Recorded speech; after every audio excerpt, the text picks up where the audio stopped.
12th regular meeting, June 11th, 2024, Medford City Council. Mr. Clerk, please call the roll. Councilor Callahan. Present. Vice President Collins. Present. Councilor Lazaro. Present. Councilor Lemmi. Present. Councilor Scarpelli. Present. Councilor Singh. Present. President Bears.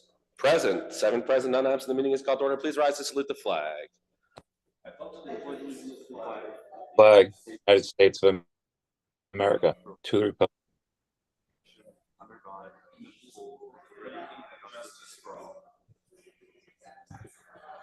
24405, offered by Councilor Scarpelli. Congratulations to Mr. and Mrs. Alexander and Lucy Lemmi. Be it resolved that the Medford City Council congratulate Mr. and Mrs. Alexander and Lucy Lemmi on their 70th wedding anniversary. They were married on June 13th, 1954. Mr. Lemmi was born in South Medford and has lived in Medford all his life and attended and graduated from Medford High School. He served in the Korean War and then returned to Medford and married his beautiful wife, Lucy, where they raised their family, Alexander, Josie, Janet, and Paul Lemmi. Councilor Scarpelli. Thank you, Council President. I was informed of this wonderful news that we have 2 amazing Medford residents that are sharing their 70th wedding anniversary, and I wanted just to express our deepest happiness for them. We know that they have 3 very proud children, and Josie, Janet, and Paul, and they wanted to make sure that their parents are recognized, and just an amazing accomplishment. And 70 years, geez, that is something to really to applaud. So I just wanted to share that. Thank you, Mr. President. Thank you, Councilor Scarpelli. Any further discussion on the motion of Councilor Scarpelli, seconded by Council Vice President Collins? Mr. Clerk, please call the roll. Councilor Callahan. Yes. Vice President Collins. Yes. Councilor Lazaro. Yes. Councilor Lemmi. Yes. Councilor Scarpelli. Yes. Singh. Yes. President Bears. Yes, 7 in the affirmative, none in the negative. The motion passes. 24409, offered by Council President Bears. Be it resolved by the Medford City Council that we congratulate the Medford High School class of 2024 on their graduation and send them our best wishes as they begin their next adventure. We just had graduation last week for the Medford High School class of 2024, and I'm going to recognize Councilor Singh. Thank you, Councilor Bears, President Bears, for putting this on the agenda.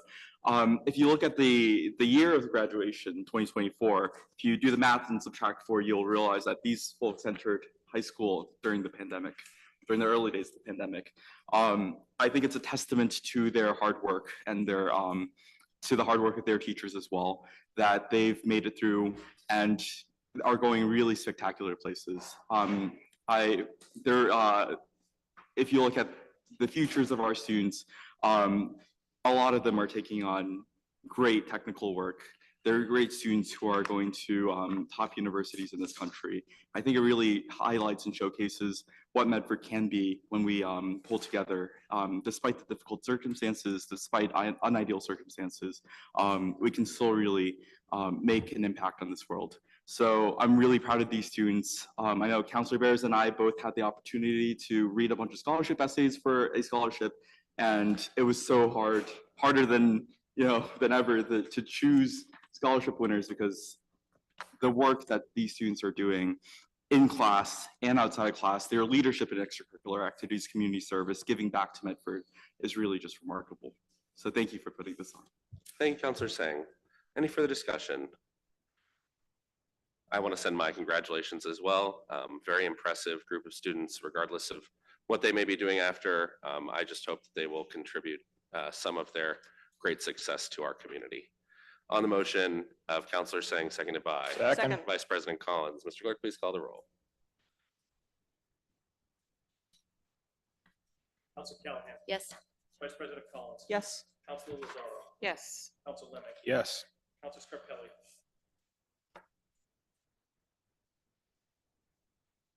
Yes.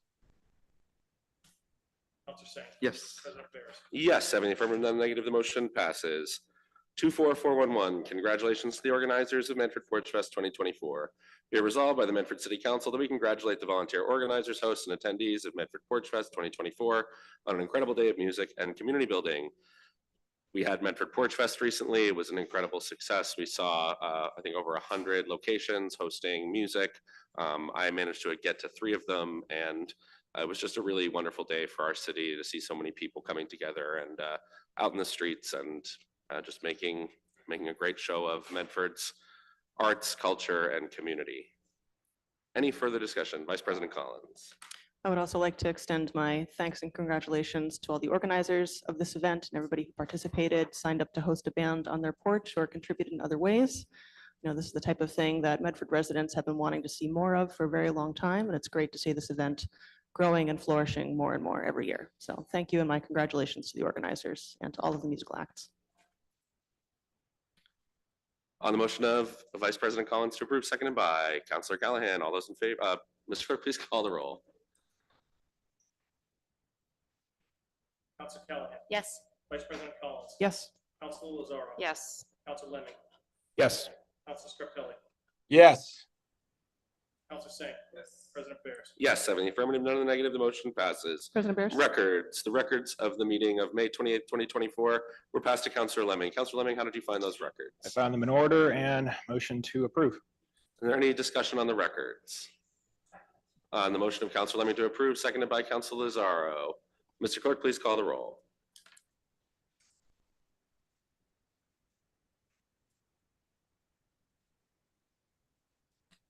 Council Callahan. Yes. Vice President Collins. Yes. Council Lozaro. Yes. Council Lemmi. Yes. Council Scarpelli. Yes. Singh.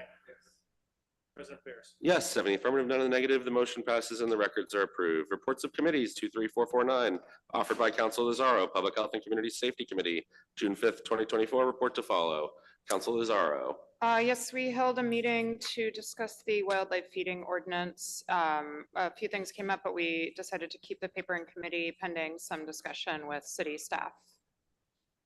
On the motion to approve by Councilor Lozaro, seconded by Councilor Callahan. Mr. Clerk, please call the roll.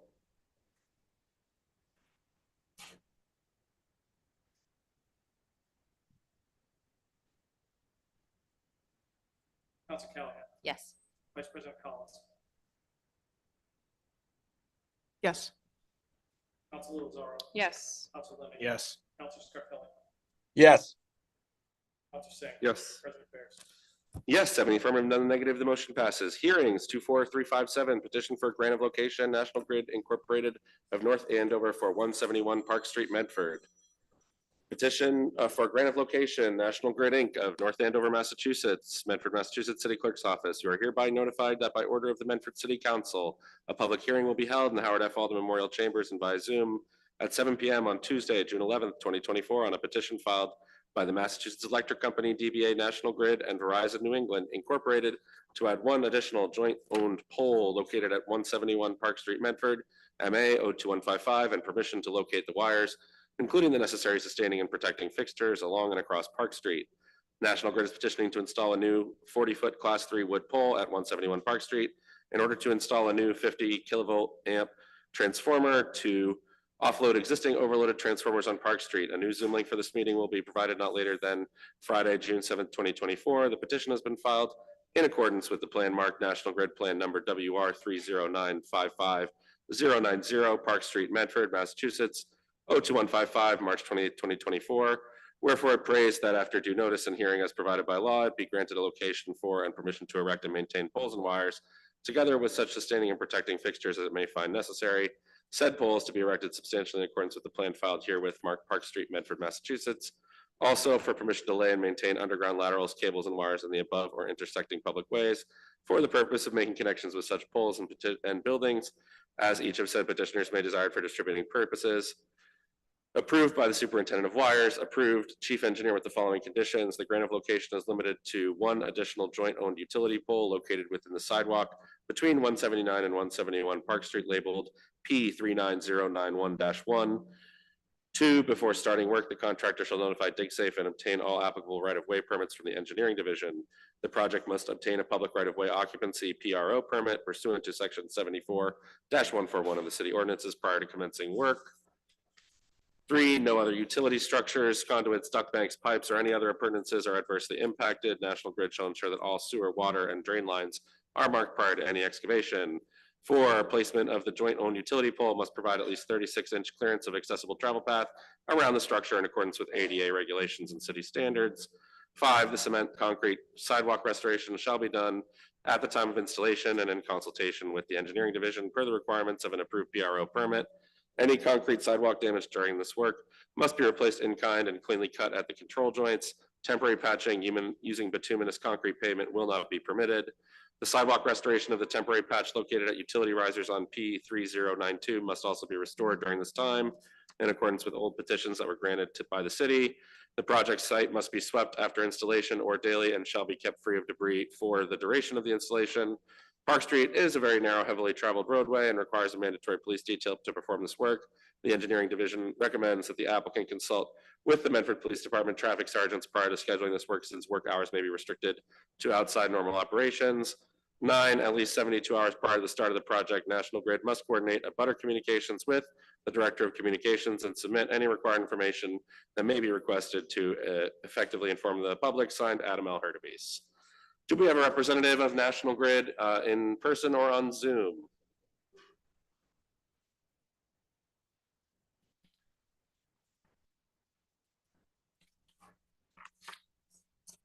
Thank you for being here. Name and address for the record, please. And if you could just describe the project and give us any information, and then we can open the public hearing. Cam Hansel from National Grid. So basically the project is to install a new pole because the transformer that feeds that area is already overloaded. And one of the residents is doing a major upgrade to their service. So that wouldn't be sustainable, which is why the new pole and transformer are needed. Okay. Do we have the city engineer available to discuss the conditions? We do have the recommendation of the city engineer with the conditions, but I did want to give them a second. Do we have any questions from councilors for the petitioner before we open the public hearing? Vice President Collins. Thank you, President Bears. Thank you for being here. Just 2 quick questions. When is the work planned to be done? And I noted the recommendations around sidewalk restoration. I'm just curious how much of the sidewalk is going to be restored? Is it just the area immediately around the pole, or is it more of the block? If you happen to know. I know the area around the pole will be restored. What other areas were you? Or just how far up and down the sidewalk will the restoration be extending, or is it just going to be the area immediately around the pole? Yeah, the whole area around the pole will be restored. Okay. Thank you. And when is the work planned for?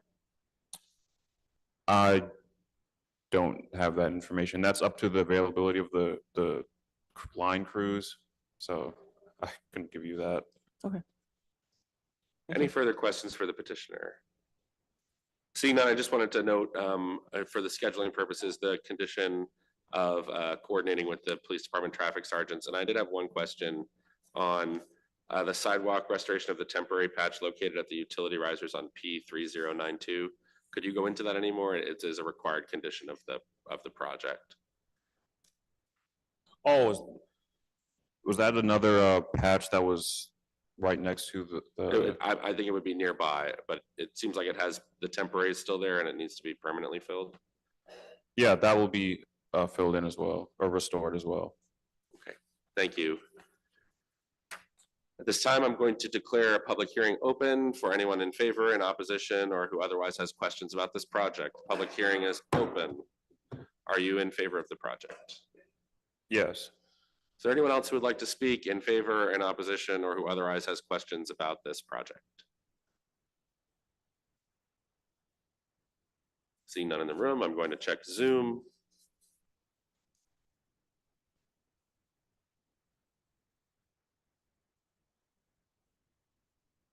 I have one question here. I'm going to recognize Klein 170-172. Please state your name and address for the record after I request to unmute you. Hi, my name is Ralph Klein. I reside at 170 and 172 Park Street, Medford, Mass. My questions are, there was a utility pole located on the opposite side of the street, from directly where they're going to put pole. So it's on the even side of Park Street. There's a pole existing now that services more than Park Street. It runs up a right of way. So you put right of way in there. I'm questioning is whether they're going to run wires up to service Salem Street as well. They said it's going to service Park Street, but I want that clarified. Do you have any response to the question about whether this is going to service a Park Street or other streets? No, just be Park Street.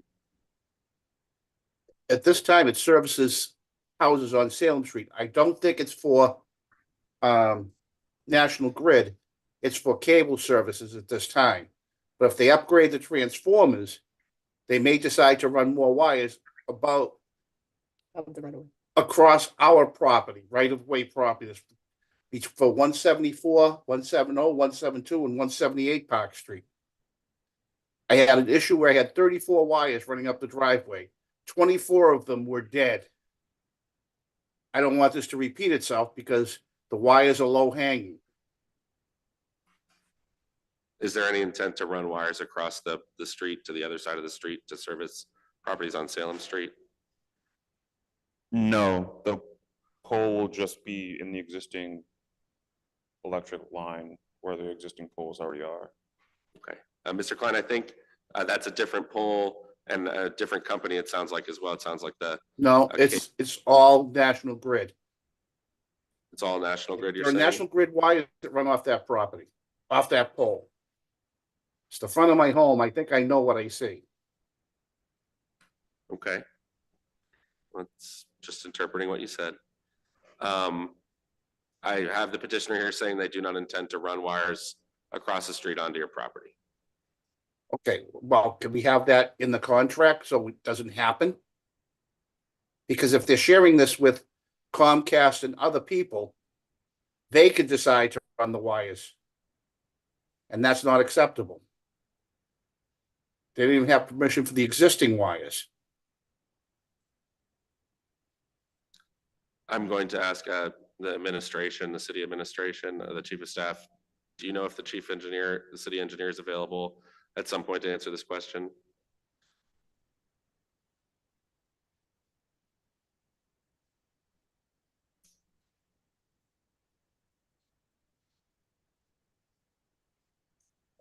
I'm not certain, but I can certainly contact our city engineer. I know that our DPW commissioner is on the line, but I don't know if he's prepared to answer the question. But I'm happy to contact our city engineer and see if he's available to jump on the Zoom. Okay, I didn't see Tim, but I see him now. Commissioner McGivern, could you raise your hand if you can comment on this, or if you think there is a condition that we can put in on this?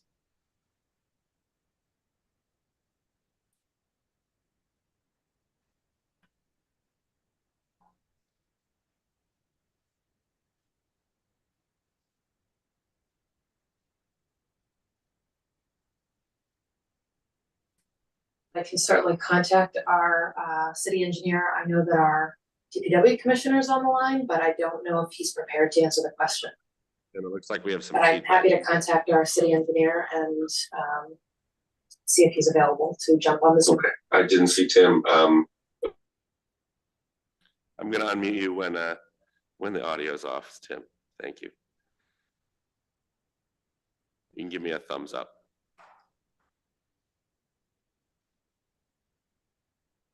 All right. Hello, you got me? Yeah, we hear you. Thanks, Tim. Recognize Commissioner McGivern, DPW. Thank you. Could I just get I caught most of it, but is the question, can we disallow a pole in a service from the utility poles to a property? Can we rephrase the question for me? There Yes. is a petition. Mr. Klein, if you want to rephrase the question. What I'm saying is there is a pole existing on the even side of Park Street, opposite where you're going to put this new pole for a transformer. Off the said pole on the even side of Park Street, there are wires that run the home 174 Park Street. It's up the right of way. It also services houses on Salem Street for cable, phone, and other things. There were 34 wires that ran up my driveway. Low hanging wires because the companies won't put anything in. I want to make sure that National Grid is not planning and they aren't going to put any more wires going here, servicing other customers. Okay, I think I understand. National Grid wouldn't be able to, they're not asking for any service connections. So I'm presuming the wires that run across your property are service connections. Is that correct? There is one that services the home behind me 174. at 174, which is up the driveway. It's 100 feet approximately from Park Street. Okay. I can tell you the nature of this project has to do with capacity and adding adding capacity to the that particular run. It's not a service project, so National Grid can confirm this, but I do not believe they are installing any services as part of this project. This project is a utility pole between two existing utility poles on that same run.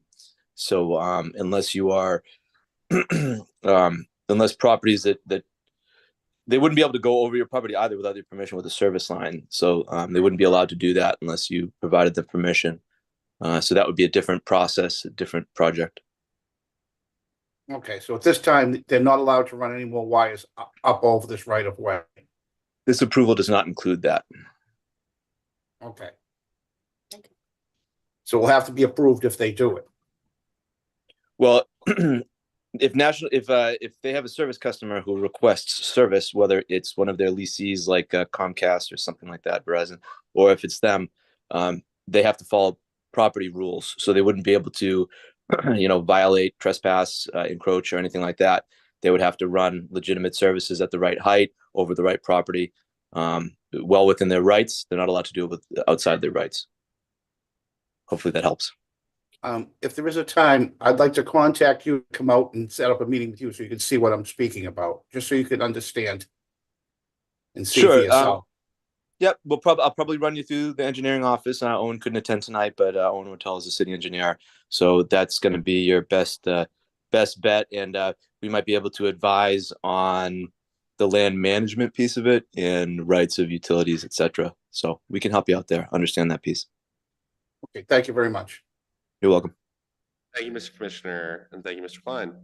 Any further comments in the public hearing on this grant of location?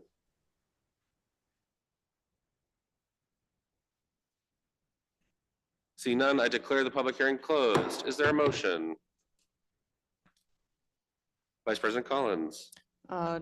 Motion to approve pending the public comment period with the conditions recommended by the city engineer. On the motion of Vice President Collins to approve pending the 6-day public comment period and adopting the conditions of the city engineer, seconded by Councilor Callahan. Mr. Clerk, please call the roll.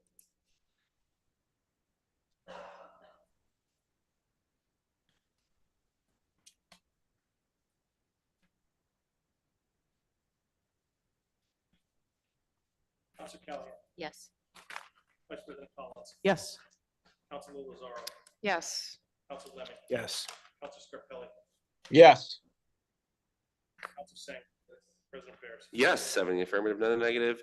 The motion passes and the granted location is approved. Thank you. Thanks.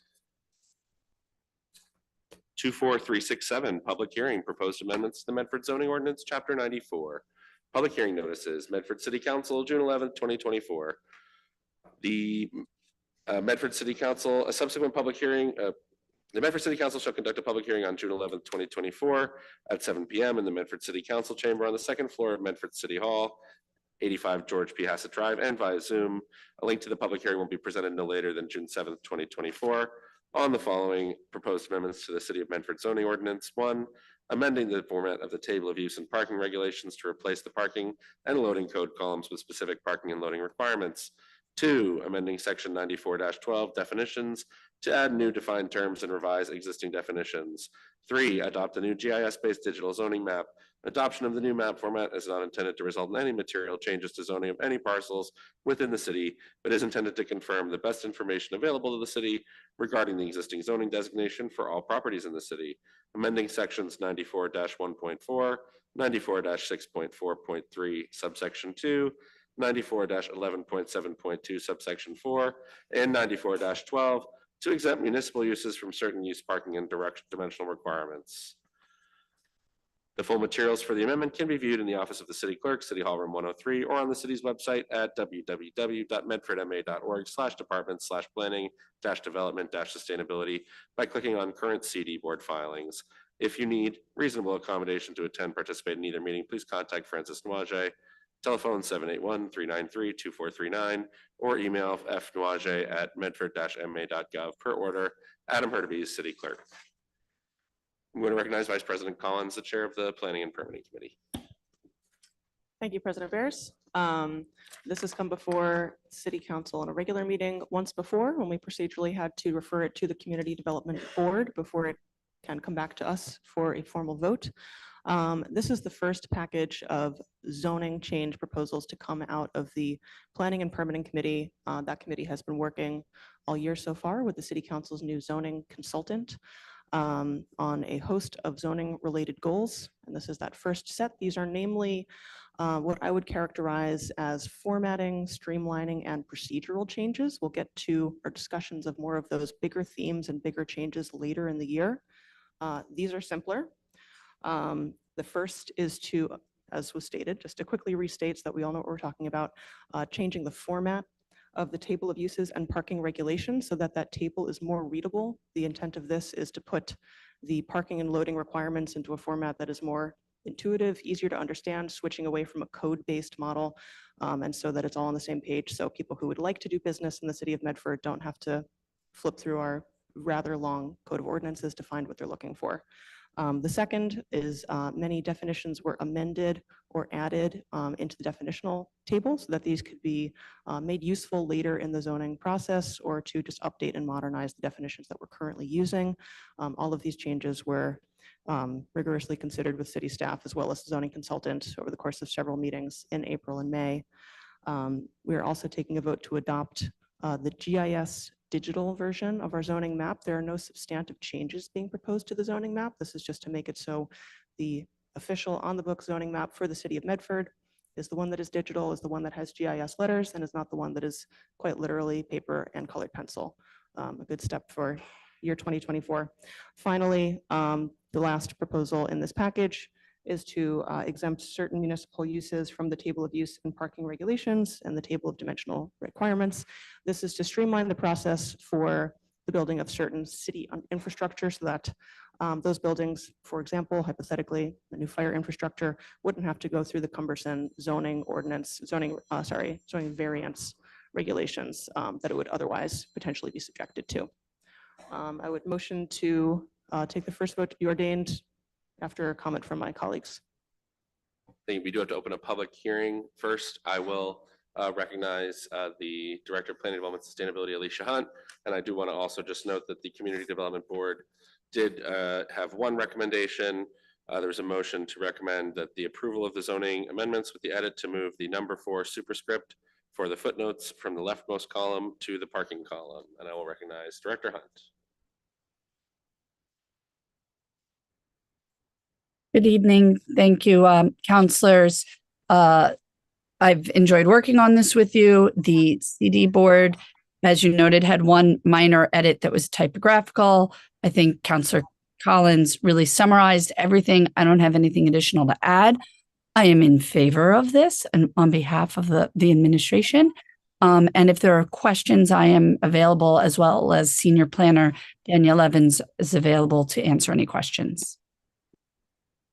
Thank you, Director Hunt and Planner Evans, for being here. This time I'm going to open the public hearing to anyone in favor, opposed, or who has other questions about this item. Public hearing is open. Director Hunt, did I hear that you were in favor? Yes, I am. Is there anyone else in favor, in opposition, or who would otherwise like to speak in the public hearing on these proposed amendments?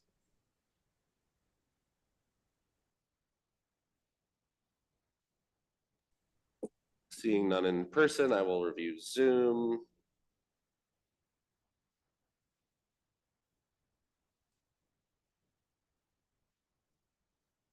Seeing none, this portion of the public hearing is closed. There was a motion from Vice President Collins to approve, seconded by Council Lozaro. Vice President Collins. Need I make a motion to adopt the recommendation from the CDB in my motion? Yes, that would be good. Motion to approve with the typographical suggestion from the CDB. Second. On the motion to approve with adopting the recommendation of the Community Development Board by Vice President Collins, seconded by Councilor Lemming. Mr. Clerk, please call the roll.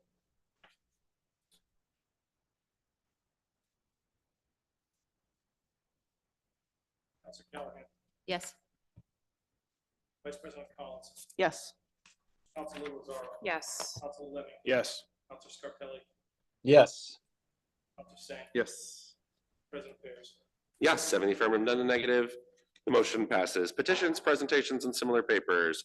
24-406, petition for a common victualer's license, Dave's Hot Chicken, CQ Chicken, Medford LLC.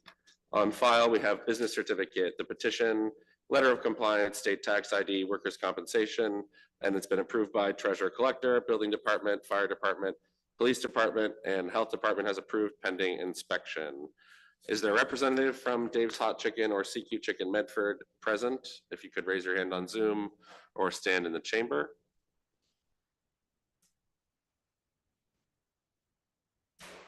And I will recognize Councilor Scarpelli, Chair of the Subcommittee on Licensing, Permitting, and Signs. I'm not seeing, oh, here we go. We do have a representative, but I'll recognize you first, Councilor Scarpelli. Okay, thank you, Council Bears.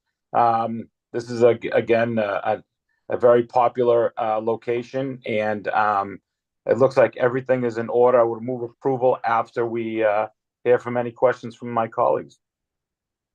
Thank you, Councilor Scarpelli. I'm going to recognize Al Graziano, DHC, Dave's Hot Chicken, if you would like to share anything else about your petition, and then we'll hear from questions from councilors.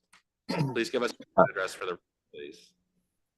Yes, hi, good evening. My name is Al Graziano, and the Dave's Hot Chicken location will be at 616 Fells Way. Thank you. Do you have anything you'd like to share about your petition? Nothing at this time. Just want to thank the city. The process throughout the entire build out has been incredibly helpful with the city, and again, just want to say thank you. Thank you. Any questions for members of the council? Seeing none on the motion of Councilor Scarpelli to approve, seconded by Councilor Lozaro. Mr. Clerk, please call the roll. Councilor Callahan, Yes. Vice President Collins. Yes. Councilor Lozaro, Yes. Councilor Lemming, Yes. Councilor Scarpelli, Yes. Councilor Singh, Yes. President Bears. Yes, 70 affirmative, none in the negative. The motion is approved. Councilor Bears? 24371, and then I'll recognize Councilor Collins. 24371 has been withdrawn by Councilor Scarpelli. Vice President Collins. Thank you. I would motion to suspend the rules to take papers 24415, 24045, 24410, 24413, 24414 out of order, to join those papers for consideration and to suspend Rule 21. On the motion of Vice President Collins to take papers 24415, 24045, 24410, 24413, and 24414, and join those for consideration and suspension of Rule 21, seconded by Councilor Callahan. Mr. Clerk, please call the roll. Councilor Callahan, Yes. excuse me. Thank you. Vice President Collins, Yes. Councilor Lozaro, Yes. Councilor Lemming, Yes. Councilor Scarpelli, I question the chair on the ruling. We're voting on a motion. I vote no. Councilor Singh, Yes. President Bears. Yes, 6 in the affirmative, 1 in the negative. The motion passes. We have 5 papers that have been joined for consideration. I will read those papers, and then we will hear a presentation from the mayor, and then we will hear questions from councilors, and then we will hear public comment.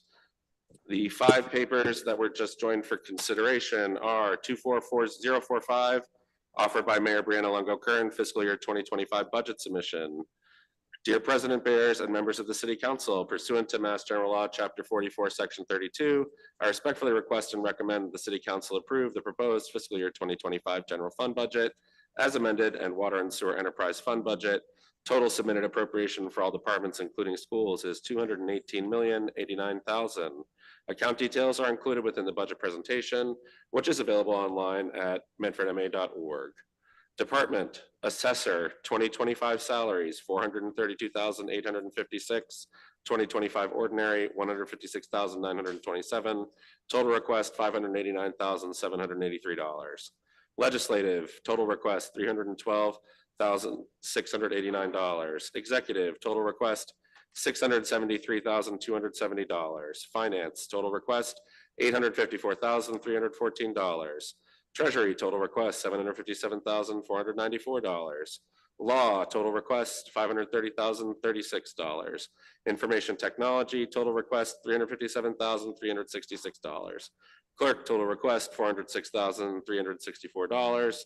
Elections total request $327,435. Licensing Commission total request $5,800. Conservation Commission total request $7,500. Planning, Development, and Sustainability total request $819,207. Community Development Board total request $9,200. Board of Appeals total request $12,500. Historic District Commission total request $5,000. Historical Commission total request $35,000. Cable total request $208,424. Hormel Commission total request $5,400. Bicycle Commission total request $1,500. Building Department total request $1,031,543. Electrical total request $678,805. Facilities total request $1,838,745. Police total request $14,632,263. Traffic Supervisors total request $361,525. Traffic Commission total request $30,500. Fire Department total request $15,126,017. Civil Defense total request $9,840. Parking Department total request $951,741. Recreation Department $607,787. Medford Public Library total request $2,247,934. Chevalier total request $32,000. DPW Highway totaling $12,502,223. That includes the trash contract. DPW Cemetery totaling $1,118,050. DPW Parks totaling $957,577. DPW Engineering totaling $547,752. DPW Forestry totaling $623,989. Health totaling $810,978. Council on Aging totaling $277,157. Human Resources totaling $269,480. Diversity, Equity, Inclusion totaling $118,502. Veterans totaling $444,361. Contractual agreements totaling $1,500,000. Salary compensation study totaling $75,000. Workers' compensation totaling $788,000. Insurance totaling $28,274,939. Pensions totaling $16,281,536. Bonds and interest totaling $5,351,319. And education totaling $76 million for a total of $189,407,845 in the general fund. To meet these appropriations, the sum of $188,875,622.64 be raised and appropriated from the fiscal year 2025 tax levy and other general revenues of the city. That $75,700 be transferred from the sale of cemetery lots.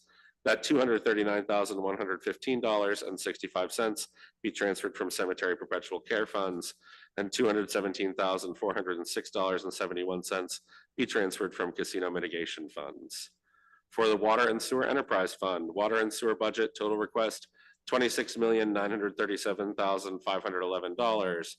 Water sewer bonds and interest, $1,743,644, for a total water sewer enterprise fund budget of $28,681,155. Further, that $28,681,155.00 be funded by anticipated revenue of the Water and Sewer Enterprise Fund. Thank you for your kind attention to this matter, Mayor Brianna Longo-Kern. So that's the budget. We have had 7 budget meetings so far with the city departments, with our schools over the past several months. You can find the records of those meetings online and the discussions that we've had so far. I'm going to read the other 3 papers now. 24410, Dear President Bears and members of the City Council, in addition to a $76 million general fund appropriation for the school department, which I have submitted within the fiscal 25 budget, I respectfully request and recommend that your honorable body appropriate an additional $1,007,500.00 in American Rescue Plan Act funds for the fiscal 25 budget to stabilize the school department budget. These 2 appropriations, if approved, provide the school department with $77,750,000 to operate the Medford Public Schools in fiscal 25. Further resources could be directed to the school department in fiscal 25 and beyond if the city council votes to place an override question on the November biennial state election ballot and voters approve such a measure. Thank you for your kind attention to this matter. Sincerely, Brianna Longo-Kern, Mayor. 24413, Proposition 2.5, debt exclusion order and ballot question for fire headquarters. Ordered that the city, pursuant to General Law, Chapter 59, Section 21C, subsection K, shall seek voter approval at the biennial state election to be held on November 5th, 2024, to assess taxes in excess of the amount allowed pursuant to General Law, Chapter 59, Section 21C, for the payment of principal and interest on bonds, notes, or certificates of indebtedness issued by the city to pay the costs of designing the project, equipping and furnishing the project, site improvements, and all other costs for a new fire station headquarters, and that toward that end, the Elections Department is hereby directed to notify the Secretary of the Commonwealth of the within vote of the City Council to place the following question on the ballot for use by the city at the November 5th, 2024 biennial state election. The question would read as follows. Shall the city of Medford be allowed to exempt from the provisions of Proposition 2.5, so-called the amounts required to pay for the bonds issued in order to pay the cost of constructing a new fire station headquarters to be located at 120 Main Street in Medford, Massachusetts, including the payment of all costs related to designing the project, equipping and furnishing the project, site improvements, and all other costs incidental and related thereto? Yes or no? 24414, Proposition 2.5 override order and ballot question for schools and DPW. Ordered that the city, pursuant to General Law, Chapter 59, Section 21C, subsection G, shall seek voter approval at the biennial state election to be held on November 5th, 2024, to assess taxes in excess of the amount allowed pursuant to General Law, Section 21C, for the general operation of Medford Public Schools and Department of Public Works, and toward that end, that the Elections Department is hereby directed to notify the Secretary of the Commonwealth of the within vote of the City Council to place the following on the ballot for use by the city at the November 5th, 2024 biennial state election. Shall the city of Medford be allowed to assess an additional $3,500,000 in real estate personal property taxes for the fiscal 2025 general operations of Medford Public Schools? $3 million, including but not limited to funding costs of teachers, literacy coaches, behavior specialists, administrative assistants, and nurse positions, and for regular facilities maintenance. And for FY 2025 general operations of the Department of Public Works, $500,000, including but not limited to additional staff for road and sidewalk infrastructure repair for the fiscal year beginning July 1, 2024. Yes or no? The final paper is 24-415. Proposition 2.5 override order and ballot question to invest in future of Medford Public Schools. Ordered that the city, pursuant to General Law, Chapter 59, 21C, subsection G, shall seek voter approval at the biennial state election to be held on November 5th, 2024, to assess taxes in excess of the amount allowed pursuant to General Law, Chapter 59, 21C, for the general operation of the Medford Public Schools, and that toward that end, the Elections Department is hereby directed to notify the Secretary of the Commonwealth of the within vote of the City Council to place the following question on the ballot for use by the city at the November 5th, 2024 biennial state election. Shall the City of Medford be allowed to assess an additional $4 million in real estate and personal property taxes for fiscal year 2025 general operations of the Medford Public Schools to create a high school schedule that increases access to arts and vocational programming, expands classroom instructional opportunities, and for classroom teacher and paraprofessional compensation for the fiscal year beginning July 1, 2024? Yes or no? Thank you for bearing with me as I read all of those papers. I'm now going to recognize the mayor of the city of Medford, Brianna Longo-Kern. Thank you.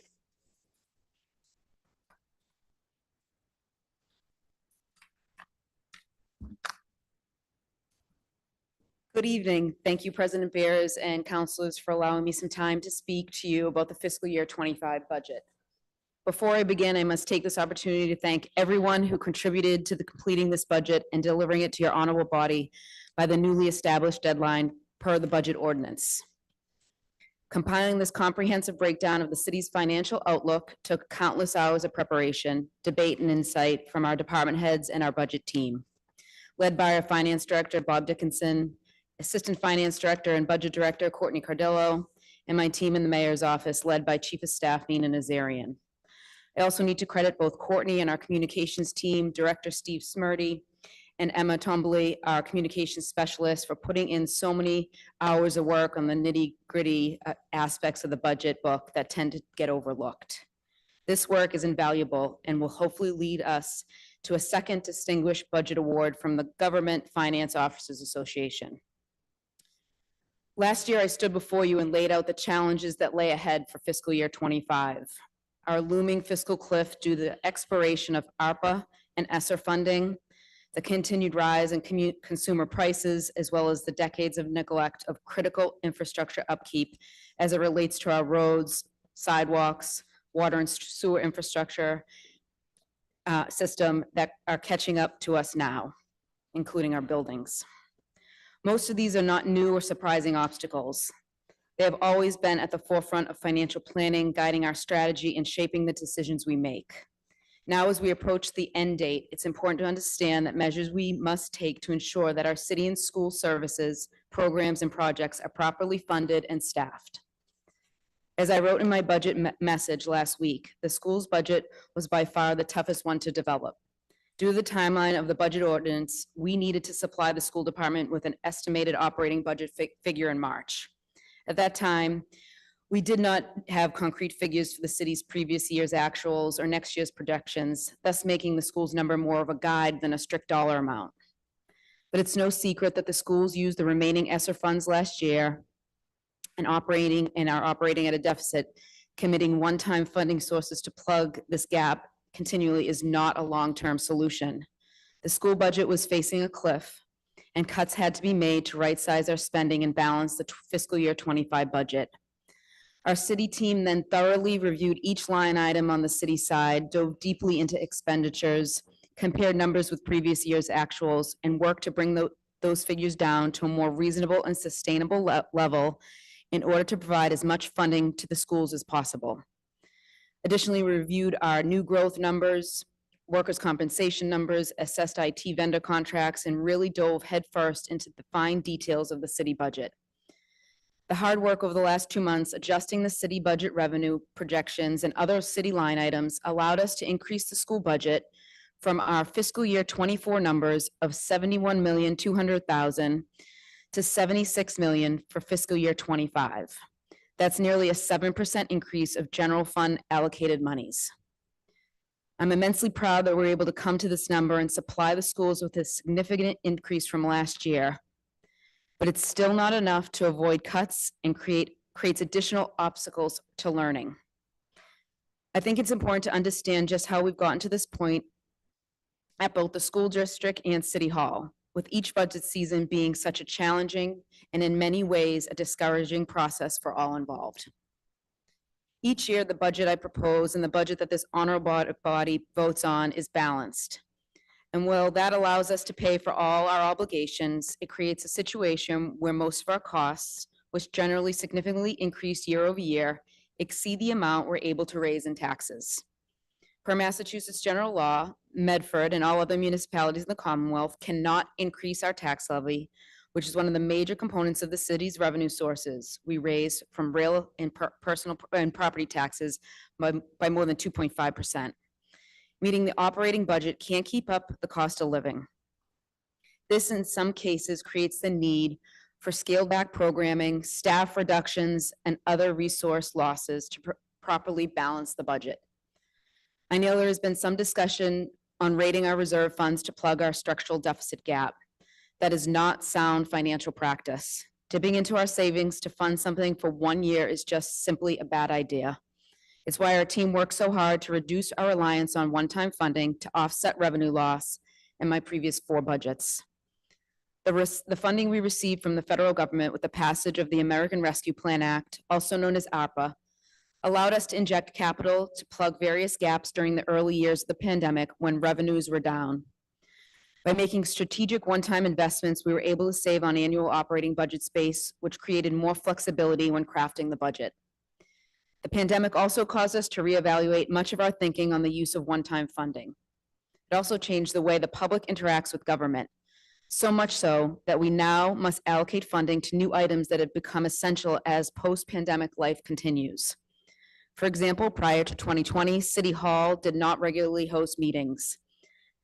Now that is common and expected practice, which requires more resources, technology infrastructure, and staff training, which all carry an expense.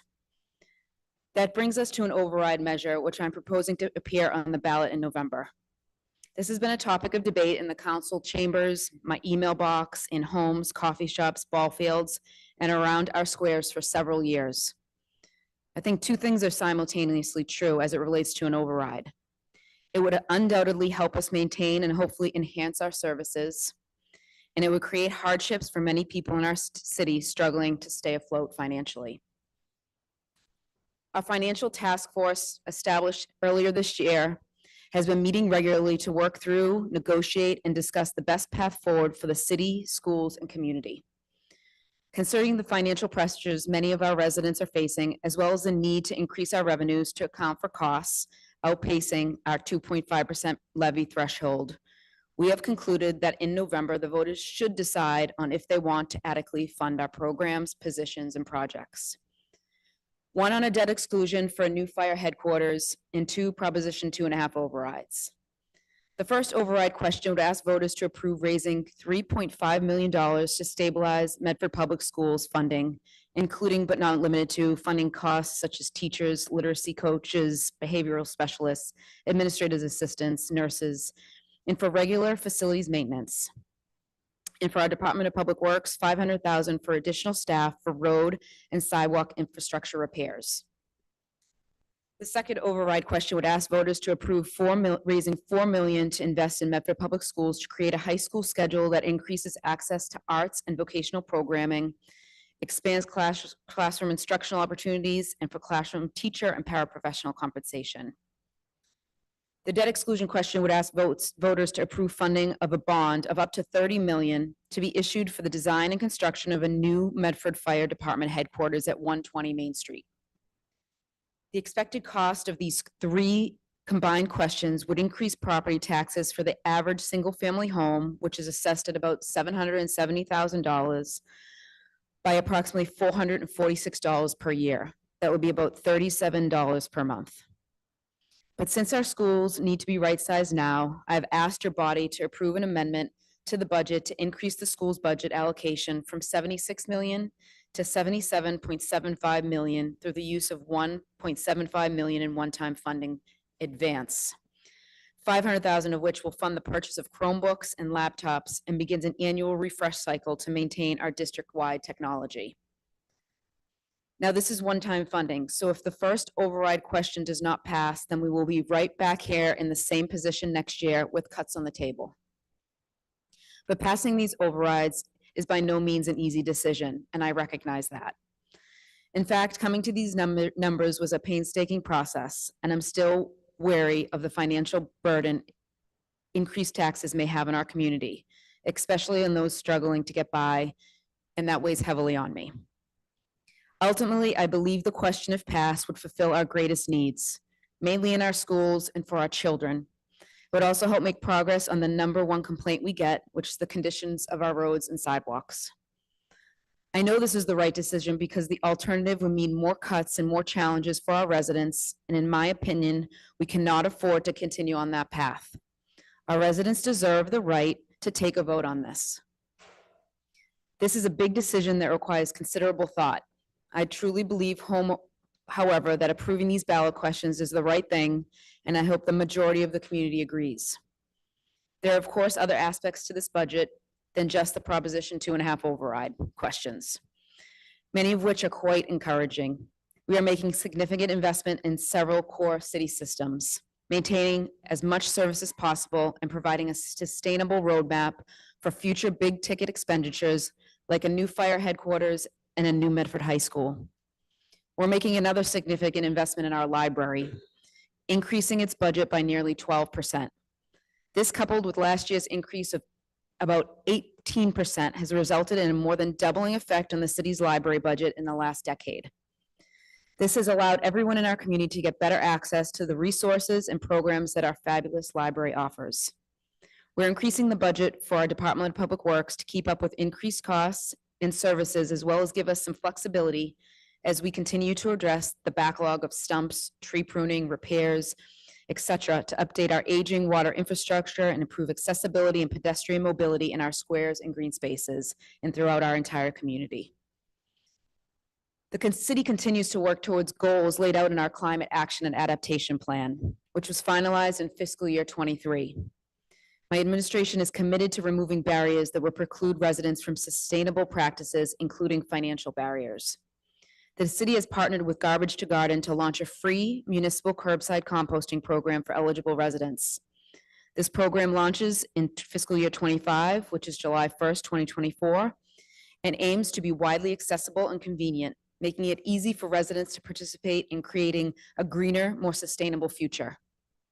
The city has also received $300,000 in grant funding to expand public outreach and strengthen support specifically for underrepresented and underserved communities interested in decarbonizing their homes and vehicles through energy efficiency, solar, and electrification of heating, water heating appliances, and electric vehicles.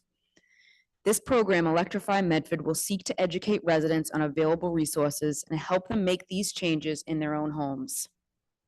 As part of our commitment to residents, we are always looking for ways to expand diversity, equity, and inclusion throughout the city and create an environment of belonging for our entire community.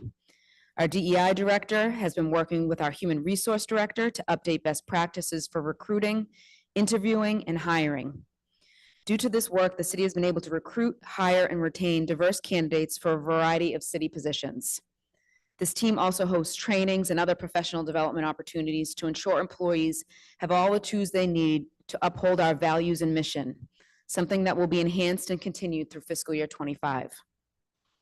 We have secured $850,000 to help transform the Dorothy T. Hegner Center into a municipal vulnerability preparedness site. The Hegner Center will be renovated into a community space that will be used to coordinate emergency responses and will serve as a resiliency hub for residents during climate emergencies. The site will also host an after-school program through the city's rec department and other community-oriented events when not being used for emergencies. Last year, our engineering team got to work on repairing approximately 90 roads that have been identified as prime candidates for crack sealing in the pavement report from 2021 and the updated report from 2024. The city will deploy over $180,000 in ARPA funding to crack seal the additional streets on the list for the next several years. Crack sealing is a preventative measure that prolongs the life of roads and avoids having to make major structural repairs in the near future. The engineering division has also identified 6 roads that are among the most in need and are working through planning process with our administration with the hope of repaving this season. Our infrastructure needs reach beyond our streets, thoroughways, throughways, and pedestrian paths. A major component of the work being done by our DPW team is the ongoing water meter system replacement project. Initiated in fiscal year 24, the team in the Water and Sewer Division is continuing to install new state-of-the-art systems in homes across the city. These meters are a crucial step in addressing the aging water infrastructure, delivering accurate readings for customers. It's also evident that our water and sewer infrastructure is aging. The system dates back decades, and after years of neglect to properly repair or replace pipes, we are now in the process of devising a comprehensive strategy that will begin to assess the future needs of our system. This will take years and will be very expensive, but it must be done. In addition to improving our public infrastructure, we've also been working to enhance and upgrade many of our public spaces for the community to utilize and enjoy.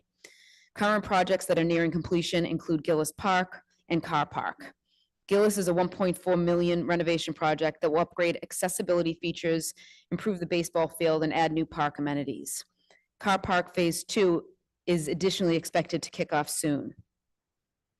The City of Medford Public Schools have also begun construction on a new universally accessible schoolyard at the McGlynn School, which is expected to be completed by the next school year. The playground will go beyond Federal Americans with Disabilities Act accessibility standards upon completion, making this space one for all to enjoy. As I toured the project a couple weeks ago, I was in awe of how wonderful this space will be for everyone in our city. It's no secret that one of the key measures of our financial health is the revenue we generate from commercial development. While it's important that we expand our tax base in this sector, we must also consider the enormous barriers, both structurally and financially, for families, workers, and individuals attempting to find meaningful and sustainable housing in our city. We are bringing over 500 new residential units to the community through 8 new developments. To further support the housing crisis that is affecting nearly every municipality, we have allocated nearly $400,000 in funds from ARPA to offset permitting costs of renovations and upgrades to current and new affordable housing units at the Housing Authority as well. Through successful negotiations, we've gained leverage with our 40B developers to bring more community benefits to the planning process, like better pedestrian accessibility, reduction of potential traffic congestion, more open space, more access to public transportation, and more affordable housing units with a priority for Medford residents. A lot of this hard work on the housing development side is thanks to the work of this Medford City Council and your push for zoning recodification, as well as establishing affordable housing trust, which will use various funding streams to help facilitate more affordable units coming to market. Your honorable body, in collaboration with our Planning, Development, and Sustainability Office, are now working on the next phase of the zoning process. Thank you. Before I conclude, I want to highlight a few other projects and programs that our staff has worked so hard to bring to life. We secured a Massachusetts School Building Association loan to build a new state-of-the-art high school for our students and began the planning process, which will continue in fiscal year 25. S&P Global affirmed the city's AA+ credit rating, the second highest possible rating for municipality. We continue to onboard several senior tax workers to assist with tasks across our departments. The city reached its goal of planting 200 trees in 2023, which built upon the 2022 goal of 180 trees. We continue to install art murals. Our most recent was by artist Jamie Chan at Wright's Pond. We unveiled the new art exhibit space and new Home of Arts Collaborative Medford on Mystic Ave. We installed 5 new electric vehicle charging stations and 4 new bike stations at high priority locations around the city. In the fall, we broke ground on Clippership Connector, a path located along the Mystic River that will connect more than 10 miles of continuous greenway and aims to provide a safer route between Medford Square, the Andrews, McGlynn, and Riverbend Park. Our tree warden secured a $100,000 grant to help strengthen the resiliency of our urban forest network. We are continuing to partner and support amazing community events like the Farmers Market, Run Medford, Oktoberfest, Circle the Square, Porchfest, and so much more. We continue to expand city communications offerings across our 4 environmental justice languages: Spanish, Haitian Creole, Brazilian Portuguese, and Arabic. In addition to the new city website having the capability to translate, Communications Department is working with the Office of Prevention and Outreach to build a user base in the reverse 911 system to translate messages. The city's digital permitting system is additionally now capable of translations into 2 languages. We replaced parking meters throughout the city with new parking kiosks, offering more ways to pay and increase accessibility. By establishing a new zoning district in partnership with the city council, we continue to prioritize mixed-use development. As I'm sure you know, this is just a brief overview of all the work that everyone has done over the last year and the investments we've made that will help build on the vision we share for our city's future. We have worked in tandem on a variety of critical issues, be it zoning reform, the housing production plan, or the capital improvement plan. I want to thank the city council for being a thoughtful partner in government. You all have worked extremely hard over the last year to move forward many key priorities and improve efficiency on a number of fronts. Before you debate the budget, please know I'm here to answer any questions you may have. Thank you. Thank you, Madam Mayor. We're going to go to questions from councilors. I am just going to say before that, I just wanted to return the thanks to you for your collaboration, establishing the budget ordinance, getting started on this process so early, having had all of our meetings happen before this meeting and not after this meeting. I think we've really opened a new era in an open process where we can have those questions and have the council be a collaborative part of the budget process. So I just want to thank you for that. It's been a great few months, some long meetings, but a great few months. I'm going to recognize Vice President Collins, Councilor Lazaro, Councilor Scarpelli, Councilor Sang. Vice President Collins. Thank you, President Bears. Thank you, Mayor. Thank you. Nice to see you. Nice to see you too. I want to thank you for the comprehensive proposal. I also want to thank you for presenting each of these pieces in context of one another. For me, that is the theme and the precondition for this budget season is all of these pieces have to work together. This is my third budget season that I've had as a counselor. This is the least chaotic one so far. Let me put that another way. We're facing some really big difficulties here. The budget process has always been difficult. It's been difficult while I've been on the council. I know it's been difficult before. We're coming off of a really difficult period. I've always made it clear what my red lines are.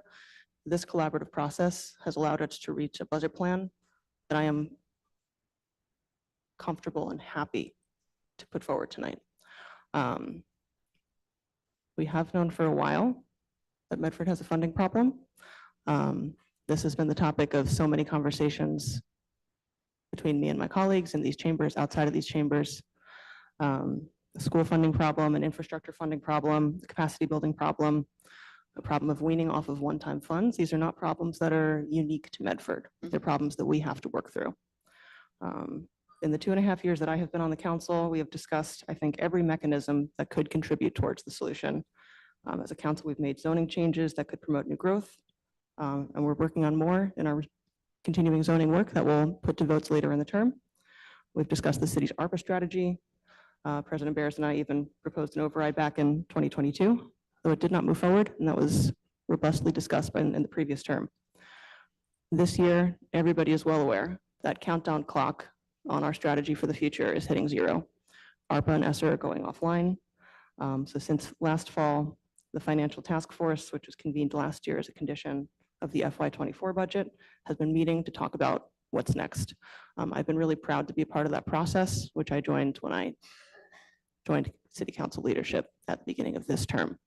And I think that has been part of that really important critical pivot towards greater collaboration, which has also been affirmed by you and your staff's participation in the budget ordinance process, as well as this collaboration on meeting the needs of this budget season. This is the culmination of many meetings over many months discussing precisely what our needs are and how to meet them. We have rigorously considered the needs facing Medford Public Schools and city infrastructure. Among these branches of government, we certainly don't always agree, but the bottom line is that there's a set of facts and a set of goals that we are completely aligned on. And I also believe that the community fundamentally is aligned on. We need to maintain at least level service at MPS. We need to staff it properly, and we need to enable public education to start getting better. We need our roads and sidewalks to start getting better. We need to be in a position to pay our city and school staff competitively, and unless we take action, those things will not happen. Our schools will not be what we want them to be, what we need them to be. We will lose students to private schools, and those who cannot afford that type of expense will suffer the most. Our infrastructure will depreciate. Those costs will get passed along to individuals at even higher rates, and we will lose good city workers to other municipalities or the private sectors. There's always been a lot to discuss in how we solve these problems, but I truly believe that for the most part, we are aligned on these facts and these goals. Because we all know that those outcomes are unacceptable. And I think a hallmark of this proposal on how to pivot towards the future hinges on a combined approach of coming out of the reason that we're, sorry, can you tell I'm nervous? This is only the biggest vote that we take all year. Pardon me, just breaking the fourth wall here for a sec. Deep breaths. You know, we only had ARPA and ESSER to wean off of in the first place because we're coming off of such a hard time. And now we're adapting to that new normal, figuring out what it will require of us, and taking the affirmative steps to gain the revenue that we need to keep Medford a place that supports the people that live here.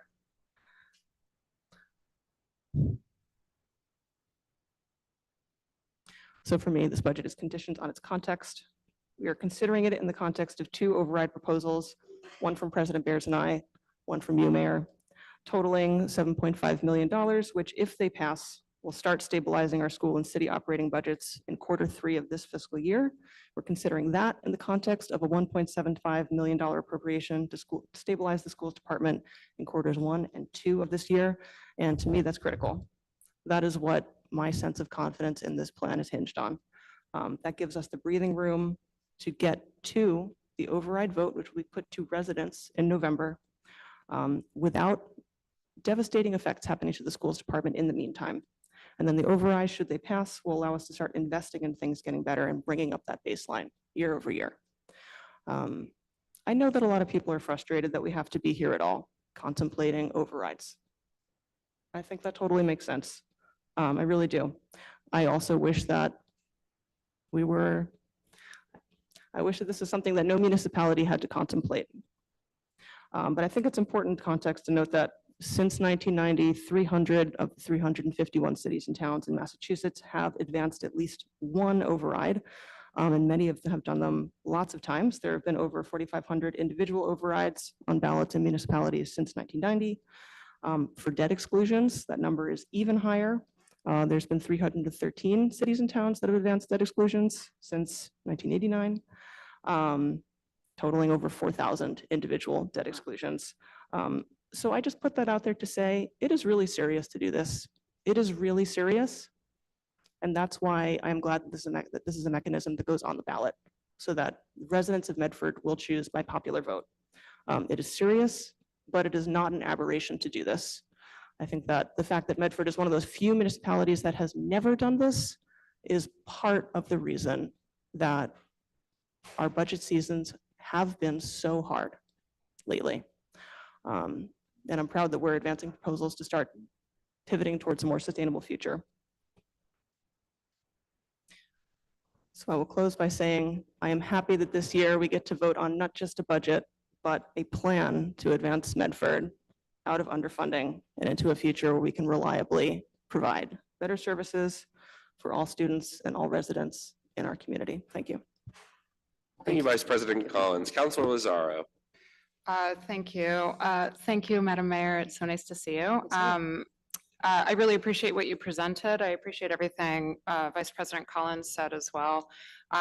This is my first budget experience, and it's very reminiscent of what I experienced in the school department when we went through department by department and discussed in meetings what each department's proposal was and how it would all fit into the bigger picture.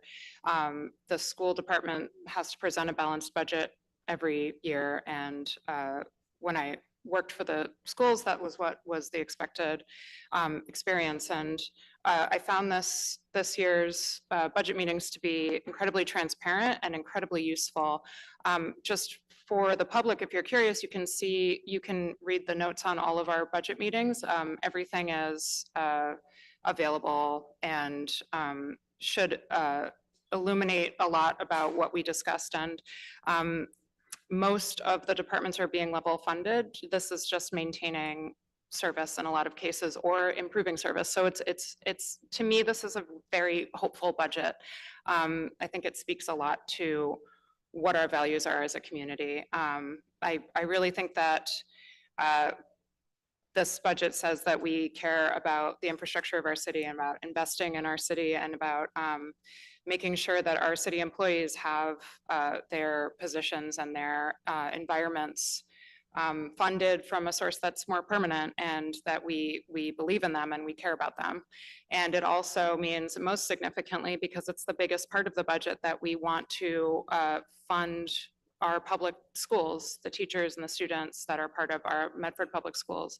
It is the biggest part of the budget, and it is incredibly significant that we step up as a community and we dedicate ourselves to making sure that that's our priority. And I think that, Mayor, you hit it right on the head when you said residents deserve the right to take a vote on this. It's not forcing anybody to do anything. It's a democratic process. You can say yes or no to each of these questions on the ballot in November, and it's a beautiful thing to be able to do that. The fact that we haven't had the opportunity to say yes or no in the past is a challenge that we've faced this whole time. And I think this is exciting and hopeful, and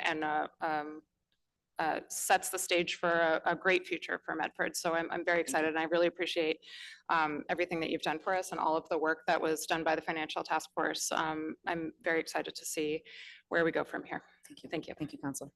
Thank you, Councilor Lazaro. Councilor Scarpelli. Thank you, Council Bears. I think that I will share probably the only comment that I agree with the mayor is that an override should go to the community, and but if it's done right. Last meeting, I posed a question about using free cash and showing the process so everybody could see what it does, and just for the fact that the possibility, now maybe the mayor can answer this, in November, Madam Mayor, if the override happens to fail, what happens to our school department? Well, first, I wish I was at the Red Sox game. Through the chair. Yep. Yes. You usually are, but If the first override question, I mentioned it in my presentation, if the first override question fails, we will be right back in the same position in March, April, May, June next year, facing tough. Yeah. Okay, thank you. So we would take that gamble. So that's what we did. I'll revert back to June 20th of last year during the budget meeting, when I'm sure you remember the meeting that you had with both Councilor Bears and President Morrell.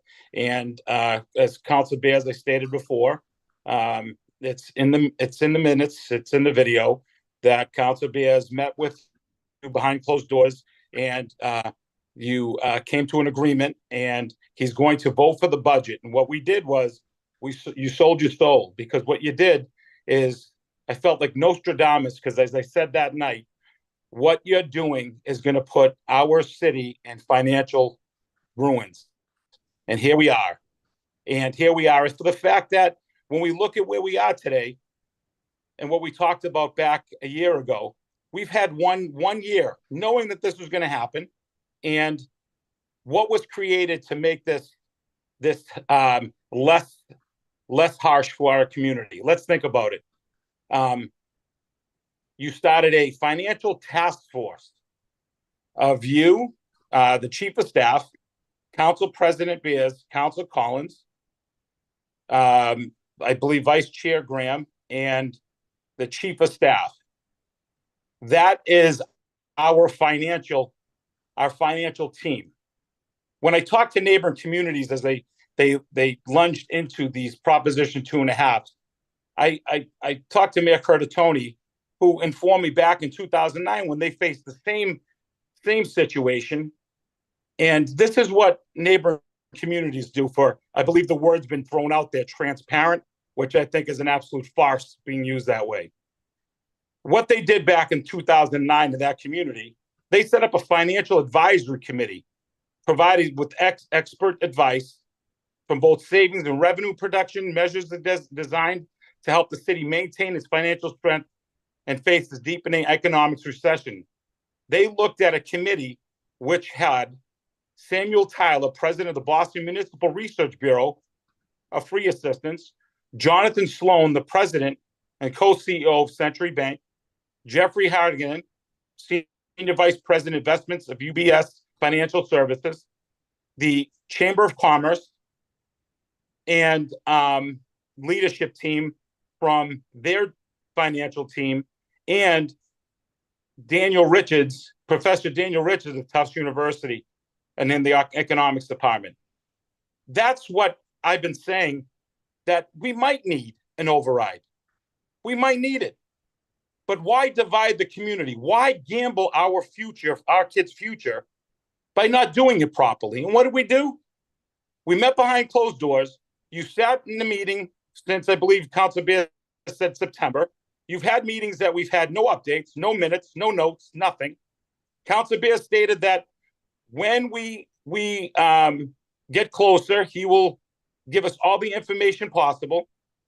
And what we got a message from yourself that we are now going to just jump into an override, jump into debt exclusions, and jump into very, very scary times for a lot of very vulnerable residents in our community. Of course, when I asked for debt exclusion, I worked with the best financial mind in Alicia Nunley. You remember her.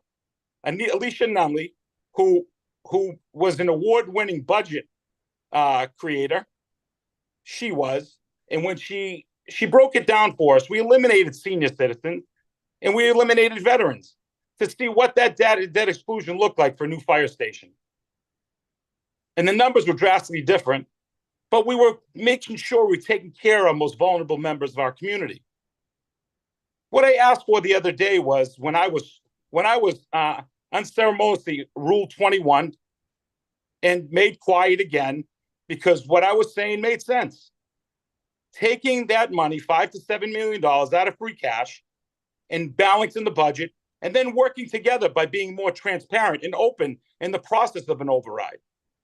You mentioned that the process, that looking at the process, it's only $40 a year. Now that's minimal. Sure, that sounds great. But what's scaring our residents, maybe you're not listening to them or even hearing them, especially our most vulnerable, when you're looking at a transfer tax that was mentioned, rent control that was mentioned, a registry fee that was mentioned. We talked about a debt exclusion for a fire station. That's probably $250 million debt exclusion for a new high school. Who does that fall on? Our homeowners. And a lot of these homeowners that some of my colleagues think that are rich because they own a home of $1 million. Well, I'll give you an example of a person I talked to today. And when she said, George, I'm going to be honest, this scares me. Because her and her husband bought their home in Medford 60 years ago for minimal money. Now their home's worth $1 million. And that $1 million now, because of tax rate, now these little add-ons, as you called it, they're just small. As they keep adding on, these most vulnerable members of our community are petrified. They're fear where we're going with this community. What I would have asked you, Madam Mayor, is looking at the process and where we've been in the last 5 years. What have we done to create new growth? What have we truly done to create revenue to support our streets, our sidewalks, our schools, our fire, our police? What have we done? You've had 340B projects that you turned your nose to, that they've all walked away. Millions of dollars in revenue through tax and through permits and fees. Millions. Just that alone in 3 projects that we know of. So when we look at this process, this is a total farce when you look at what we're doing. We look at the different processes, and like I mentioned, here we are. This was mentioned on Friday. This probably the biggest motion resolution to come in front of this council ever. And we have no meetings. We haven't talked about this as a council community, and not once. But we've had 5 meetings on a newsletter. But when you're talking about affecting thousands of people, thousands of homeowners, we haven't had any discussions except for you and your financial task force. That doesn't seem like a financial task force at all. Because what it reads is what it reads. Because if it walks like a duck, it smells like a duck, it's a duck. You guys went in the back room and you found the easiest way so you could be let off the hook. And that is by debt exclusion overrides. And that's a shame. That is a shame. I showed you what other communities do, what they've done in the past and how it works. We talked to the superintendent who came up and talked to us about making it whole, and her saying that, no, it's not going to make it whole for what we talked about, because I believe Vice Chair Graham mentioned to one of the city council, I believe in Topper, that when he asked the questions, if we get to 79 million, will everything will be put whole? She said, absolutely. The superintendent sat in front of us and said, absolutely not. She's going to take more money, just like you will, and put it into a black hole that we don't know where it's going. And you know, the proof is in the pudding. Our numbers aren't very good, Madam Mayor. If we look at our education numbers, we don't look good. We're not doing well. And we provided more funding to the school department, above all, more other departments. That's not to say we don't need more. Absolutely. But it's how it's managed right now. That's what we question. So I appreciate the dog and pony show. I appreciate everybody patting each other on the back. But this was a complete joke. Lack of transparency, lack of communication with all members of this community. And again, I'll state again, I don't disagree that we might need an override. I'm saying that from the get-go. But what we haven't done is we haven't done this together. What you've done tonight, if you caused another divide in our community, Madam Mayor, we are now divided. And I will tell you, I've had hundreds of people call me on both ends. 100 people saying, George, we need an override, and having great discussions. But I've also had hundreds of phone calls from people that are saying, no, this isn't good, and we're going to fight on this. So instead of sitting there together as a group and putting it together and figure out the best course transparently, what we can do for our community, we didn't do that. You made it on June 20th. You sold your soul. This task force that was put together. You sat a year doing nothing because you knew this was going to be nothing. I'm glad you could smile, miss, because you're really affecting hundreds of people's lives here. And then you come out and come out of all this work, not knowing what you did, for overrides, debt exclusions. So with that being said, Mr. President, I will invoke Rule 21, which states dispositions of all items appearing on the city council agenda. All items of business appearing upon council agenda shall be taken up in the order their appearance and fully, openly debates the disposal of by vote of council previous to the consideration of any other item of business.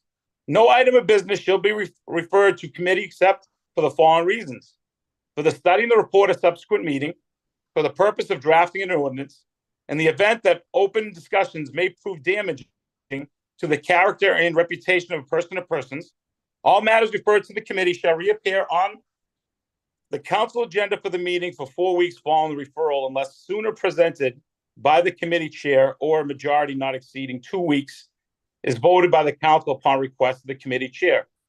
Majority of the committee memberships. Any financial paper appearing on the council agenda for the first time shall be automatically laid on the table for 1 week when such action is requested by any member.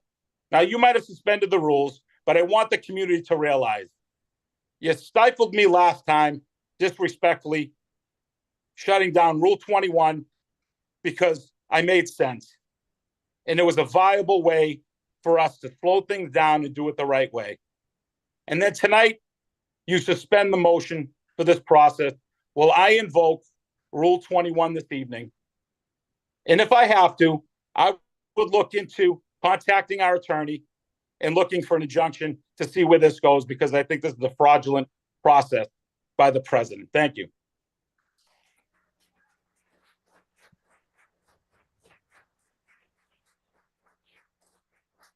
Thank you, Councilor Scarpelli. As noted by Councilor Scarpelli, there was a motion to suspend the rules to take these papers and to suspend Rule 21. Madam Mayor, your response. Thank you. Just a few points from Councilor Scarpelli. First off is, I just want to point out that we do probably twice a year press releases on development strategy and what our team and PDS has been doing throughout the community. The last one was late fall. It's on our city website and it outlines all the work that we've done. So I just want to point that out. You know, we have 6 housing developments, including 240Bs that are moving forward. We have 5 life science developments that are moving forward: Riverside Ave, Boston Ave, Sycamore, etc. We also have the Great American Beer Hall, commercial, retail, mixed-use developments. There's another whole list that has been moved forward. So I think it's a shame to say that we've done nothing in the last few years. So that's always open to the public, and we do send that to every counselor. I just don't know if everybody reads it. Second, I had our planning department outline, because it's said quite often that we've lost opportunities on these 40Bs. First, there's one that keeps submitting and withdrawing, so that is what it is. We did do our GLAM analysis, and we did in-state safe harbor. There was two developments. One was Mystic Valley Parkway. That's the one that's moving forward. And then there's the Fellsway that's in the middle of, between the Fellsway commercial and then a fully residential neighborhood. So by instituting safe harbor, we've been able to get these developers to come to the table and negotiate with us. If we didn't install our safe harbor status, we would have had no seat at the table. We would have been able to get no community benefits. And if you would indulge me, I have multiple pages on the first 2, and I can just I'll actually read the first one that's moving forward. It's 4,000 Mystic Valley Parkway. We've reduced density from the original proposal. We split it into 2 buildings for more manageable scale. We asked them to put in a shared use path around the entire property, not accessible vehicles on 2 sides, improve amenity space for residents with intentional play areas, significantly improved architectural design. Up to 70% of the affordable units will have Medford priority. Significantly increased bike storage for residents, including provisions for electric bike charging in parking areas. Pocket Park on the corner of Mystic Valley Parkway and Commercial Street with public amenities, including a commitment for public art to be improved by the Medford Arts Council, Medford Historic Society, and the Medford Department of DEI. We building an all electric, the building will be all electric with the exception of emergency generator. We've improved the layout for loading and passenger drop-off zones on site on the commercial ave side to improve area vehicle flow. Significant pedestrian improvements to the intersection of Commercial Ave and Mystic Valley Parkway, including ADA ramps, pedestrian countdown indicators, pedestrian push buttons, improved crosswalk paved markings, new street lights on Commercial Street, improved curb cuts, sidewalks and crosswalks on Commercial Street, a new blue bike station on site or in the vicinity, over $50,000 alone. Applicant will comply with the solar ordinance, $264,000 in linkage paid to our fire, police, and parks. That's just one 40B project, and we would have got none of this if we didn't didn't calculate our GLAM analysis and didn't instate safe harbor. So I'm so proud of the work that our Planning, Development, and Sustainability Office has done on not only this, but also on the Fellsway and whatever the last developer chooses to do. And then I just want to speak to the task force. I want to say that this is probably, in my 23 years, it's been the most collaborative that school committee, city council, and the mayor's office has been. And I think I said that to you after the election in November, that I just feel like these three bodies are going to be able to work better and more collaboratively than they ever have, because you all do the work. Whether people like it or not, whether they think you're moving too fast, you're doing the work. And I'm proud of that. The school committee is doing the work. I'm a witness to it every night that I'm at the meetings, and I know what some or all of the school committee members put together behind the scenes. And this has been transparent since day one. It was 2022 when Councilor Bears and Councilor Collins discussed it at the council meeting and wrote a public memo that we thought an override should be on the ballot. I wrote a public memo back that I agreed, 12 million, 3 million, but that's that. And since then, yes, we talk on the phone, we talk behind closed doors, but it's all transparent. When we went through the budget last year, we sat down, we discussed it. Just Councilor Sang, you were also in the room. We discussed it. We said, what's the path forward? How are we going to manage? How are we going to build a better budget and a better budget process? And we did a press release. That was, you can correct me if I'm wrong on specific dates, but in June of 2023, we put out a press release on exactly what we agreed on. Nothing more, nothing less. Transparency, that's transparency. We started a meeting in the fall. I believe our first meeting might have been the end of September, beginning of October. Again, put out another press release. We then worked through the struggles that we are facing financially over the last several months. Yes, the 5 of us were in that room for the task force meeting, but Member Graham and myself were meeting with the CFO of the schools and our superintendent quite regularly, as well as the school committee meeting on the floor to talk about the budget. Myself and my chief of staff, as well as the counselors, I'm sure, we're talking to our CFO, who I also think has an amazing mind. Regularly, my chief of staff every day, myself at least weekly, or sometimes multiple times a week. So yes, we had 2 CFOs working on this process, not in the room every step of the way when we met as a group of 5, but we talked through what we thought was the best path forward and how we could get this budget approved and still provide for our city and mainly our students. So I'm proud of the work we've done. It's gone are the days where we're negotiating jobs for friends. That doesn't happen anymore.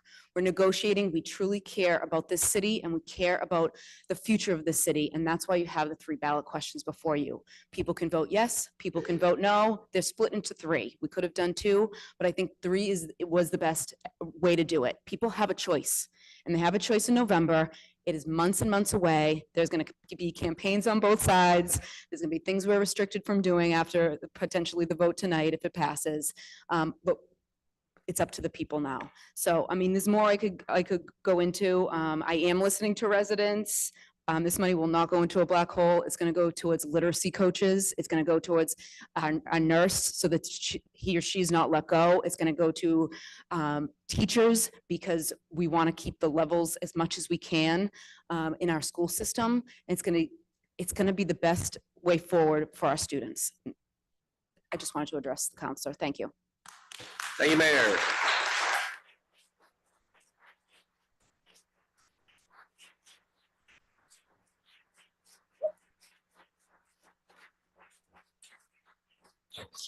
Counselor Sang, then Counselor Callahan. Thank you. As everyone I think in this room knows, that this has not been an easy budget season, not an easy budget year. We knew about this for many, many years now. I'll be frank with you, this budget is imperfect, as I think as you acknowledged in your statements. And before we got your final proposal, before we got the additional context, which Vice President Collins reminded us about, I was ready to vote no on it if I was uncomfortable with it. The additional papers that you've sent that have been put on the agenda, I think provide the context that I need to feel more comfortable voting for this budget. It's not enough, like you said. We need to do better by our schools. I ran on a platform that was mostly around increasing school funding. It's the reason, one of the 2 core reasons why I got into local politics in the first place. As a student, I really benefited from a lot of the programs that we have been talking about for the last few months that have been at risk of being cut. I'm happy that the ARPA supplement in this budget helps us keep a lot of those programs, or at least gives us the option to keep a lot of those programs. And I think maybe even more importantly, the override questions chart a long-term stable path towards financial health for our school system. I think that's really important to mention. I think you and I, we've had a lot of conversations about using free cash one-time funds. Sometimes we've agreed, sometimes we haven't. And to explain to the residents, a lot of our conversations go along the lines of, I'm trying to push you to spend more in free cash, and you're pushing back against it. And I think you do actually have a reason. I think it's important to tell the public that when we use free cash, that's a one-time fund for recurring positions. And we need to find a way to wean off of those one-time funds, particularly in order to keep our our bond rating high. We know that we are on a path to build a new high school. We have a lot of big projects coming up, and we need better bond ratings to save money for our city in the long term for those projects. And so it's reasonable to me, and it's not fun, but it's reasonable to me to use the ARPA supplement that you proposed and to pair it with the override questions. I think oftentimes reasonable governance, rational governance, and responsible governance isn't fun. It's not sexy. It's oftentimes really, forces us to make really difficult decisions. I think in those circumstances, it's really important to return the right of those decisions to the voters. I think that gets back to the override question. I think we have to remember that the question that we're facing as a council today is whether we present these questions to the voters in November. We're not voting on the increase, right? We're sending it to the voters. And I've always told the residents whose doors I've knocked on, whose phones I've called, and I actually got this the first day it was canvassing about 4 years ago in Wellington. What would you do about it over Prop 2.5 override? And I said back then, agree or disagree with it. The most just decision is the democratic decision. It's to leave it to the voters. I have my feelings on it. I'm sure you do. But it's the responsibility of the electorate to make that decision ultimately. As you acknowledged, it's a difficult choice for a lot of folks to make. But I think governance is about making difficult choices. It's about making choices that cause debate. And debate is a part of democracy. We can't avoid it and we shouldn't avoid it because avoiding it is what got us here in the first place. The health of our city financially is not due to one budget. It's not due to any one budget or any one council, any one mayor. It's due to a general approach that we've taken as a city for decades. We found ourselves in a position that's difficult to focus on new growth and have that plug in all the holes that we need. And that is what our council is doing. Earlier tonight, we passed our first step in our zoning recodification phase. And that's focused, like you said, on the new growth, on bringing in a larger tax base for our city so that we won't have to be forced to make decisions like this. I've also always told residents that the override is the last option that we have to resort to. But the facts of the economic reality of the situation is that we've been cutting budgets to the bone and then some. And I think this year's budget conversations really exemplify that. Our skeleton budget's been cut so much that it can't really stand up on its own. I think that's why we need to make these difficult decisions and to pose these questions to the voters, to have them choose. You also mentioned, I think, really importantly, this idea that our residents are demanding more. And I think they're right to demand more. Every conversation I have on the doors, we're talking about problems our city is facing. And it's heartbreaking to go budget season after budget season, door after door, to tell them we don't have the money for that. We're working on a plan, but it'll take years for that new growth money to come in. And, we have to be realistic about the timeline of new growth. It takes more than one day for a building to be built. And we need this money to plug the hole now. You've also mentioned a lot of the growth that is happening in Medford. And, I'll push back a little. I think we can be doing more as a city, but the fact of the matter, according to the Boston Foundation, we have as a percentage of prior permits, Medford is by far the leader in the Boston area for permitting new housing. You know, that is something to keep in mind.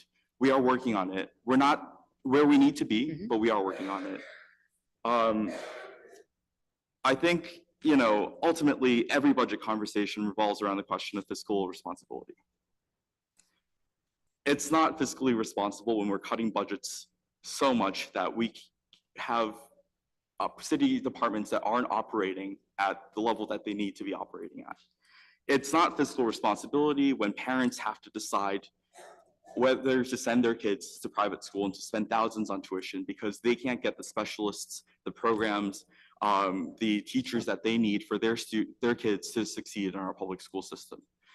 It's not fiscally responsible when our firefighters are operating out of really the dilapidated fire headquarters in Medford Square. It's not fiscally responsible when residents have to spend hundreds of dollars every year, you know, year after year, because our potholes are so bad that they feel like a roller coaster. You know, and the whole budget process in the last few years, you know, this year has been calmer because of the collaboration, but the whole budget process oftentimes feels like a roller coaster ride. I think that these override questions do stabilize our city a bit, and they give us a chance, a fighting chance to not only succeed, but to thrive as a city. So to all the residents who are tuning in tonight, you know, you may have the override questions, the choice is yours. But I ask you to consider one thing. I ask you to vote for someone you don't know. Vote for the kid who needs the literacy coaches. Vote for the you know, the drivers who need better roads. Vote for the parents that need to talk to guidance staff, the school nurses, the arts, the families that need the arts programs to have their kids thrive. Vote for a future where our city shares and saves costs, where we share our burdens and save money in the long run, and where our finances are more stable, and where I can go to you, our residents, and say, yes, we can work on that project. Let me get that done for you. So I yield my time. Thank you, Councilor Sang.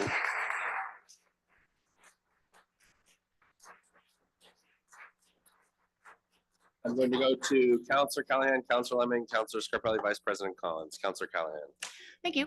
Thank you, Madam Mayor, for being here, for all the work that you have done on the budget and providing us with the information early, and also on working on these proposals.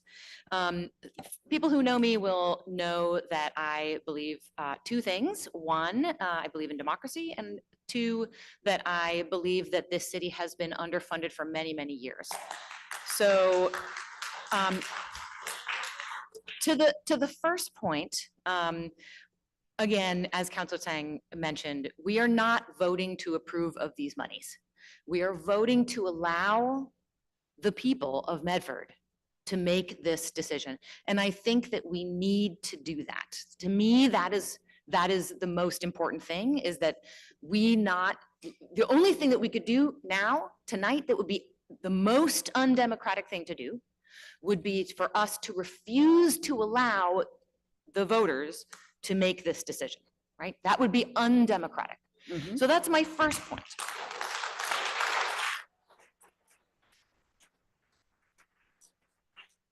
My second point is about the chronic underfunding of the city. And while I certainly am all for new growth, I think it simply doesn't add up.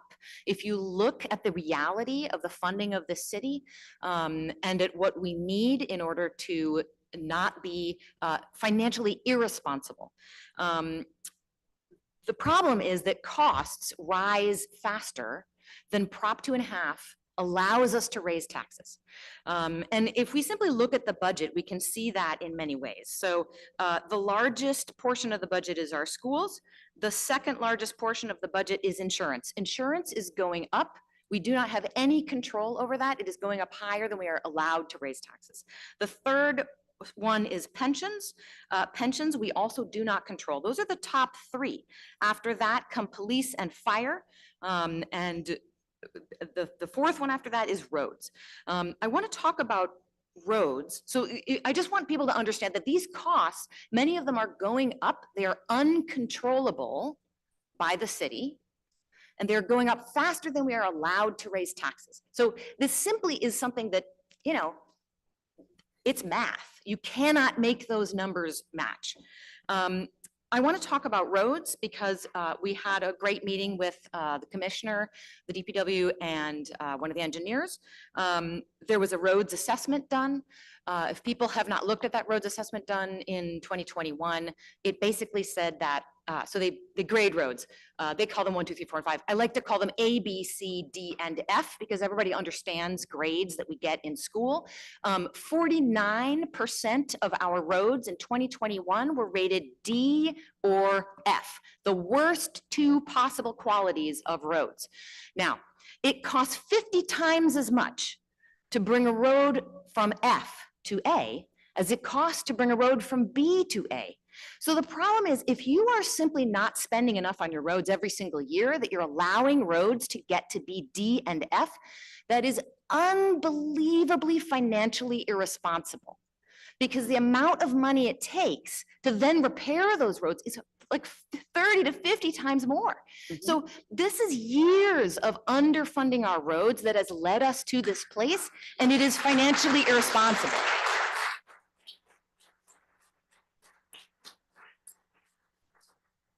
We came out of COVID, and during COVID, students everywhere suffered. They suffered mental health issues, they suffered academic issues, they suffered from family issues. And this is a reality that our students, all of our students in our schools are facing. They need more supports. That is just a reality. And the other thing about schools is that we have school buildings that have not been properly maintained, that the money to properly maintain them has not been spent in the past. That means that we are in debt. So we are in road debt, we are in school debt, we are in school support debt, we are in trees debt, and I'm glad we planted 200 trees, but it is my understanding, and this is colloquially that I have heard through the grapevine, we do not have a study yet, it's not completed, but my understanding is we lose more than twice as many trees every year as we plant. So we are in tree debt. We are in debt in terms of the salaries because our salaries are not commensurate with other cities, surrounding cities. And what that means is that it is incredibly difficult now for us to fill positions. We have turnover. This is financially irresponsible. So the problem is not like the problem that we have, new growth, there is no city in the world that could create the new growth needed to fill these gaps. These gaps are real. They are due to many things that we cannot control. And I believe that the proper thing to do is to allow our community to make the decision through democracy. Thank you.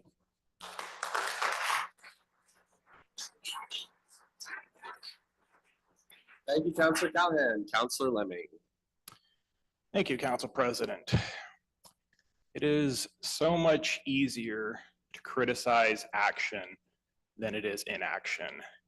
And unfortunately, for decades, this city has really not done a whole lot to address the structural underfunding that has led up to this fiscal cliff.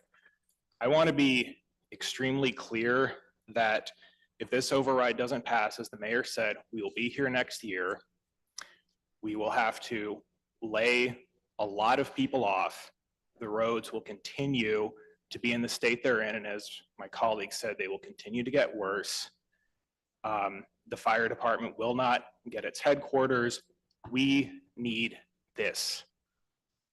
As Council Vice President Collins said, this is the most important vote that is coming before this council tonight, that has come for this council so far this term. Now, I don't know what it means to do an override right. I'm sure that they've done it differently in other cities. And I know that my colleagues on council, my colleagues on school committee, and the mayor may have slightly different views on this. They announced the financial task force months ago via press release. It was never a secret committee, and they had to work out a compromise to bring what we're seeing today. Okay? And I'm not going to sit here and criticize people who are trying to address the issues that people have been talking about in this city for decades. And I'm sure that a lot of people will come around and say, you know, we need more development. We need to do more with less, whatever that means. We need to, we're already down to the bone. Okay, I've been to the school committee budget meetings. They've already stripped the school budget down as far as it can possibly go. If this doesn't pass, we don't know what we'll do next year.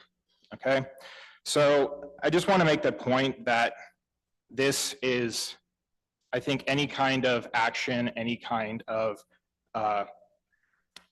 choice that the voters have, that we can give the voters, is praiseworthy. I commend my colleagues for doing this. This is going to be historic in this city. This is what we need right now. And big picture, I just want to really drive that point home. You know, unity is not doing what the loudest people in the room say we should do. Unity is fixing the problems that the vast majority of the city have told us about, even if our solutions aren't perfect.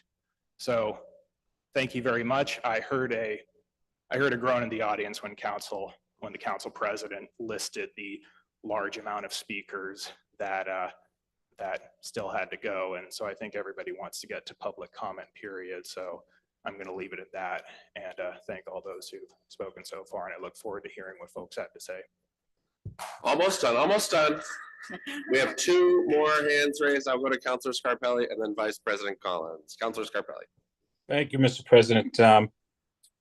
So I appreciate the dialogue back and forth. Just a quick note to the mayor. The presentation you just gave was the same presentation we heard at the debate. Again, no shovel in the ground, no money in our accounts. We've done nothing at Mystic Ave. We've done nothing in Medford Square. And Councilor saying immediate funding is available when you start these projects and permits and fees. But my biggest issue I'm having here is not the fact that, because people are going to leave tonight saying Councilor Scarpelli's against an override. No, it's not. That's not what I've said this 1,000 times.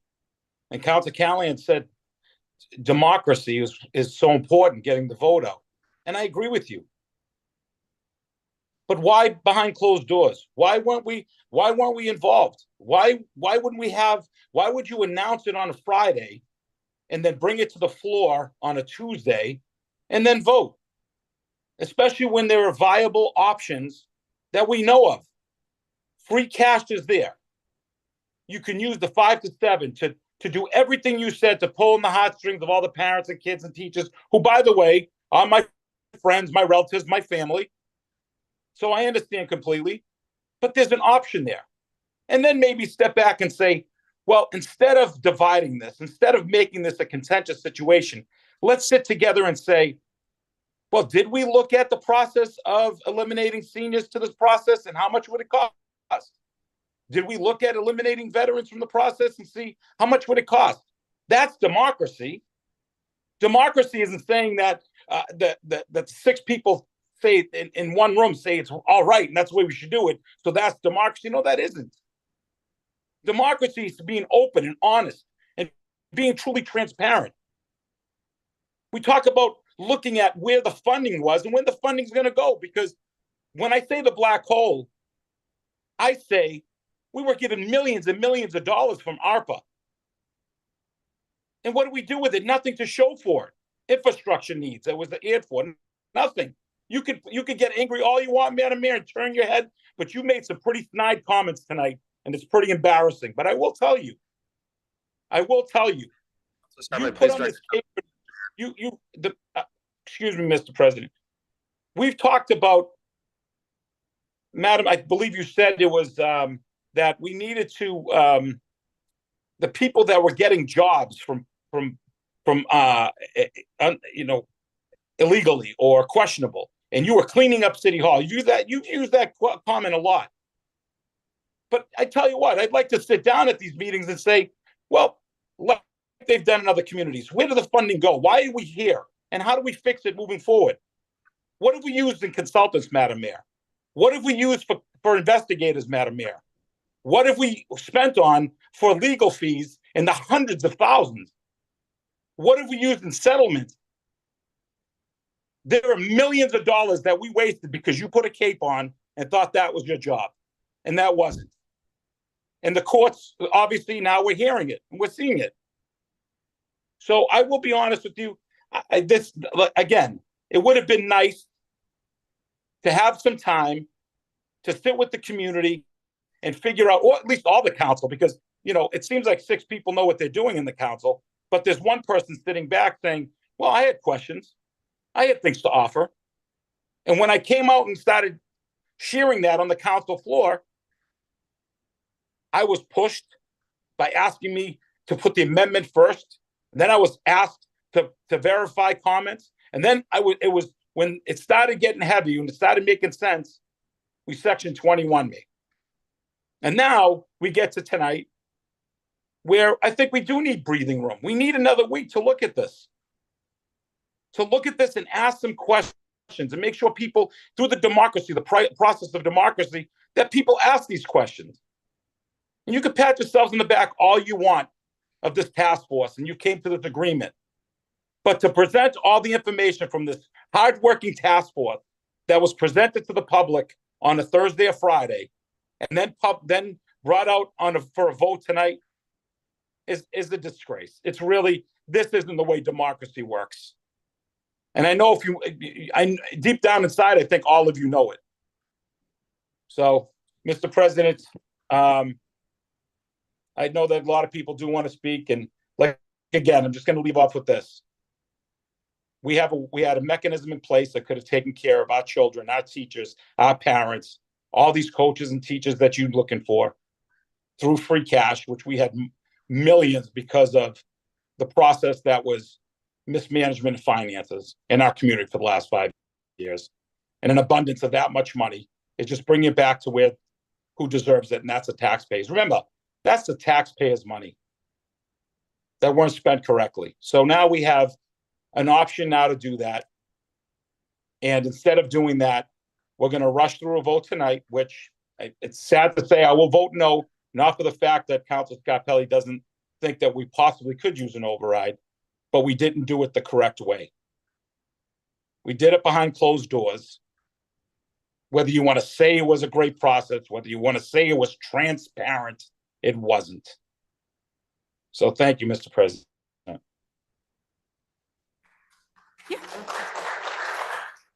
I'll comment. Thank you, Councilor Scarpelli. I can will go to the respond. mayor, and then I will go to Vice President Collins. Mayor Legault-Kerr. Thanks. I'll only comment on a few things. I just take sincere offense to say that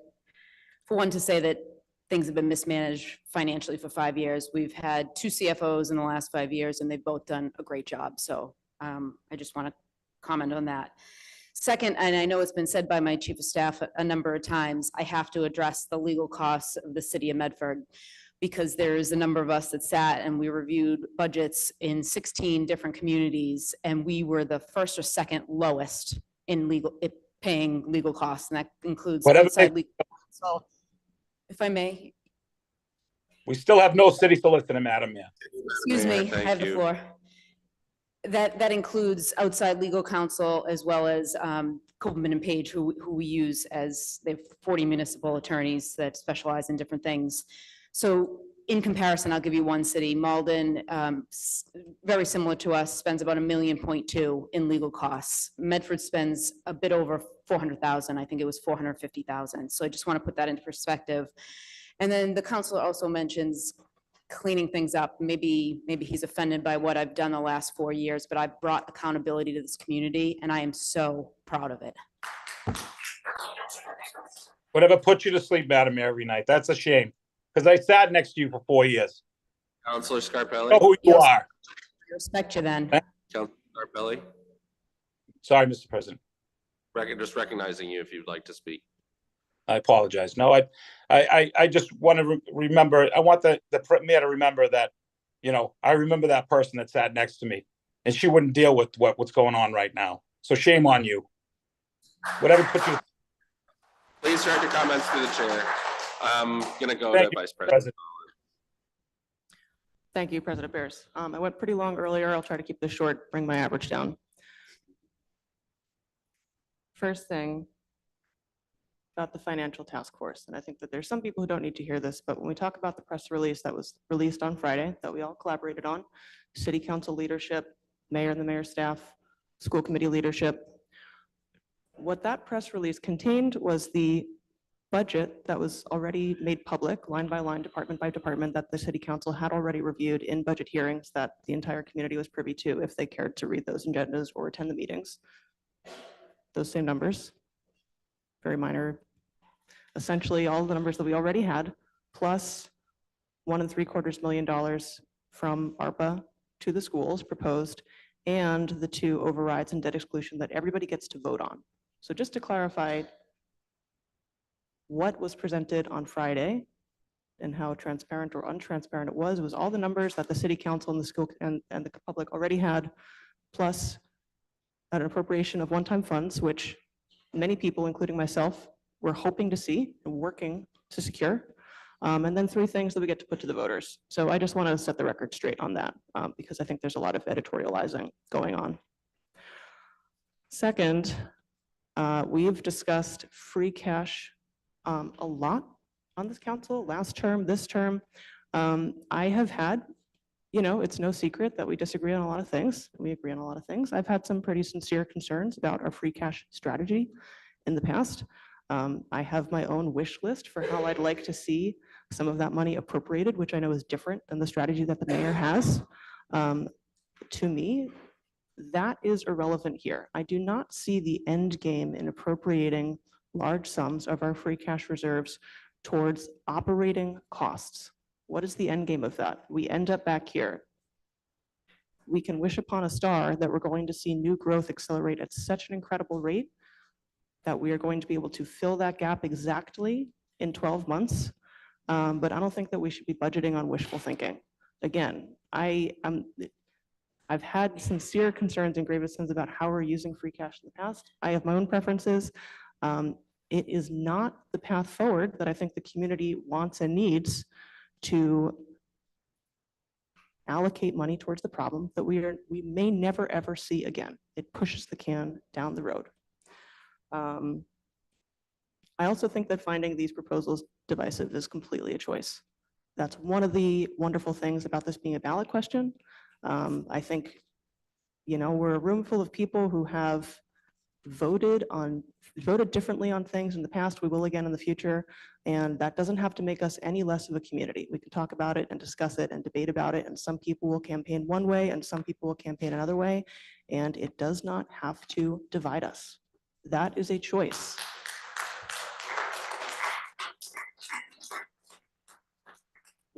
And I think when people are telling you that you're being divided, you should pay attention to what the motives behind that imperative might be. You don't have to be divided by this. This can actually bring us together in a city with a future that is going to be brighter and more supportive because of what we might do with these investments if we pass them.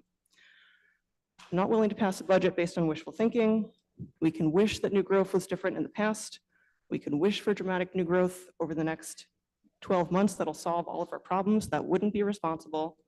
I don't think that what we want as duly elected leaders of the community is for the ability to point the finger and blame somebody else for our problems. I think we're all here to solve problems. Thank you. Thank you.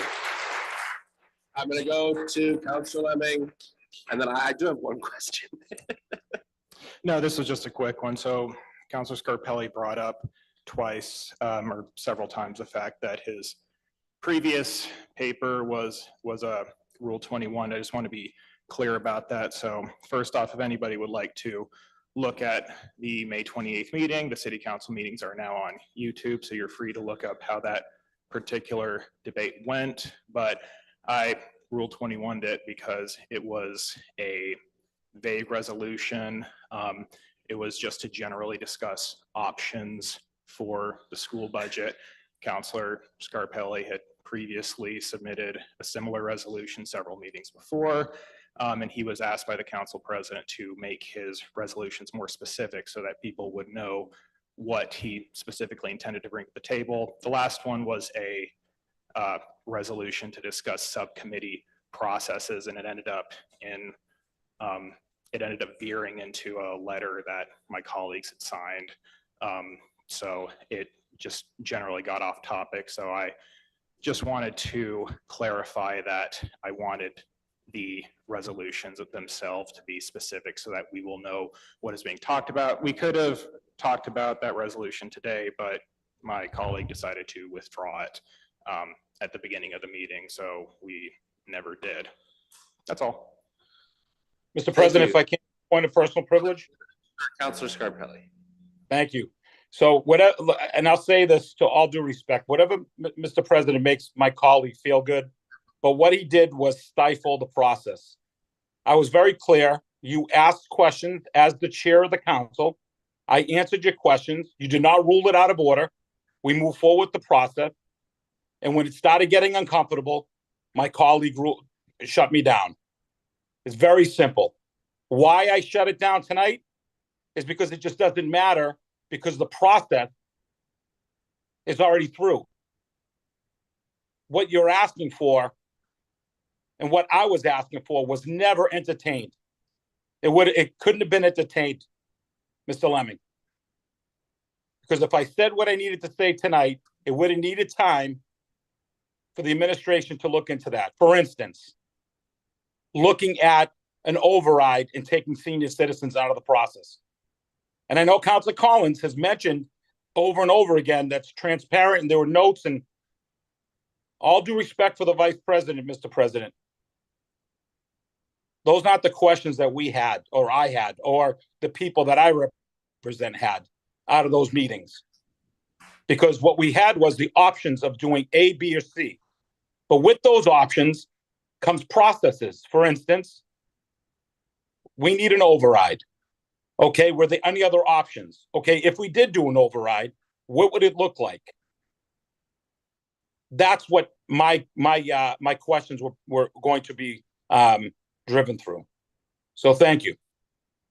Thank you, Councilor Scarpelli. One of the other benefits of streaming on YouTube is it's a lot easier to fast forward through the meeting. So if anyone wants to watch it later. My one question, and I hate to derail a wonderful dialogue and narrative, it's actually about the law department budget. And I just wanted to say, A, that I'm thankful to see the increase in the salary for the city solicitor position.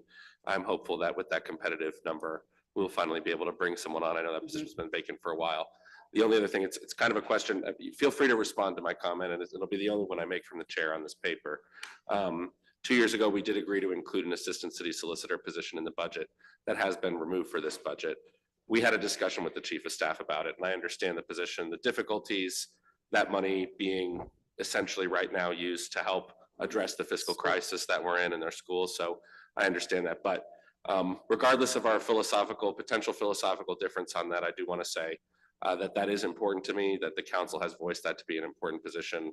And I am hopeful if this package does move forward that we can have further discussions, hopefully with a city solicitor hired at this new rate, about potentially restoring that position in the future. So I just wanted to put that on record, as that is something that we have talked about 2 budgets ago and is important, and this council has raised as an issue. Yes, absolutely. Continue to have discussions with anybody that is willing to call me back and communicate with me. Absolutely. Thank you, Madam Mayor. Thank you. All right, any further questions for members of the council? Seeing none, we're going to go into public comment. People who would like to speak for public comment may line up at the podium here. They may raise their hand on Zoom. the mad rush begins. And we are going to be following the public comment rules laid out by the council. We will have 3 minutes for the first 2 hours of public comment. After 2 hours, we will go for one further minute.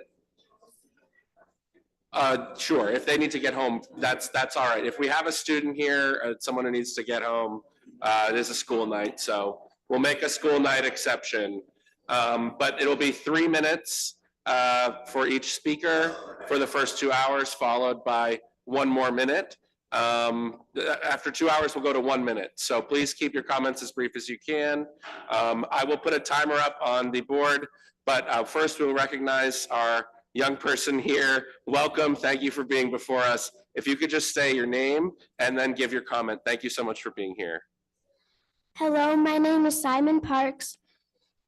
I am in 3rd grade and I'm in Miss Stowe's class. And I think cutting the teachers is a bad idea because I think having more kids in my class would make it harder to learn. And I would miss all of my teachers who helped me learn throughout the years. So please think about keeping the teachers and giving the schools the money they need.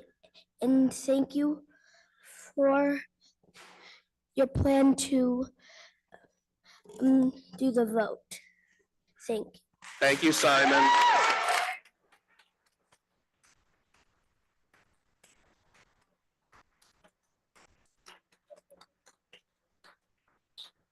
All right, we'll go to the podium. Name and address for the record, please, and then I will alternate with Zoom. My name is Chris Brayota. I'm at 20 Mystic River Road, where I'm a homeowner, and I look forward to the chance to vote on this override because I want my taxes to go up. I'm unclear what level of democracy Councilor Scarpelli is looking for beyond a vote amongst the voters in this city. Across the United States, at the federal level, and in states and towns and cities, we've been suffering under 44 years of austerity budgets fostered by short-sighted thinking meant to starve government. It started under Reagan Republicans, was continued under Clinton Democrats, and only now are people beginning to wake up from this long, silly dream of paying for nothing and expecting everything. It's time for Medford to join the people who are waking up and stop entertaining people with fantasies of efficiency that they're sure are still out there somewhere to be found. According to the Massachusetts Department of Revenue, in 2024, of the 352 cities and towns in Massachusetts, only 41 pay a lower residential tax rate than Medford. Some of these are poor communities like Florida, Massachusetts, and Toland, where real estate is not a wildly valuable asset. Medford is not one of these. Others are places like Cambridge, which can get by on vibrant commercial tax rates. Medford is not Cambridge. The rest are all wealthy communities and resort towns like Truro and Oak Bluffs and Edgartown that can pay for private school and private trash pickup and private work on the roads, supplemented by tourist dollars. Medford is not Martha's Vineyard either. Medford is a vibrant middle-class city that has for too long avoided investing in itself. With the decrepit fire station endangering the safety of our rescue squads, with the state of our school buildings and school budgets, we're seeing the results of these 44 years of disinvestment and anti-tax mania. It's time to wake up and start building our community again. Thank you. Thank you. I'm going to go to Zoom and then I'll come back to the podium. I'm going to recognize Chris Bennett on Zoom. Chris, you have 3 minutes. Name and address for the record, please. Christine Bennett, 19 Martin Street. Everyone's talking about the fact that they all knew that this was going to come about, that money was tight. And I was thinking to myself, when I budget my own home, my finances, I carefully review my expenditures. And I see so many expenditures that are being misused. It concerns me a great deal. One of the major factors is the school committee and city council had increase in wages. They were considered public service positions years ago, and a stipend was given for that kind of cost. So if we knew that money was going to be cut, why are we giving people raises at that point? Secondly, a lot of regular homes are not, the people that are working don't get a high percentage of money in. They might get a 2% raise. They're not getting big raises like they used to years ago. Then the second thing was when we were talking about this financial grouping, I wanted to know why there weren't any really financial people involved in that setting. I mean, could you have gotten anybody as a speaker to sit down and talk to you about the financial planning that was going on? And my final question is, how many homeowners are in this city? Because it seems like we're trying to get blood from a stone. Everything else is going up for people in this city. I have people that are living in my home that were not living in my home because they can't afford the rents. So tell me, how many homeowners are in the city right now that we're trying to get this money from? Is there an answer to that question? Thank you. I will just say two things. There's, I believe, about 12,000 properties, residential properties in the city that are owner occupied, and the city council has not received a pay increase since 2016. Name and address for the record, please. I'm Ada Gunning, 40 Magoon Ave. I just wanted to express my gratitude to the city council, Mayor Lungo Cohen, the school committee for your leadership on this. I don't think it's necessarily popular to ask a city to tax itself at a higher rate. To me, it shows real leadership that you're stepping up and asking the people of Medford to vote on this. To me, it's very intuitive that when a real estate tax stays flat and inflation is at a higher rate, that the revenue of our city will go down in real money every year. That's less money going to Medford, less money going to families and to our schools. You know, we've been talking about our most vulnerable residents in Medford, and I think they're a very important population, but another very vulnerable population is the children who don't get to vote, who don't come to these city council meetings, who don't qualify for income-based homeowner exemptions to these tax increases. And those kids, such as my child who's starting kindergarten in the fall, they don't get to vote on whether they get another school nurse, a guidance counselor, sufficient resources in their classroom, top-notch teachers. Thank you for standing up for those vulnerable members of our community as well.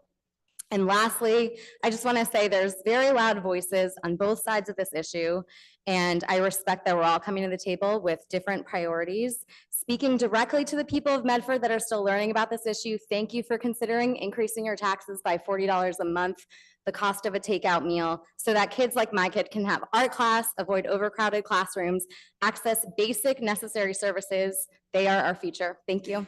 Thank you.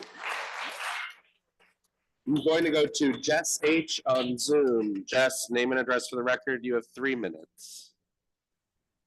Hi, Jessica Haley, Fourlock Road. I just want to know, I was being told with this override that seniors were going to be excluded from it. Is that still occurring? I'm kind of back and forth with understanding that. The tax exemptions that the state allows the city to charge and the override are separate issues. The city does have the maximum tax exemption for seniors, veterans, and the blind that is allowed by state law. Right, I'm understanding, but is the 2.5 override also going to be put towards seniors? It will apply the same way that the property tax applies to everybody. Okay, because I thought that the seniors were going to be excluded from this. Wasn't that Wasn't that what was stated? That's not legally allowed under state law. Okay, so what were the seniors going to be excluded from? This is what I'm not sure. I don't know, ma'am. No one knows what I'm talking about here? Does any of the members know what I'm talking about? I don't, because I could have sworn there was something about the seniors being excluded from something, from increasing. If I can, Mr. President. Councilor Scarpelli. So when I asked for debt exclusion, the finance director at the time, Alicia Nunley, did a study that excluded our seniors. And my comment tonight would have been, through the process, it would have been interesting to see, before we got to this point, if seniors could have been excluded. So, but I believe Council Bear says it's a mass law. I believe there is a process that you can work with the state to get that exempt, by the way. Thank you. Thank you, Councilor Scarpelli. Thank you, 1 minute. Thank you, Mr. Scarpelli. Yeah, so I mean, my parents bought a home here in the 70s for $48,000. yes, their home has increased dramatically due to people that can afford over $1 million homes buying around here in West Medford. My parents' retirement is this home. They have a lot of money taking out against this home. They're not worth $800,000, $900,000. So that's my issue that I have. And I would like you guys to look into helping out the seniors any way you can. Thank you. Thank you, Jess. Name and address for the record, please. Hi, Danya Sherman, 54 Dover Street. Just want to thank you all so much for your leadership and work on this. My husband and 3-year-old and I moved to Medford about a year ago. And I work in the community development field, and it is just a fact that our municipalities across the country have received less federal funding for decades. This is a structural issue of not being able to raise enough revenues to cover costs, and ARPA showed us how meaningful it is to have those extra federal funds. But without those federal funds in perpetuity, city leadership is going to have to deal with these really difficult decisions. It's not going to magically go away. We've loved getting to know the community that Medford has to offer, and especially our community of young families. So I'm here to support putting the overrides on the budget so that we can really support our schools and our youth and our families and our infrastructure as well with the street budget override. Thank you so much. Thank you so much. Going to go to Sharon DSO on Zoom. Name and address for the record, please. Sharon, you have 3 minutes.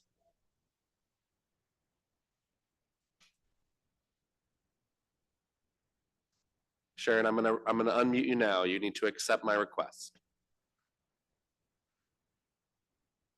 Hello, can you hear me okay? I hear you, Sharon. Name and address for the record. You have 3 minutes.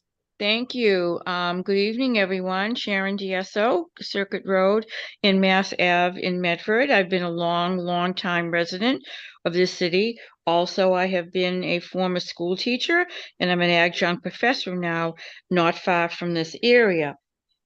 I do want to tell you a few troubling thoughts that I have this evening. First, I could direct this really through the president, but I'm really I know Councilor Scarpelli well for many years, so he could aptly answer some of these questions to educate everyone. First of all, how did we get to this point? Everyone said they knew it was coming, et cetera, et cetera. How did we get in a precarious situation like this in Medford? And I appreciate all the comments that people have made, especially people concerned about the education of their children.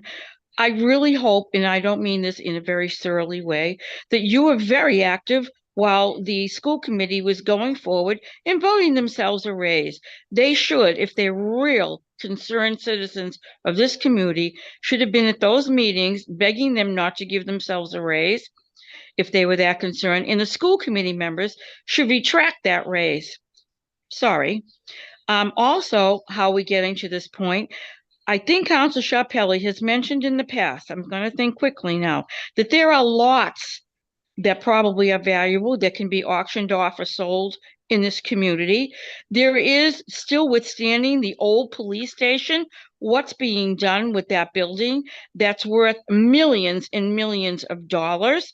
I just throw those questions out. I think this is a last resort. We should not be in Medford. We are not, sir, second speaker after that fine young student. We are not a vitalizing town anymore. We are not vibrant. We're in a precarious situation. I advise strongly that people who are watching, listening, agree with this council tonight should extend this until more investigation is done into this matter, and it should not be thrown out tonight, just like it were playing cards in a crapshoot.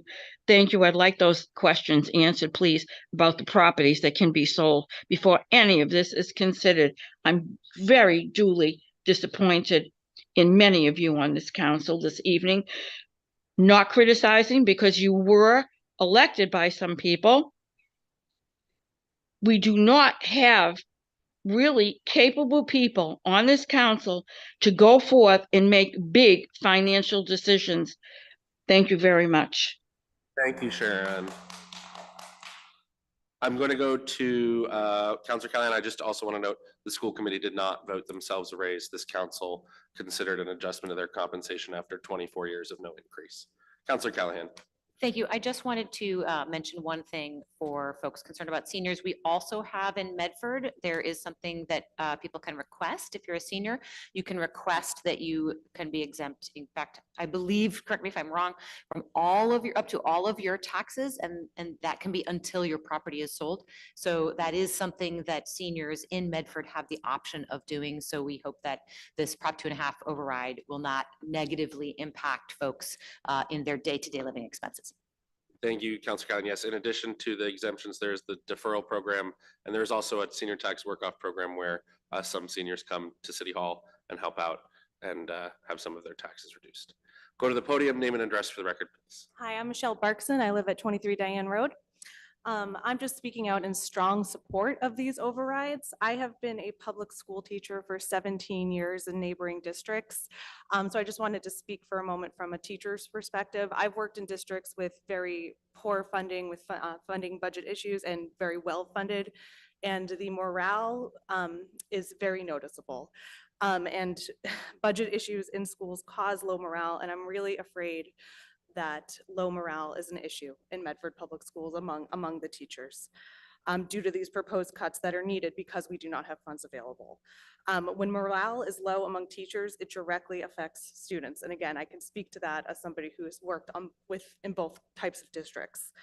We have to remember that teacher working conditions are student learning conditions, and we cannot separate those.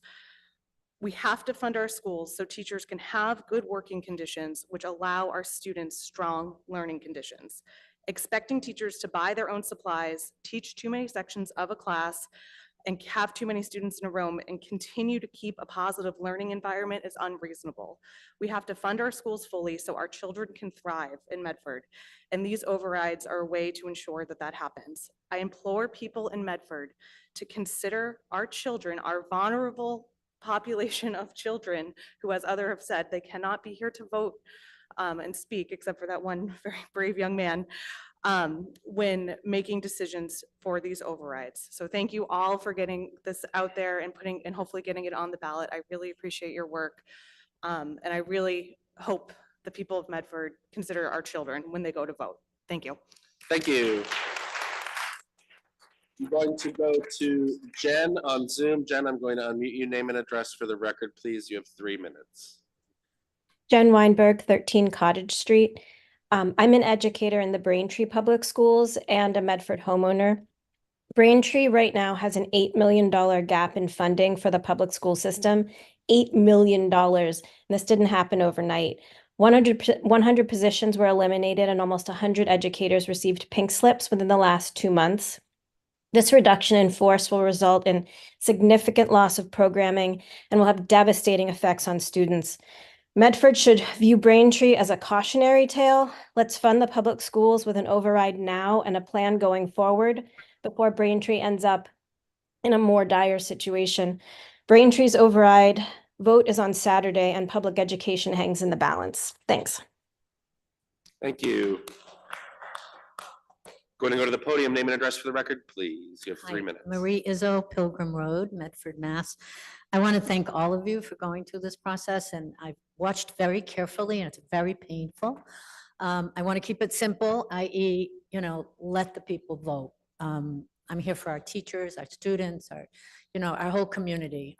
So I just really want to take this vote tonight and for us to make the decision that we all need to make personally. I'm a vulnerable senior, so I have my own sort of things to think about and how that's going to work for me. I'm sure I'll figure it out. But we're all strapped financially right now. But as Ann Callahan said here, it's just inevitable and it's everywhere. I see it in Melrose, I see it in Arlington, vote yes, vote no, all this. But let's just vote as a community. That's all I care about. Thank you. Thank you. Going to go to Zoom, Bob Jones, Medford Fire Union Local 1032. Name and address for the record, please. You have 3 minutes. Okay, thank you. Bob Jones, 5 St. Mary Street, Medford, Mass. Local 1032 treasurer. I'll try to be brief because I have many questions and many issues that I'd like to address. The first of them was for anybody who was on the financial task force. Could I request a copy of the minutes for those discussions of the meetings for the financial task force? Anyone who was on that committee? Mr. Jones, we don't have public minutes. They were not public meetings. Okay, so it was, I've heard many times that it was a transparent process. I'd just like to know what was discussed and what their resolutions were. Anybody that took notes and how they came to their conclusions. The press releases issued by the financial task force contain a summary of the decisions that we made and the discussions that we had in those meetings, and they are available to the public on the city website. City website, okay. All right, just a little more on the free cash uses. I know it's not good business to fund free cash on recurring expenses. However, if we were to look through the budget, I would think that there would be some expenditures that would qualify for free cash expenditures that could be used in that manner that would reduce the other budgetary items and take the strain off it, and therefore we wouldn't have the shortfall that we have. The other thing that I'd like to discuss is the where the legal fees that we expend for the city, where is that budgetary item located? Is that in the legal department? Is that in professional salaries? Where could I see that budgetary item? What? That is in the law department budget. Law department budget. Okay. So the law department budget would have all our legal fees, the estimate for what we're going to spend on those? It has the amount that he has budgeted for those, yes. Okay. And you can So I'll have to look. Available for prior years as well. Okay.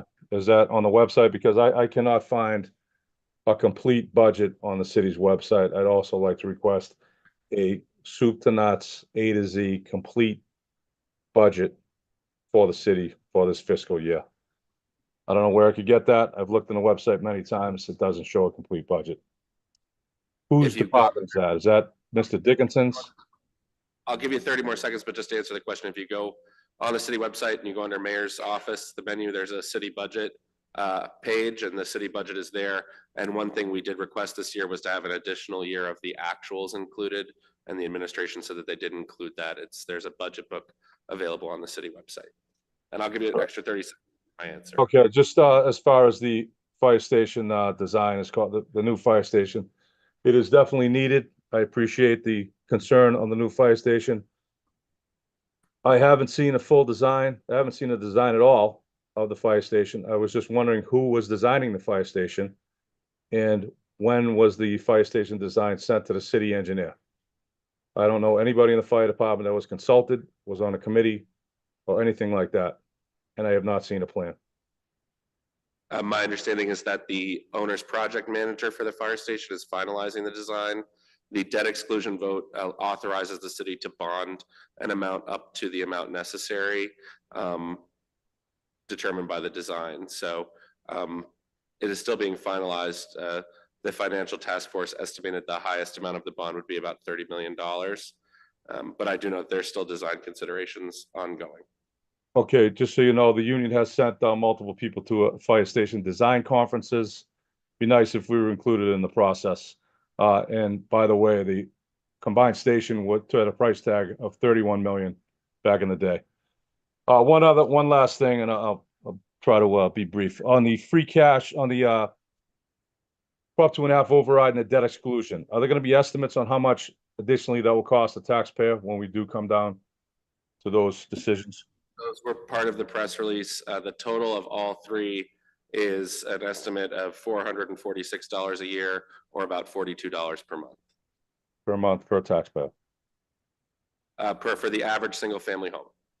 Single family home. $69,000. Okay, thank you. Thank you. We'll go to the podium. Name and address for the record, please. You have 3 minutes. Good. Anthony Guillen, 45 Elm Hill Avenue in Leominster, Massachusetts, and I'm the president of the Medford Teachers Association. While I appreciate we have to have a discussion about something coming up in November, all of my members at the moment have Friday circled on their calendars because that becomes the deadline for pink slips to be issued. And with the allocation the mayor has given, we are still looking at about a $1.6 million gap between the school committee's asked budget and this allocation. So I first and foremost ask that this committee look for that 1.6 million. And I also ask that the budget be made available as soon as possible because our countdown for the days of school left basically comes down to, we have Wednesday, Thursday, Friday, and then Tuesday. And then we're scattered, we're back at home and a lot of people are asking me, do I have a job next year? What's going on? So I ask again, as I asked the last time, to have a budget made available to me. And again, I ask to focus on the present, which is again, that $1.6 million gap between level services and what is being presented tonight. Thank you. Thank you, Mr. Gannon. Just, I can't speak for the school committee. I do see some school committee members here. I do know that the school committee has had to wait to schedule their budget meeting until we had an allocation before us and approved it. And my understanding of the 77.75 million, it's not the 79.4 requested by the school committee. But my understanding is that the intent is that if the overrides were to pass, then there could be supplemental appropriation recommended by the school committee to the council. And the override questions also would become active this fiscal year. So essentially, there's money for the first 2 quarters of the year, and there potentially would be more money after that. That's just my understanding. I'm, again, not on the school committee, but just to allay some of those fears. Beyond that, I do not know when the school committee is going to schedule their meeting or release a budget, but I do know that they had to wait for us to approve an allocation. All right, because I'll be honest, I mean, you can't really allay fears because I was told of a cut today that we're losing a teacher at the high school. So that's going to start it. Right. So again, I need to have a budget in front of me, as is the right of the union president. And I need to be able to get some clarity because until then, my membership cannot start thinking about November, can't start thinking about the summer. It has to think about Friday. Yeah. Thank you very much. Thank you. I'm going to go to Ken on Zoom. Ken, I'm going to unmute you, name and address for the record, please. You have 3 minutes. All right, thank you. I'm Ken Garrow, 52 Lambert Street. First of all, I wanted to be there actually tonight, so kudos to everyone who in the past has made the Zoom accessible. I'm getting over a sickness, don't want to get anyone whatever the hell I've been dealing with. So thank you to past and present council for that. I am here to say I do support all of these Prop 2.5 overrides, both the 2 individual as well as the debt exclusion. I know it's been said over and over again, no one likes raising their own taxes. I'm a single homeowner. I don't have any kids. Also, honestly, I grew up in the middle of the woods. The roads here are still perfect by comparison. But I still want to, give back to the community that I have been a part of for almost 15 years. That said, I think to the union president's point that he had also mentioned, I think we do indeed have a lot of free cash that's available. I don't think it's a permanent solution. I think even if we were to somehow release funds slightly, that does only get us through now. I think no matter what, we would still need those Prop 2.5 overrides to help us towards a sustainable path. And I know between the zoning ordinances that you all have been working on this year, on top of everything else, I think that runway with the free money, as well as the Prop 2.5 override, plus all of the growth that is hopefully moving forward in this time frame for new businesses, mixed developments, more residential, I think that would set Medford up on a really fantastic course for the next several years, where hopefully we would even be able to avoid any other future debt overrides, hopefully with enough build out. So that is it. Just keep up the great work. I appreciate it. Thank you. Go to the podium, name and address for the record, please. You have 3 minutes. Jason Eastman, 204 Fells Ave. I just wanted to say that Medford has among the lowest property taxes in the Commonwealth. After $37 a month extra, if all of these pass, it will still have among the lowest property taxes in the Commonwealth. And the way that we afford that is by subsidizing or making our teachers subsidize our property owners, making our firefighters subsidize our property owners, making our students subsidize our property owners. And so on behalf of my first grade daughter, on behalf of my 3-year-old who will be coming up into public schools, I say thank you to the leadership of City Council. Thank you to the mayor, wherever she is. And thank you to all of the voters who will support these overrides. Thanks. I'm going to go to Munir on Zoom. Name and address for the record, please. You have 3 minutes.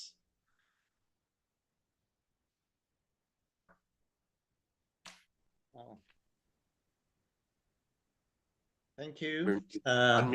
My name is Munir Germanus, and I live at 3 Summit Road. I have lived in Medford and been a homeowner for about 40 years. I fully support the effort of this council and our mayor to face fiscal reality and making even the very difficult decisions, and not simply make declarations that are not based on facts and reality. If you really are looking for additional support for our schools and infrastructures from outside, then start talking to your representatives in Congress and ask them why they spend trillions of dollars to support our weapons manufacturers and a few foreign countries whom we consider our allies, instead of making something like ARPA a permanent feature to support our communities across the US. So I fully support the work of this council, and I am happy to pay more taxes to support and maintain our community. Thank you for the opportunity. Thank you. To the podium, School Committee Vice Chair Jenny Graham. Name and address for the record, please. You have 3 minutes. Jenny Graham, 7 Ronelli Road. I am the vice chair of the school committee, and I just wanted to let you all know that every time we look at a budget, we have a chance to look into the future.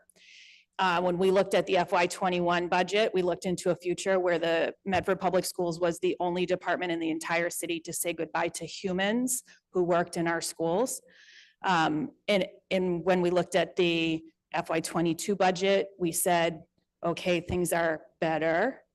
But also we had an inordinate amount of need that we had never seen before due to the recovery of students from the pandemic.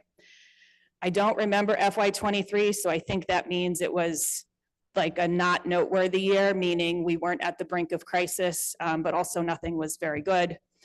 When we looked at the FY24 budget, we looked forward and we said, this budget is incredibly fragile. Those are words that we used on the floor. We also said that we would be using and exhausting our remaining ESSER funds to do what the city budget could not do for us.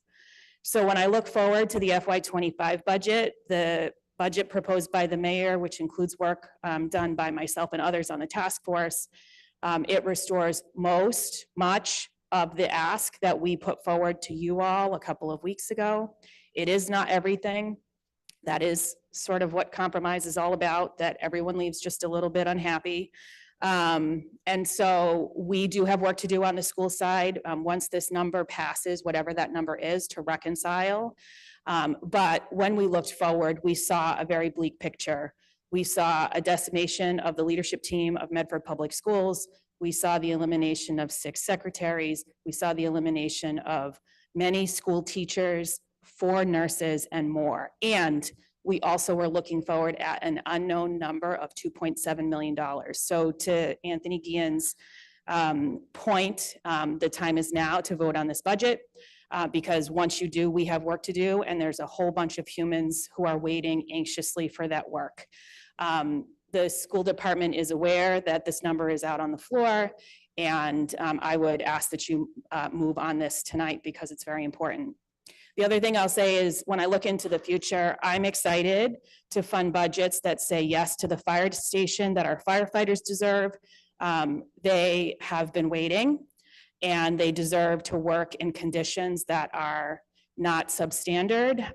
They deserve to work in a state-of-the-art facility, just like our police do, just like our library does, just like I hope someday our students will and our teachers will.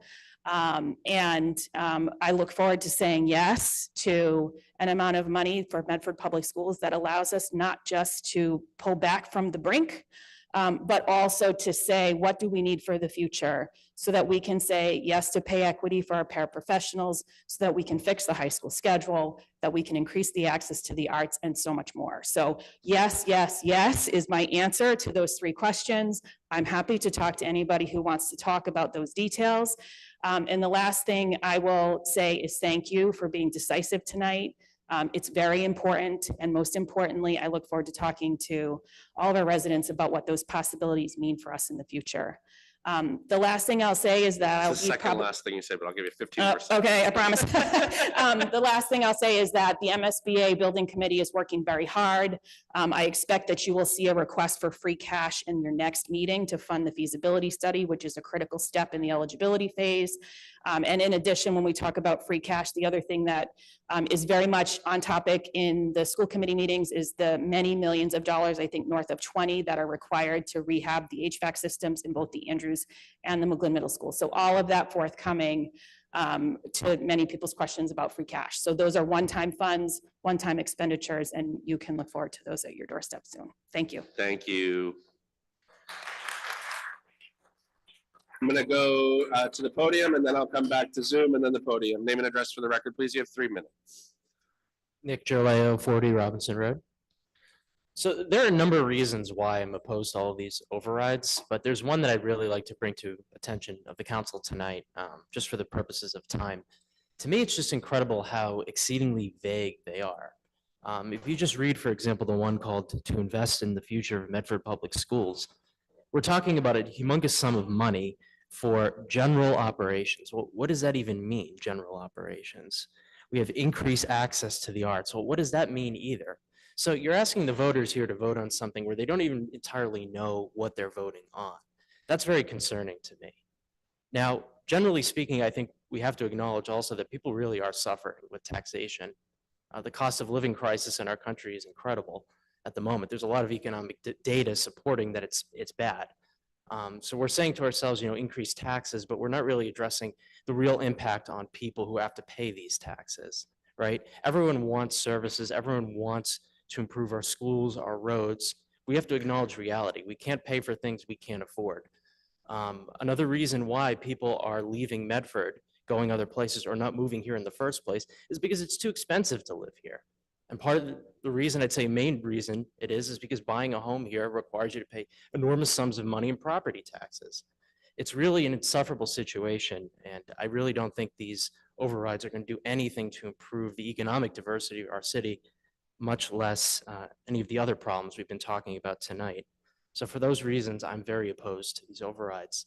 As much as I love the Medford Public Schools and I want to increase services, we have to be realistic here. We have to do what we're able to do. This is coming from a guy who went to Medford High, who was #1 in his class. I really do care about this city, but I have to acknowledge reality first. Thank you. Thank you. I'm going to go to Zoom. Jean Zotter. Jean, name and address for the record, please. You have 3 minutes. Good evening, everybody. I'm Jean Zotter. I live at 36 Saunders Street, and I am a homeowner. I just want to be on the record to say that I support an override and investing those tax resources into our schools and roads. An override will support long-term costs that free cash cannot adequately address. And Medford is a city that has never put to the voters since Prop 2.5, the law passed. We've never put this to the voters to ask them to do an override. The legally allowed amount of 2.5% increase for our property tax does not keep up with inflation. So we have not been able to keep up our resources to meet the needs of the city. And for those reasons, and that the proposed tax override isn't that much, it's $37 a month or less, depending on your home, I support the tax override. Thank you.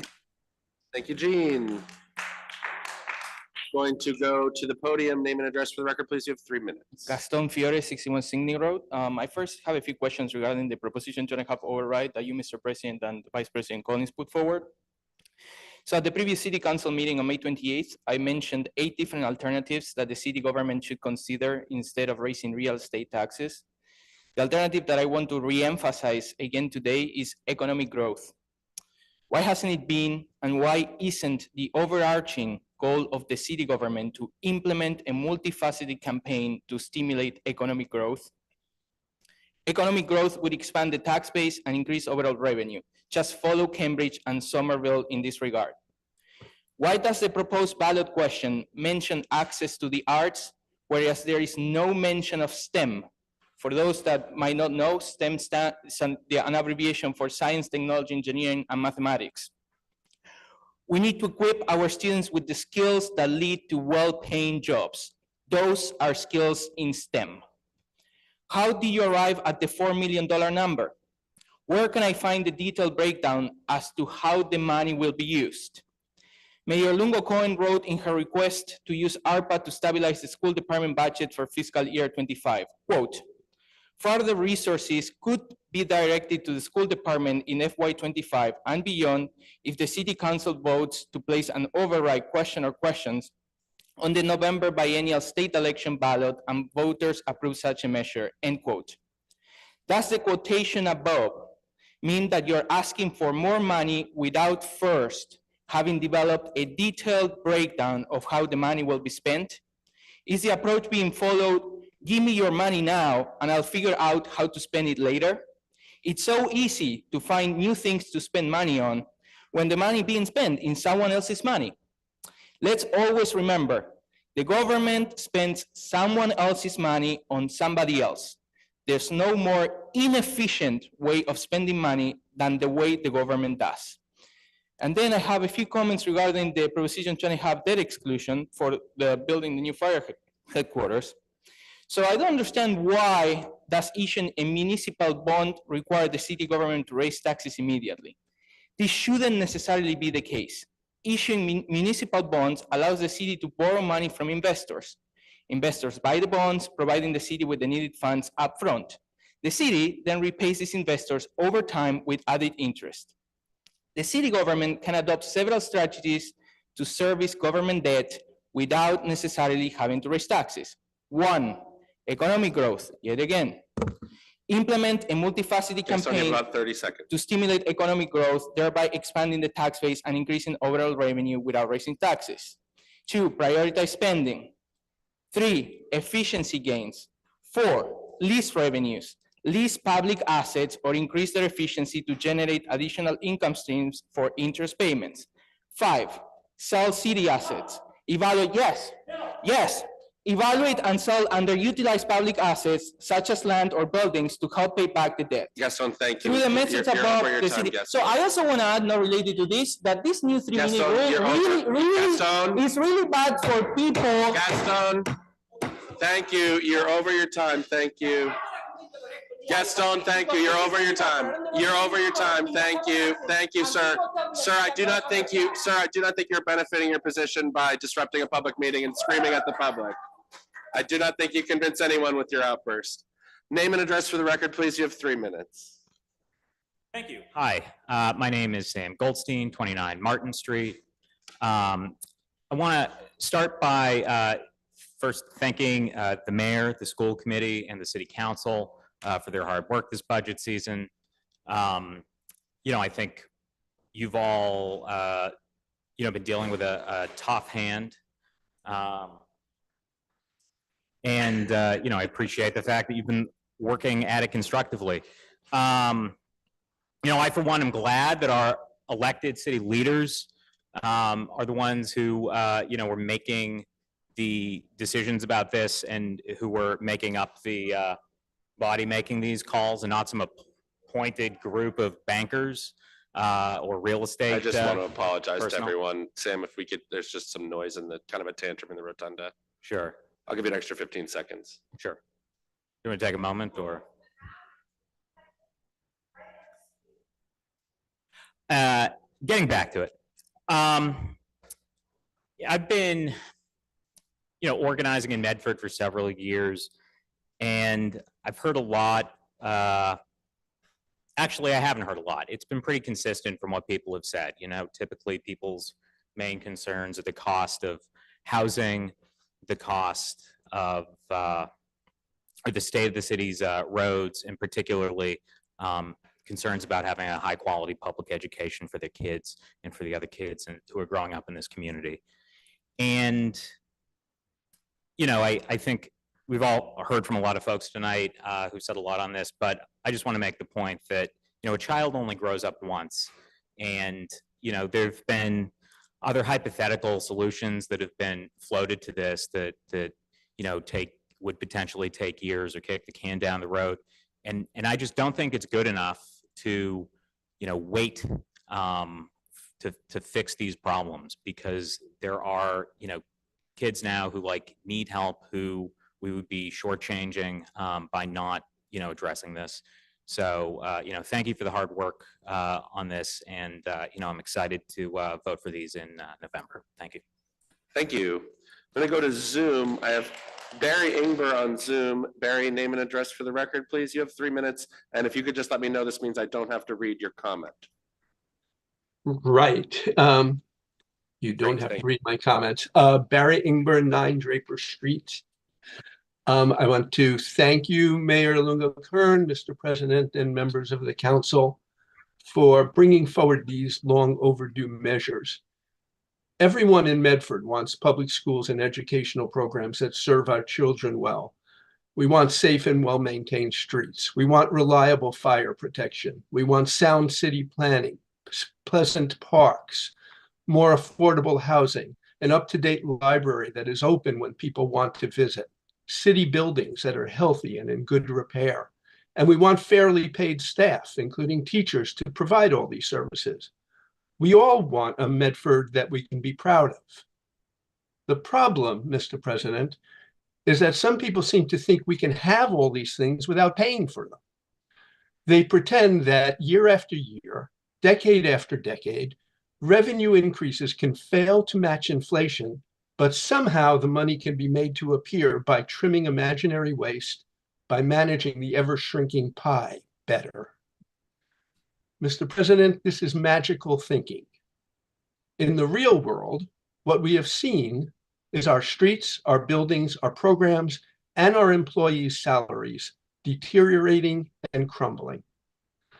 Many people think of taxes as the government taking our money, but really taxes are the way we pool our resources to build the physical and social structure that creates a community.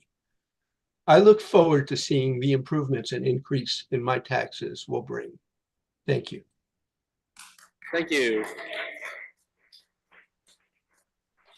Going to go to the podium. Name and address for the record, please. You have 3 minutes. Great, thanks. Penelope Taylor, 29 Martin Street, #1 in Medford. Happy to be with you all here in this municipal setting. And after this, I'm going to go home and register for my compost program and listen to an audiobook on Lemmi from the Medford Public Library. So thank you for these municipal services and more. I really wanted to say thank you to the mayor, the members of the council and school committee for working together to face the numbers, look at our values, and work together to decide to make a decision for us to decide to invest in our city with the 2.5 overrides and debt exclusion. I really liked what Councilor Callahan said about kind of our investment debt. So it's not just the numbers, it's these years of not investing that have gotten us to a lower starting point than baseline that we have to make up, we have to think about and make up for. So I really appreciated that framing. I also appreciated Councilor Collins mentioning that we are of just a handful of couple dozen towns and cities in the Commonwealth that have not looked into putting this tool on the ballot and looking into this way of moving forward to invest in our city. So we got this tool. I'm excited at the possibility of using it. Comments from a couple people before me have led me to make a few other just asides. The The fellow a couple ahead of me must not know Somerville that well because it's only 2 minutes public comment period allowed in Somerville. But the point I was going to make was that I like this plan because it doesn't have us building our way out of the problem, because the problem with relying too much on developers and investments as a city is that they're focusing on profits over our people. So I like this plan because it focuses on people of Medford and what we need to invest in our community. You know, prior speaker also brought up the topic of disposition of public land. So I just want to go on the record to say I think public land should stay public. And if there is any disposition, should look into prioritizing it for affordable housing. So just thank you so much for your time. Take care, everybody. Thank you. I'm going to go to Derek Anderson on Zoom, then I'll come back to the podium. Derek, you have 3 minutes. Name and address for the record, please. Yep, Derek Anderson here, 16 Myrtle Street, Medford. Apologize, it seems I can't turn my camera on. But yes, thank you for the time here. Want to express my strong support for the Prop 2.5 overrides, the debt override, the Prop 2.5, the debt override. It's long overdue. Just want to bring up a couple quick examples of how the public schools here have helped me and my kids in particular. I have a couple kids in the school system. The teachers in the school system, I want to give a huge thank you for all that they've done for my family over the years. It's the teachers in the schools that are really raising the future of Medford and what it is going to be in Medford for the long term. And our specialists in those schools are also huge. My kids have benefited immensely. They are, you know, when my kids express an interest in music, we have an all strings program that they've been able to take advantage of, which allows them to see that you put in hard work and you follow the instructions of a teacher and you go through a program and you start to see the benefits of seeing your skills grow. That builds their confidence, that pays off also in school and will pay off in every other way in their life. When my kids struggle to pronounce their letters, we have speech therapists that help them with that so that they're more confident talking with their peers, talking in public. Those are, again, benefits that will help them throughout their lives. These are things that help Medford that go way beyond just STEM. And I say that as an engineer. We do a lot with STEM. We also need all those other programs to support this and provide a well-rounded education for our kids. At this point, we're at a place where we are losing even the most basic. We're facing losing even the most basic services in addition to all those other programs. So I am fully supportive of this. And I want to say thank you to everybody involved in getting this on the ballot. Let us vote for this. Thank you very much.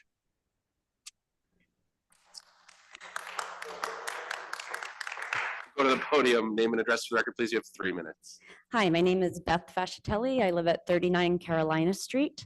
I'm in support of the proposal that the mayor put forth this evening. First, as a homeowner, my husband and I bought a single family home in Medford 3 years ago and really stretched ourselves to afford a home so that we could stay in Medford. And we are willing to stretch ourselves more to cover the $40 a month for the override. As a mother, I have 2 children, one of whom will enter kindergarten next year. The other one is in private school this year because last year we felt he was in public school in 2nd grade and he had needs that we felt were not being resourced, and we were watching his mental health decline as a result. We barely could stretch ourselves for the private school education, and I personally had a lot of shame in making a decision to send my child to a private school when I believe so strongly in public education.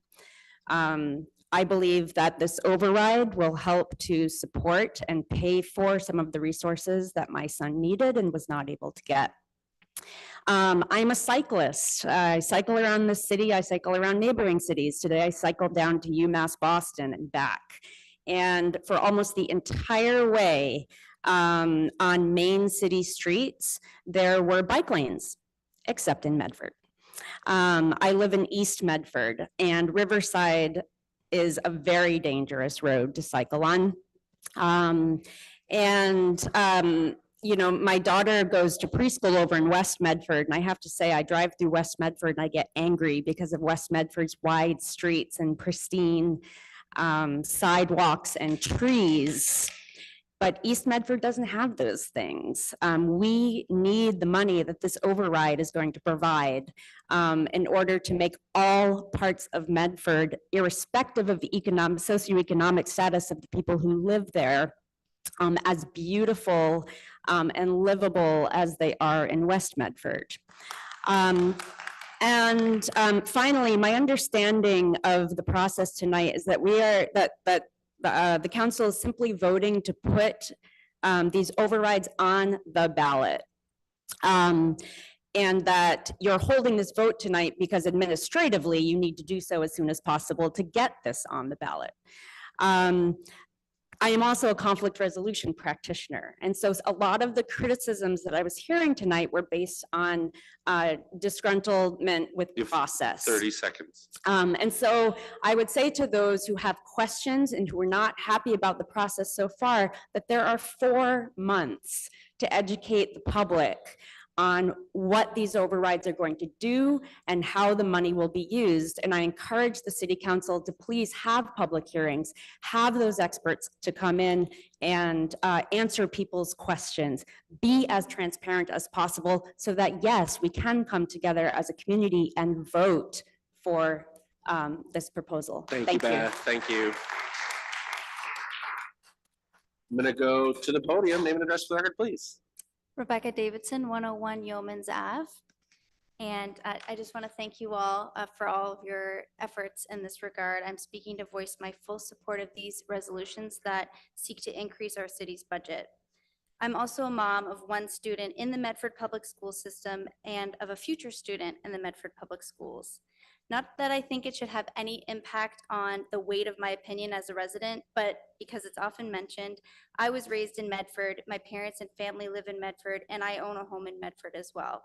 My roots are here, and my hope is to remain in this great community and the place that I call home. But for far too long, we have not had a budget that is able to sufficiently cover the expenses that we need to adequately maintain this great city. We see the impacts of this every day. The condition of the streets is enough to show the impacts of this shortfall. I was very alarmed to learn about the school budget shortfall and the impacts that it would have on a thriving and sustained Medford public school system. The school committee meeting that I went to led me to realize that we truly were and are in last resort circumstances. I understand that these measures will increase my taxes, but I believe that the approximately $40 a month is absolutely a worthwhile expenditure. As it's been mentioned, it will cost us so much more in the long term if we do not do this. With additional investment, we can not only address deferred maintenance, but also be more prepared for the years to come. We can have more accessible roads, cleaner water, more beautiful open space, and a thriving school system that provides adequate pay for our hardworking teachers, paraprofessionals, nurses, and staff.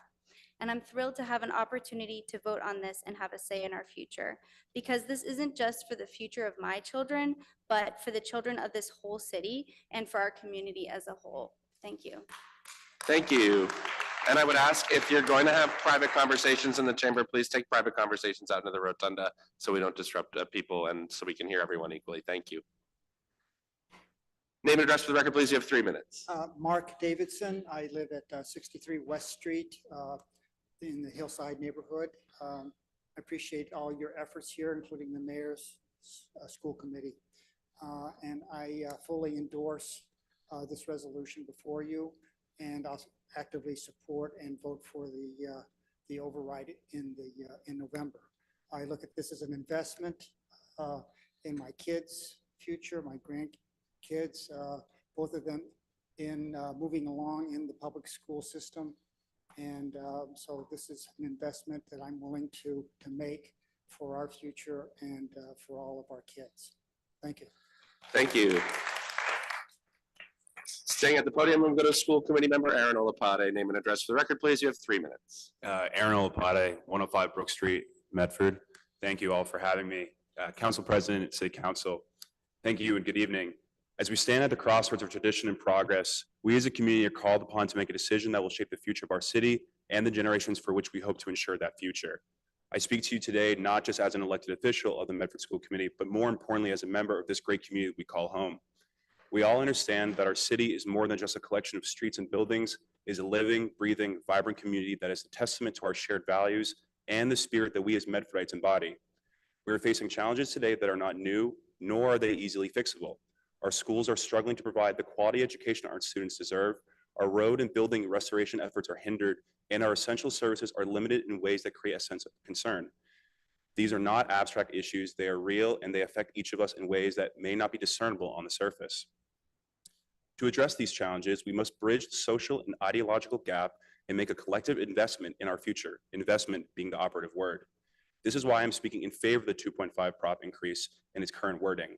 I understand that the word tax often carries a heavy burden for many, and it's natural to be concerned or fearful about the financial impact to oneself, one's family, and one's assets.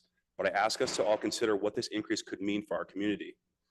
It represents our commitment to ensuring that every child in our city has access to top-notch equitable education, our dedication to maintaining our municipal buildings and grounds, and providing aid to our civil service workers and the associated personnel with the resources they need to operate. A 2.5 increase in property taxes is not just a financial decision, it's a moral one. It's a testament to our willingness to support one another, to lift each other up in times of need, and to invest in the common good. This increase will enable us to fund critical infrastructure projects, support local businesses, and create programs that uplift the most vulnerable among us. We must remember that a city is only as strong as the bonds that unite its people. By supporting this tax increase, we are saying that we believe in our city, its people, and ultimately its potential. We are affirming that we care deeply about our neighbors, our children, and our future. This is a pivotal moment for all of us. Let us choose to be a community that rises to the occasion, that understands the value of solidarity and shared responsibility. Let us be a community that does not shy away from challenges, but faces them head on with courage and compassion. Together, we can ensure that our city remains a place where our youth can be nurtured, our families supported, our kinships acknowledged, and the opportunities available are limitless. I ask you to join me in supporting this investment, not just as a financial necessity, but as a statement that our commitment to Medford is rekindled. Thank you. Thank you. Name and address for the record, please. Thank you. Jean Izzo, Paris Street. A good portion of Medford isn't a middle-class city at all. It's a working-class city, and historically comprised of immigrants. More than 40% of our residents that live in Medford live below the poverty line. Many work 2 to 3 jobs, and most homeowners, they're just renting for the bank, and they only get 90 days before their eviction. I personally have worked in construction and development for over 3 decades and managed budgets in excess of $1 billion. That's billion with a B.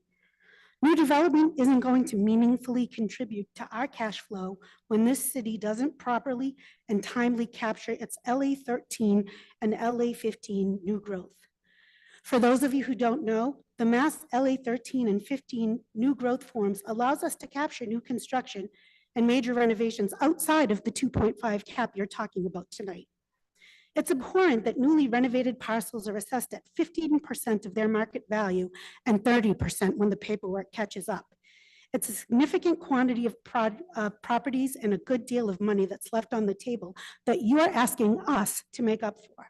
It's inequitable. We don't properly capture land values on condo conversions. We don't properly levy permitting fees based on current market values for construction projects. We don't properly stack our grants for maximum value and impact.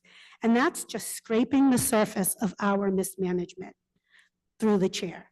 For those of you that think these examples aren't enough to consider and address first, and unequivocally believe that we still need these exclusions and overrides, I have good news for you. The 2.5 cap isn't a parcel level cap, it's a municipal level cap. So lead by example. Reach out to our assessor's office and ask them to have your home reassessed to market value. It's a near immediate impact. Thank you. Thank you. Name and address for the record, please. You have 3 minutes. Hi, Harrison Green, 2 Ronelay Road. I'd like to take the opportunity to congratulate the students of Medford who graduated this year. My hope for the class of 2024 is that they are not able to say they are lucky they graduated when they did. Their younger peers deserve the opportunities that those seniors had access to. Funding for schools should not be a political punching bag. Concerns and analysis of financial waste and missteps should occur, but our students deserve better than being put in the middle of it. And the suggestion of using free cash as a substitute for a long-term solution sounds exactly like the kind of idea that got the city in this situation. That's why I support the mayor's proposal to put Proposition 2.5 overrides on the ballot in November. If voted in, it will solidify our city's immediate financial future. Thank you. Thank you. Name and address for the record, please. You have 3 minutes. David McKenna, 2 Vine Street, also coming from East Medford near the Roberts. So shout out to my fellow East Medford folks. I'm here to speak in support, and in fact, I will canvass in support this fall of these proposed tax increases to help educate my neighbors about what this means for them. So first I had to educate myself. So I put my home assessed value in the calculator, and we've heard the number $40 a lot, $40 a month. But that's the average single family home, and the average resident of Medford does not live in a single family home. My single family home, it'll be $32 a month. Triple decker, I was looking up a couple of triple deckers in South Medford that are owned by landlords who oppose this, and that would be $15 a month for those folks living in a triple decker. So I do think that we can afford this. I know we're a working class city, but I think that $15 a month, if we pool our resources together, we can do great things for our schools. Those great things, you know, earlier it was called vague, what are we going to do for our schools? But I also attended the school committee budget hearing for several hours and learned the details of what we're going to do. And I was horrified that we were going to cut 4 school nurses. My mom was a school nurse for 20 years. We were going to increase class sizes in our elementary school. We were going to cut routine maintenance to our school buildings. These are the kind of things that we can invest in if we pool our resources, whether it's $10 a month, $15 a month, $32 a month. And for the folks in West Medford in the single family, maybe it'll be $40 a month. I also want to urge the council and the mayor to not listen to the concern trolling, where someone raises a concern on behalf of someone else. They say, well, it'll be hard for someone else. You know, the landlords raise this on behalf of their tenants. They say, well, it'll be hard and maybe I'll have to raise the rent and maybe it'll hurt the tenants. Again, $15 a month. So don't listen to people raising these concerns on behalf of this mythical, you know, somebody else. We can afford this. We've known about this problem for the past 2 years. Every elected official in the city has known about this problem for the past 2 years. Some elected officials have chosen to put together a plan to address it. Some elected officials have done nothing for the past 2 years, and now they want to raise these concerns about, you know, process or whatever, but haven't put forth a single, you know, alternative proposal. So this is what we've got. I fully support it. I'm going to canvass for it. I thank you all for your hard work, and shout out to East Medford. Thank you. Name and address for the record, please. You have 3 minutes, but I'm going to give it to you starting now because I'm still scared of you. Nicole Morel. Nicole Morel, 21 Ronnerly Road, and I know it's been done, but I want to do it too. Former member of this august body. I want to thank everyone. I want to thank the mayor. I want to thank the city council for bringing this forward tonight. It's something people feel strongly about, and they should on both sides.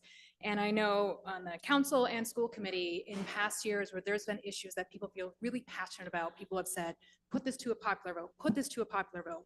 This has a mechanism to do that.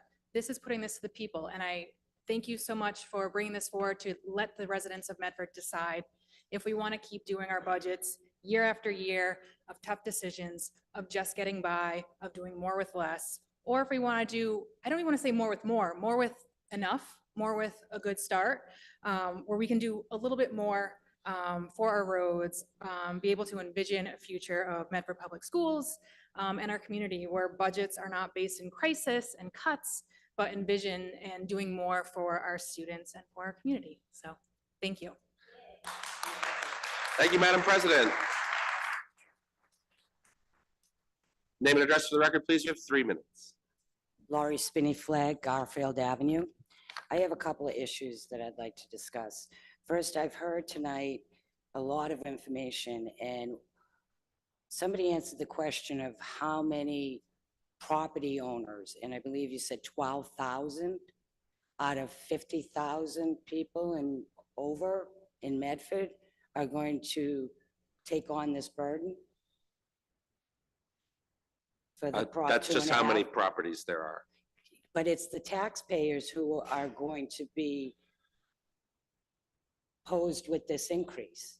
And not to say that I'm against increasing the schools and whatnot, which for me to say that is a big deal, seeing that I have a disabled child, child with disabilities, in which the Medford Public School System sued me and my family and Minuteman a number of years ago, and it cost me his entire college fund. Okay, so that's all I'll have to say about that. And I have two siblings who are teachers. So I'm not against teachers or the school system, but I have lived in this city for 61 years, born and raised here. I watched my mother 7 years ago live for 58 years off Riverside Avenue. And when my father died 20 years earlier, the money started to run out and run out and run out. And then she took sick, and we found out that she couldn't afford the house anymore that she had lived in for 58 years here in Medford. And I've listened to all what you were saying, but what I don't hear is what businesses you're bringing in to up the revenue in Medford. And the whole point of a lot of these people here tonight is because we've all just learned that there is a proposal to put a walk-in methadone clinic at 360 Salem Street in a residential area 2 blocks from a grade school, as we sit here and talk about building up the school systems. And you're gonna put a walk-in methadone clinic 2 blocks from a grade school? And I can tell you firsthand that I know of at least a dozen children, even adults now, that have disabilities in that generalized area. I've seen no buildup of Salem Street in my entire lifetime. The only person that You have ever about 30 tried to do seconds. that was Mr. Convery, excuse me. I don't know what this city is doing. My taxes have tripled. I've owned my house for 27 years, and now I'm looking at more increased taxes for less services. And I don't understand it. I don't approve of it. And I think that the city needs to do better about bringing in companies that will bring revenue into this into the city, instead of giving all your permits to nonprofits who pay no taxes in this city. We've got a college that does nothing for the city of Medford. Ma'am, thank you. They don't pay taxes. We're over time, thank you. I can say a couple things on development and on Tufts University. We don't have the authority to stop Tufts University in many ways from doing what they do. They have exemptions that they, quite frankly, bought and paid for under the state law. Which one, sorry? That's not profit. The church, that church purchased that building. That's Vita Real is a church, so they purchased the building. We let all the businesses that purchase in Medford are nonprofits. They bring no income into the city at all. We are. And you always look to the taxpayers. We are working very hard on commercial and economic development. It is for profit, I believe. Thank you. I'm going to have to move us on to another speaker. Name and address for the record, please. You have 3 minutes. Thank you. That actually used to be nonprofit and is now for profit and is taxed. Name and address for the record, please. My name is Bree Brothers. I live on Gleason Street in Medford. And I have 2 children. I have a 6-year-old and a 2-year-old. And no, I just want to say it, like, yes, it doesn't feel great that the idea of giving up $40 a month for children, for the future of Medford, like, sure, that in and of itself doesn't feel great. But it sucks more that you don't want others in your community to vote on it. It doesn't really make me feel like my children are part of this community, that, you know, everyone is always, you know, not wanting to divide all of the time.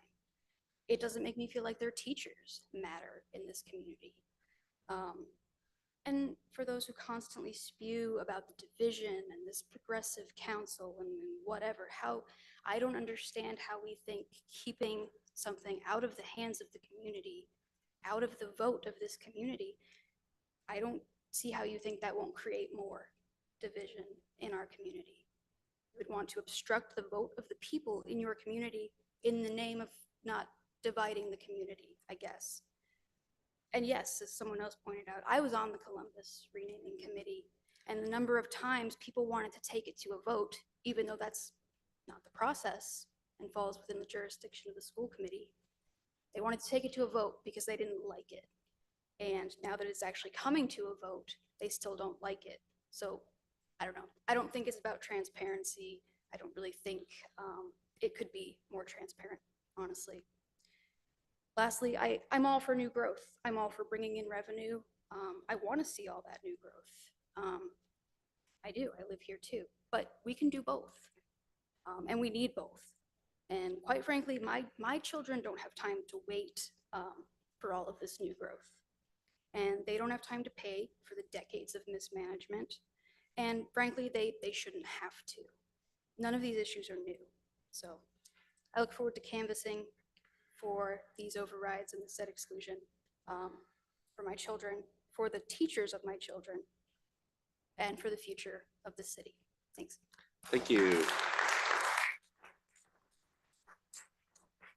Name and address for the record. You have 3 minutes. Yes, Matthew Page, Lieberman. I have about 5 items. I think I could keep it under 3 minutes.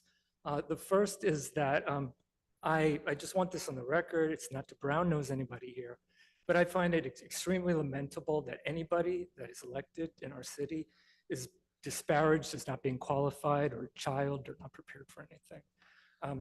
I feel that what we're looking at right now is some of the most, you all, I think are some of the most professional, prepared, visionary and really diligent about getting to work. I really think that more of us should publicly acknowledge all the work that's being done today. Thank you so much. The second thing is around 2015, I came here to speak about participatory budgeting. One of the things that I talked about was that it was such a shame that people were mobilized about things that they were against. One of the things that was concerned for a lot of people was the opioid addiction and people dying. There was a counselor who responded to me. That was Counselor Brianna Lunga-Karn. And we had a meeting. I introduced her to the budget director and the budget analyst of Cambridge who were doing participatory budgeting. And at that time, Brianna kind of laughed about it because she was the chair of a budget meeting, budget subcommittee, just did not meet. It was just on paper. Today, these committees are actually meeting, doing work every month.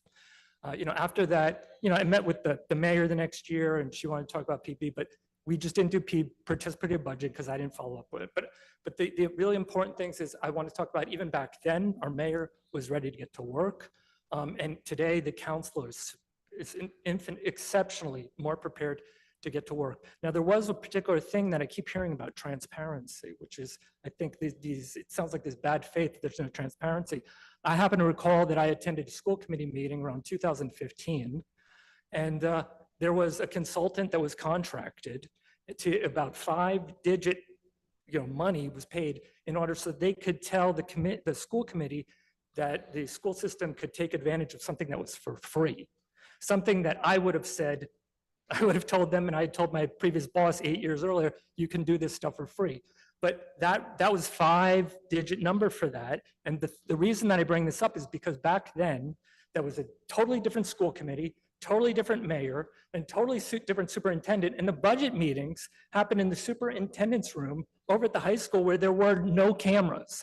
So I really get tired of hearing there's no transparency today when I know there's more transparency today. I guess perhaps the last item. You have 30 seconds. Yes, okay. So last week or 2 weeks ago, I was here and I was a little bit dismissive, and I want to apologize because I was so surprised anybody, because of high taxes, could be looking at losing their home because nobody that anybody knows about was talking about taking the deferment. And so, you know, I talked to you, Counselor Beers, and you were talking about people that are on lien, so I was incorrect. I want to apologize to anybody if I was dismissive about that. However, over the past couple of weeks, I looked into it. I took a look at the deferments and the exemptions. And to be honest, myself and other people in the housing community, we have talked about this, and we would like to get work on the state level to expand the exemptions, the deferments for people having these economic things, because there was a resident. Thank you. I've let you go. Thank you. I appreciate it. One One last, sentence. there was a resident who was wanting to know about these services, and I just want to let you know that we will be working on it. Thank you.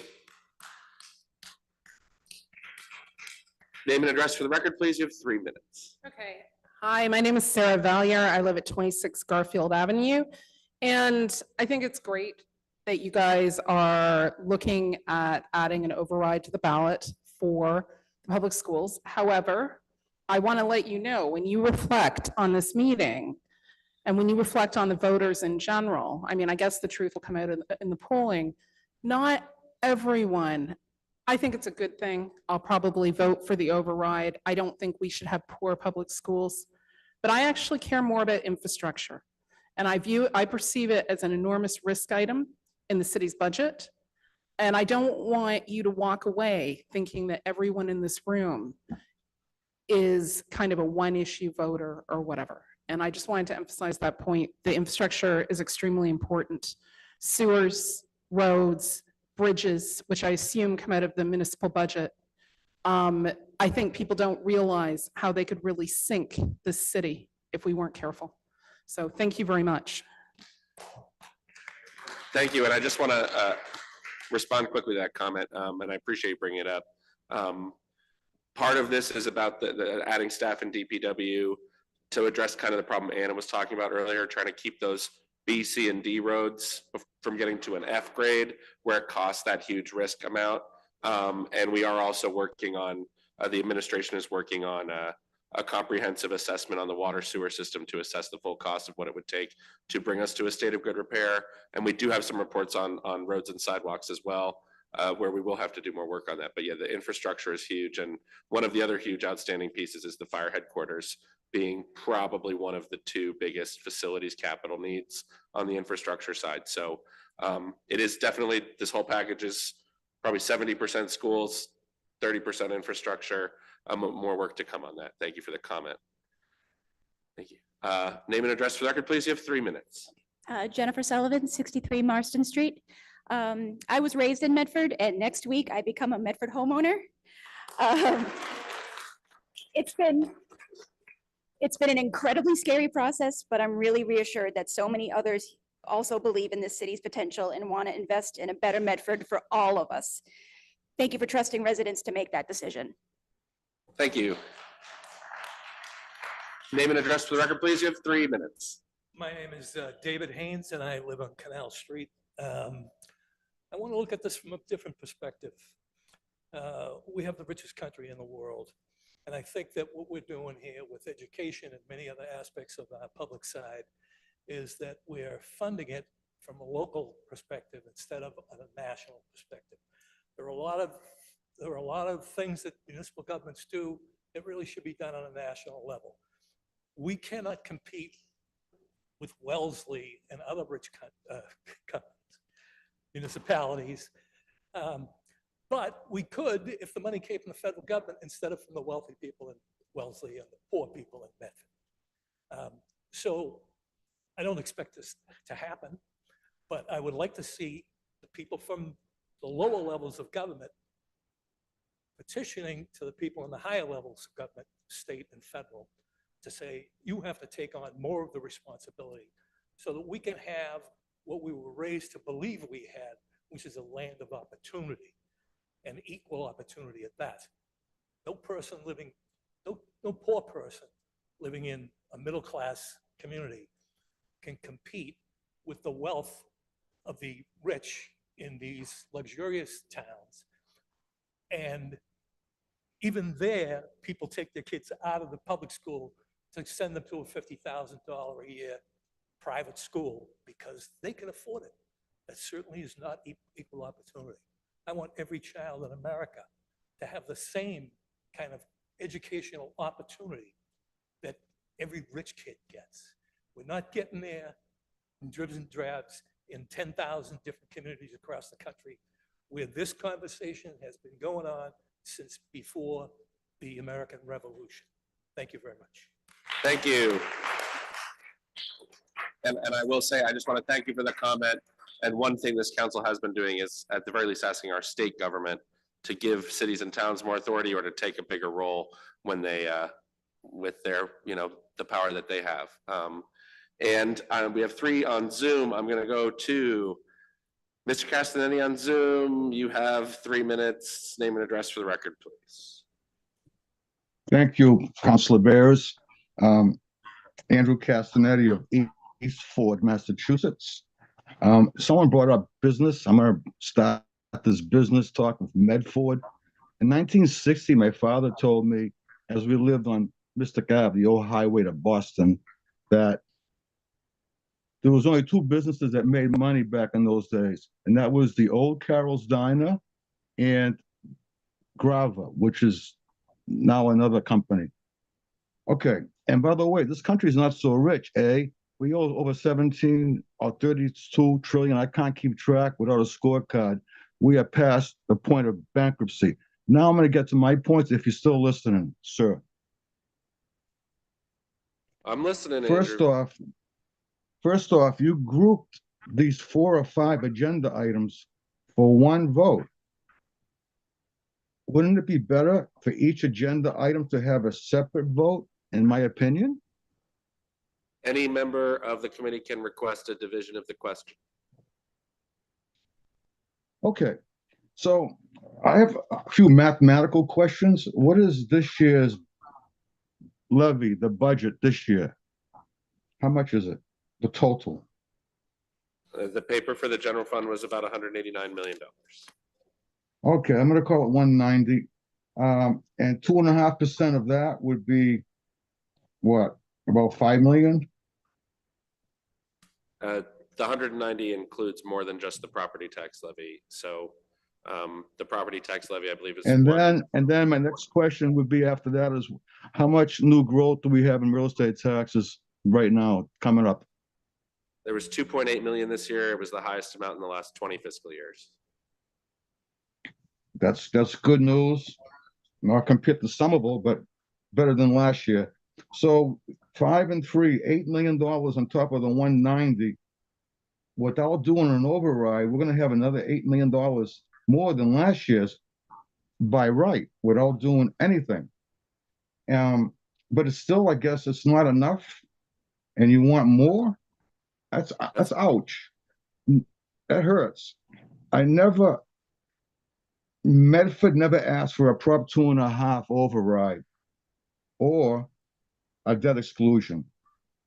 We are not Winchester. We don't have deep pockets. We're a working class town. God help us forever and ever to pay our bills. Good night and good health. Thank you. I'm going to go to the podium. Name and address for the record, please. My name is Eileen Lerner and I live at 9 Adams Circle. And I just want to say that I think this city has been run on a penny wise and pound foolish basis for many, many, many years. And it looks like it's stopping here. And I want to thank all the counselors that have worked on this. I'm a senior citizen. I'm not happy about paying high taxes, but I'm willing to do it for the people in my town, for the children in my town. It's not just about me, it's about all of us. And I agree very much with the man who talked about investing in our city, investing in our children. It's going to produce a lot of results that we can't even imagine, I think. And yeah, I just want to congratulate all of you and say that I'm really happy with this initiative, even though, as one person said, nobody's excited about paying more taxes. But I do agree that we need to put pressure on the state officials to put pressure on the federal government, because I also agree It shouldn't be on the working people, on the poor people to do this when there are people who are billionaires who have more money than many countries have. I mean, that's just so ridiculous. Yeah, so thank you all again for your efforts. Thank you. Going to go to Tony Tanks on Zoom. Tony, name and address for the record, please. You have 3 minutes. Hi, Tony Tank, 16 Locust Street. The irony on this decision to consider this override is palpable. The council has made it evident that the budget cannot be met effectively without this override. Their answer: reach out to the homeowners for the city and obtain more funds. Well, homeowners operate on budgets too. They do not have the luxury of reaching out to anyone for that additional burden on their budget. Are we expected to ask for raises? Are we expected to get second and third jobs to fill this new expenditure caused by this override? Or perhaps we might have to make cuts to budgets by eliminating some of the contributions to the savings or the children's college funds or retirement funds, or while the elderly or disabled and others who are on fixed budgets will in fact be made to face hard decisions, perhaps by cutting their food costs or even having to choose to cut their medications to make ends meet. Unfortunately, some have irresponsibly equated this increase as a mere cup of coffee. That's an outright lie. Many homes are assessed at differing values, and what might be a $40 a month for some, it might be much more for those with homes of higher values. My disabled mother has already eliminated her cup of coffee daily to be able to afford the increase in cost of her medications.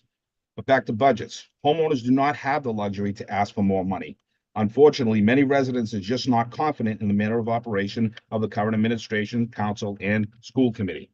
We are not prepared or willing to hand over our hard-earned income. And over the years, all the promises and the hype have been just peanuts for everyone in the residency. It's just business as usual. Perhaps the elected officials who run this city need to look at other ways to find income, starting with what other cities are very successful at, which is increasing the commercial tax base and being friendly to business, then seeking linkage fees that make sense, not just, hey, we got a few blue bike stands. Seriously, what has this current mayor, council, and school committee done for us? The library? No, that was a previous council. The police station? Again, previous councils. Give us a reason to trust that our investments in the city will be worth it and put to programs that benefit the entire residency, not just a special interest that you seek for re-election. If we had better management of the city, then I am certain more would be on board with this request for more money. Lastly, if this override is really desperately needed, as bad as this council claims, and has any member of the council considered what will happen if it's not successfully passed at the ballot box? If so, then perhaps maybe we should try that answer first. Please do not be misguided into believing all the lovely outcomes that more money will bring. We already said that it's not going to be enough. It'll never be enough. Thank you. Thank you.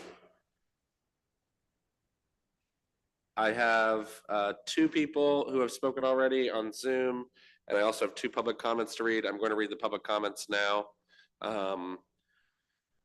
Jessica Taddeo, 50 Fellsview Ave, Medford, MA. To the members of the City Council, the Mayor, and the public, I write to you today to express my support for Proposition 2.5 override and use of free cash reserves to fund our schools, fix our infrastructure, and provide Medford with a permanent support structure. I do not believe it is a generalization to claim that a majority of residents were shocked and appalled to see potential outline cuts to various programs, and as one of those residents, I believe wholeheartedly that this is the only solution to these problems we face. I ask that you use the city's free cash as a short-term solution, so a budget that funds all necessary programs can be passed by this council. The free cash is meant for emergencies, and this is without a doubt an emergency. I believe the use of these reserves are a necessary step prior to a vote taken by the public regarding a debt exclusion and an override. I've spent a lot of time talking to voters over the last 4 months, and many of them are quick to voice their concerns over funding for the schools and the state of our infrastructure. These are the 2 biggest issues for residents in my eyes. This seems like a perfect fix. I believe that with a coordinated effort, strong message, and open dialogue, many residents would be in support of any measure taken that promises a strong school system. I am a product of Medford Public Schools, and I'm endlessly grateful for the education and support I received. It is important to me that future generations of students receive the same support, programs, and opportunities my classmates and I enjoyed, specifically fostering a performing arts program. Research shows that those involved in art performance, music, and dance are smarter, better analytical thinkers, and bring a necessary perspective to more, quote, conventional disciplines. Additionally, these spaces are a refuge for many children seeking communities and way to express themselves. The proposed cuts are daunting, and I believe that 7.5 million as a minimum for an override would set up younger generations for a future of success, knowledge, and creativity. Opponents of this will claim that supporters are squeezing money from working families, unfairly taxing residents, and that the city will not use the money responsibly. These opponents are the same people with the loudest voices expressing concerns about our schools, roads, potholes, and lack of services for residents. To opponents, I say, no matter your politics or views on the city finances, a strong foundation for future generations is paramount to any political or financial concerns in the present. To opponents, I say these resolutions are proof that your elected officials are listening and helping. I implore you to consider a budget that allows our schools to flourish for decades to come. The time is now to fix this longstanding issue. Thank you. And I have from Ken Kraus, 50 Mystic Street. Dear Medford City Council members, I am part of a demographic that might be expected to oppose tax overrides such as the ones being proposed for the November ballot. A senior citizen with no children or grandchildren in the Medford Public Schools, on a fixed income, and with new and increasing medical bills and other expenses. But in fact, I am 100% in favor of this measure being approved to appear on the November ballot, where I'll be eager to vote for it. Simply put, the city of Medford cost of business continues to go up, and just like my plumber does when costs increase, it is reasonable to ask the paying customer to pay more for services. It has never been more clear than during the current budget process, especially regarding the schools, that we don't have enough revenue to cover the basic costs of running a high-functioning city, let alone major capital improvements such as a new fire headquarters or high school. It is appropriate for the city to examine how to increase revenue from each leg of the multi-leg stool of sources, including property taxes. True, in my 24 years as a Medford homeowner, our taxes have been low compared to neighboring communities. One of the many things that make Medford such an appealing place to live. Sure, everyone wants their taxes to be as low as possible, but a small increase in this segment by way of an override is a reasonable proposition and a good investment in helping the city bring its annual budget closer to where it needs to be to cover essential needs. Residents should know the city is working hard to increase revenue from the other legs of that stool as well. After a major decline in life sciences, sidelined several promising large projects, major commercial development projects have reemerged, including a $20 million makeover of former Century Bank building at 400 Mystic Avenue and large residential projects at 970 Fellsway and 280 Mystic Avenue. These and others to follow will be providing substantial commercial tax and other revenue to the city. The Mass Gaming Commission recently approved the city's grant request of $1.04 million from its community mitigation fund for 10 projects across the city, including $300,000 for improvements to Chevalier Theater, the primary economic engine for Medford Square that has created tens of thousands of dollars in meal and hotel tax revenue for the city alone, not to mention jobs and steady purchases from a multitude of other Medford businesses.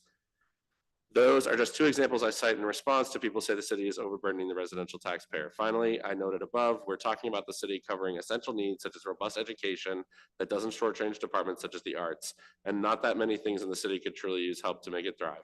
Our city's departments are hardly bloated. For example, Somerville, albeit a bit larger city, has 10 staff members for its Arts Council. The Medford Arts Council has 0 staff members, and the council's volunteer members do not even receive a stipend for serving. Just think how much stronger this important community asset, both in terms of quality of life and its significant economic benefit to the city, could be with just 1 staff member, rather than the city relying almost completely on volunteers such as those with Cachet, West Medford Open Studios, Medford Porchfest, etc., to put on more than 1,000 events a year, almost totally on their own. Last, the city must be able to offer competitive wages in order to attract top quality employees. Many city hiring managers will tell you about strong candidates who were lost to other municipalities, not to mention the private sector, due to higher salary offers. The city needs more revenue to provide residents with the best possible staff and best possible services. I strongly urge the city council to vote in favor of putting 3 proposed tax overrides on the November ballot. And thank you for all your hard work in bringing forward these vitally important measures. Sincerely, Ken Kraus, 50 Mystic Street, Medford, Massachusetts.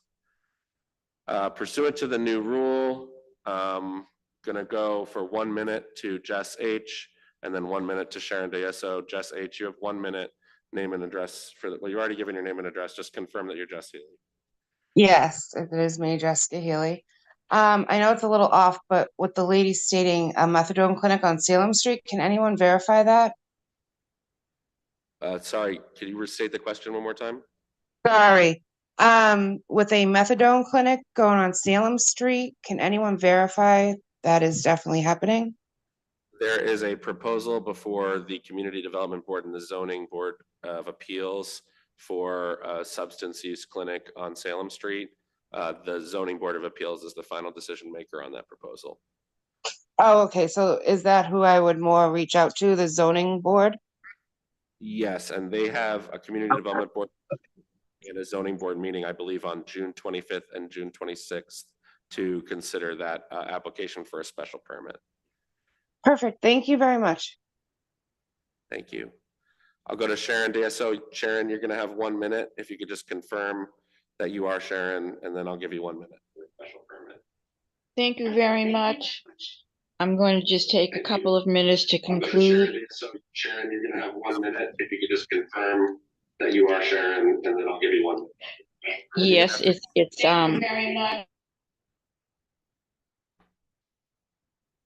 Sharon, if you could mute your TV, and then I'll unmute you.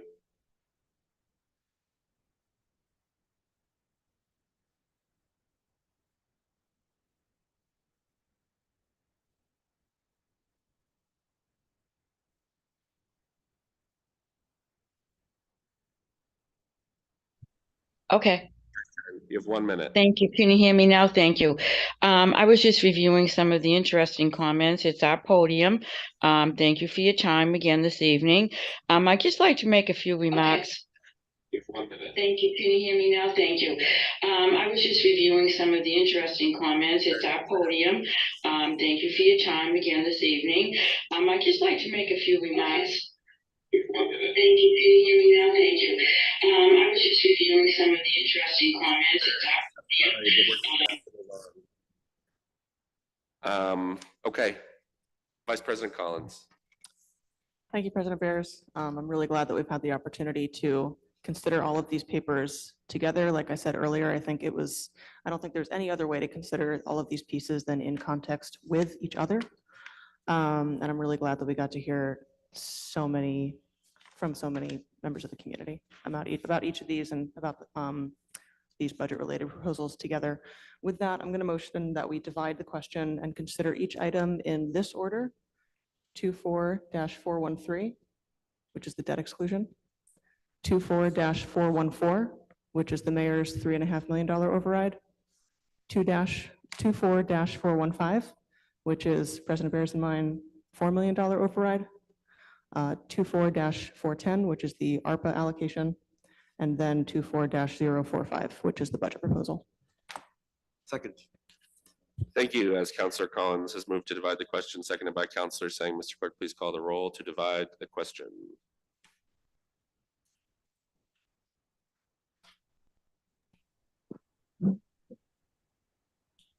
Council Callahan, Yes. Vice President Collins, Yes. Council Lozaro, Yes. Council Lemmi, Yes. Council Scarpelli, Yes. Council Singh, Yes. President Bears. Yes, 70 affirmative, none in the negative. The question is divided. I did want to note before we move through, the mayor did submit slightly amended versions of these papers. Those were the versions that I read prior to this. I did have a suggestion if a motion could be made. I believe there is a copy edit error in 24414 and 24415. If we could strike the words FY 2025 before general operations. If folks need a second to review that. Yeah, President Bears. Vice President Collins. I reviewed the corrections that were sent over from the mayor's office, and I just want to note. Hang on a sec. We have a lot of pages in this packet.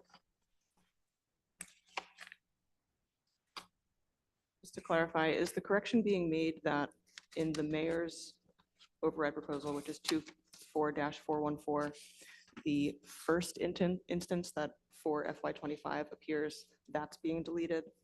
It's in the question. In the question, right. Yeah, it would just be Within the before the question. words before the words general operations. Just because that appears twice. Then it would be for both. Thank For you. both? Okay, great. And I'd be happy to make that motion to adopt the corrections. I'll be happy to second. On the motion of Vice President Collins to amend 24414 and 24415 to strike the phrase FY 2025 before the word general operations in the question language, seconded by Councillor Sang. Mr. Clerk, please call the roll.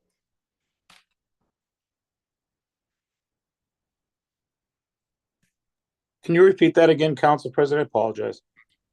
Yes, it's a copy edit to the question language on 24414 and 24415. The question states for the FY 2025 general operations, and then also states for the fiscal year beginning July 1, 2024.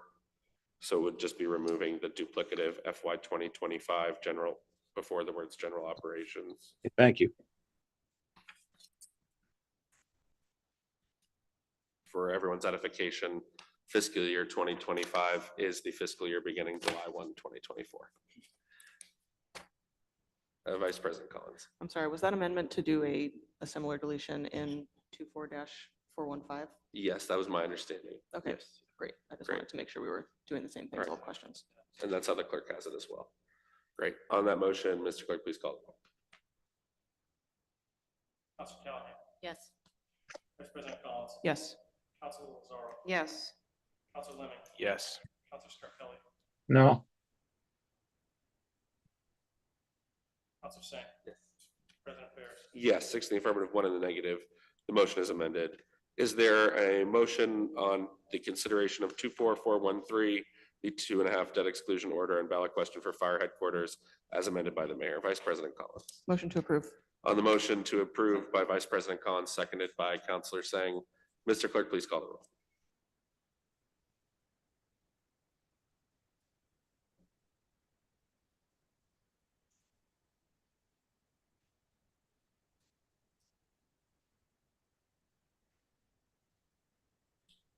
Council Callahan. Yes. Vice President Collins. Yes. Council Lozaro. Yes. Council Lemmi. Yes. Council Scarpelli. No. Council Singh. President Bears. Yes, 6 in the affirmative, 1 in the negative. The motion passes. Is there a motion, Vice President Collins, on 24414, the Proposition 2.5 override order for ballot and ballot question for schools and DPW as proposed and amended by the mayor? Motion to approve. Second. And as further amended by the council, sorry. Right. Great. On the motion of Vice President Collins to approve, seconded by Council Lemming. Mr. Clerk, please call the roll.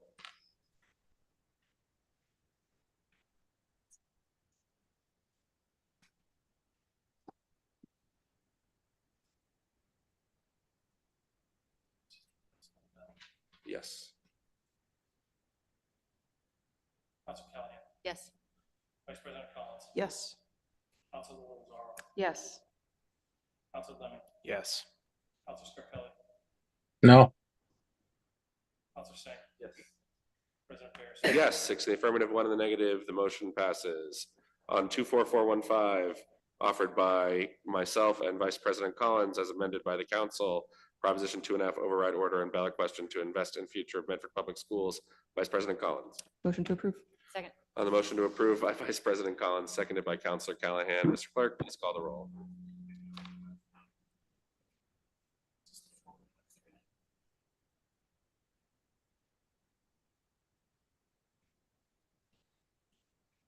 It is the motion of Vice President Collins to approve, seconded by Councilor Callahan.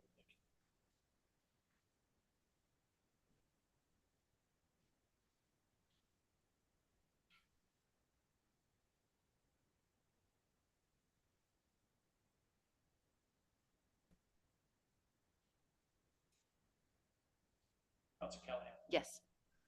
Vice President Collins. Yes. Council Lozaro. Yes.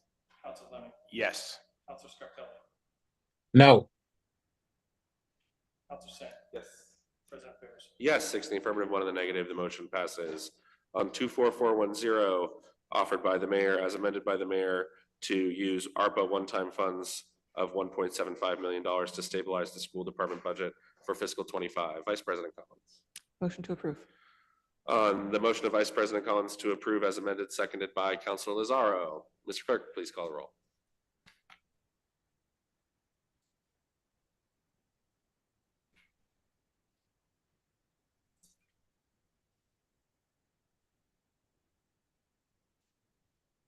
Council Callahan. Yes. Vice President Collins. Yes. Council Lozaro. Yes. Council Lemmi. Yes. Council Scarpelli. No. Council Singh. Yes. President Bears. Yes, 6 in the affirmative, 1 in the negative, the motion passes. And on 24045, the fiscal year 2025 budget submission offered by the mayor as amended by the mayor, Vice President Collins. Motion to approve. On the motion to approve by Vice President Collins, seconded by Councilor Sang, Mr. Clerk, please call.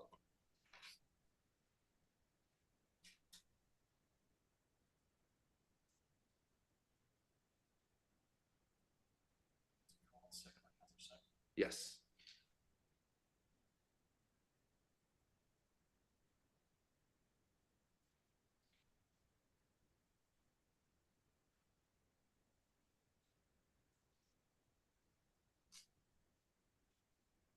Council Callahan. Yes. Vice President Collins. Yes. Councilor Lozaro. Yes. Councilor Lemmi. Yes. Councilor Scarpelli. No. Councilor Sang. Yes. President Bears. Yes, 6 in the affirmative, 1 in the negative, the motion passes. So with that, the council has advanced the 3 questions with the assent of the mayor to the Secretary of the Commonwealth for consideration by the voters November 2024 ballot.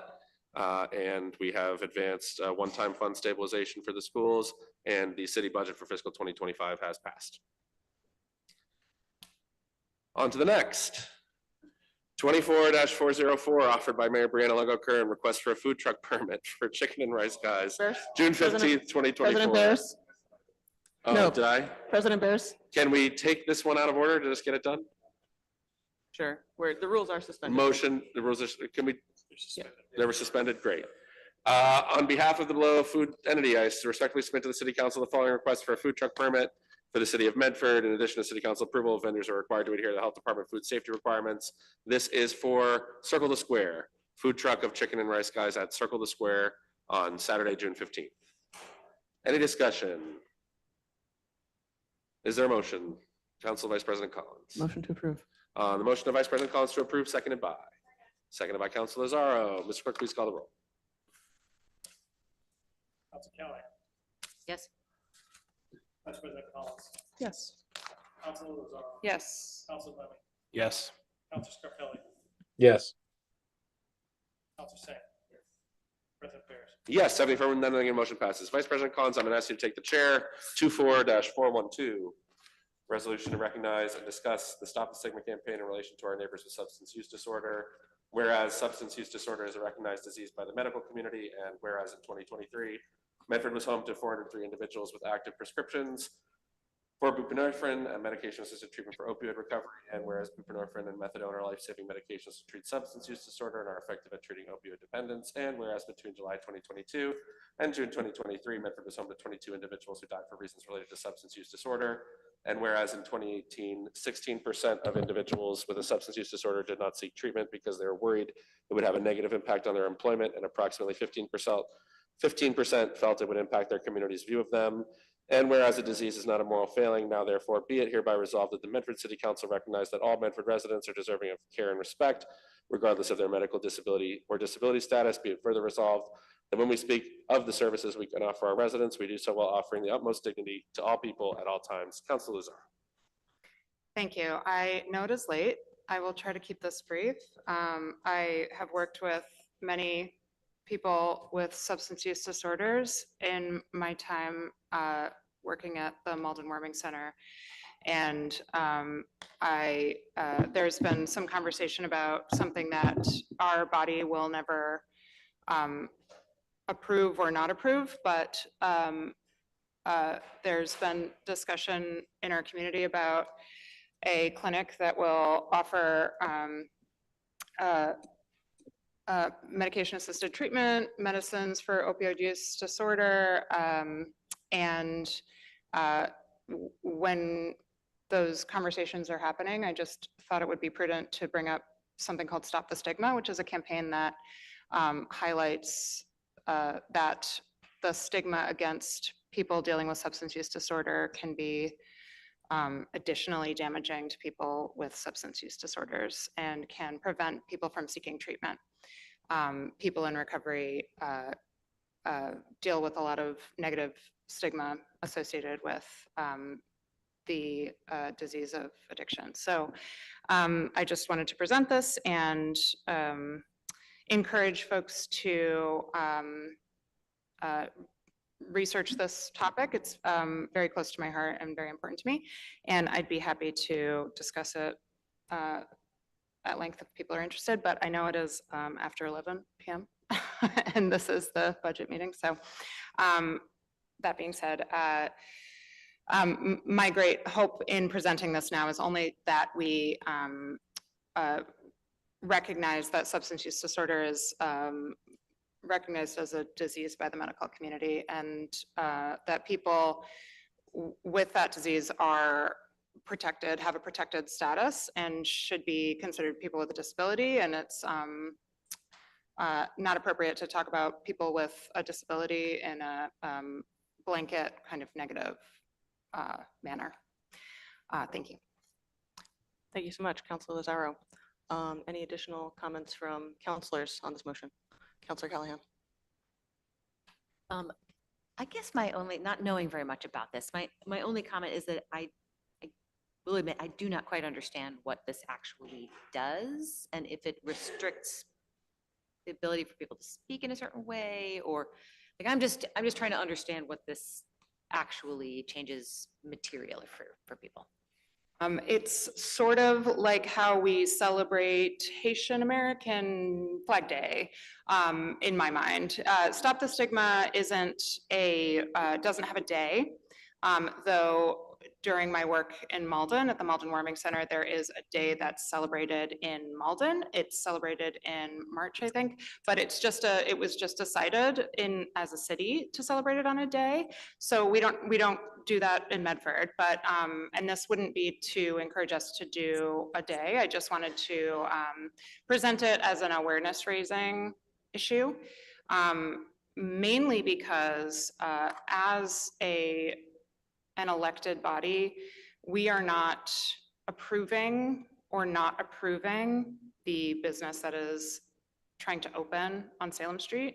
So we don't have any ability to like stake a claim in that.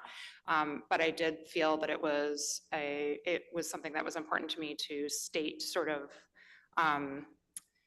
that the way that we talk about Medford residents and the way that we as a community engage with people with disabilities, people with diseases, and the way that we try to sort of help our residents should be sort of front of mind.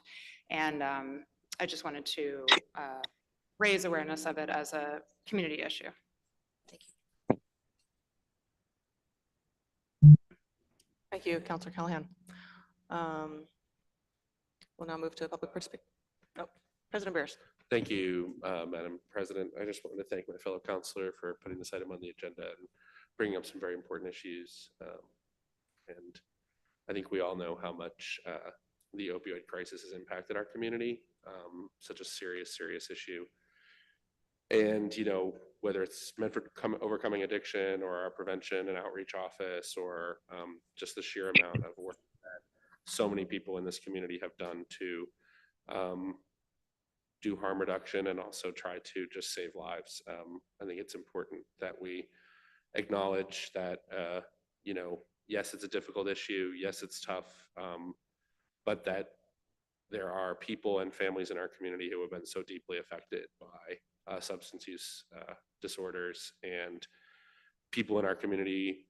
I mean, I have been to funerals of people I went to school with in Medford at Medford High School, who maybe if our society thought about these a little bit differently or spoke about these issues a little bit differently, would have gotten the help that they needed and they'd be alive. So for every statement that is made, that I can understand fear and concern, but I think that humanizing these human beings in our community and these human beings in our, whether they're just in Medford or they're around the region, it's important for us to do that. And I see that as the intent of this resolution. So I thank you for putting it forward.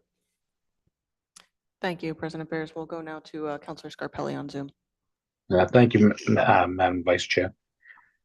I also appreciate the resolution, because it definitely is something that we should understand and with a little compassion. But and to what relates to the proposed site, I think it's also conversations I've had with former addicts and people that were once on methadone that really stressed to me that the location is something that should be looked at. I think that to help the city find a location that would be suitable, but in the area that's being requested, where it's a few blocks from a school, across the street from a dance studio, a park right down the block. So there are some,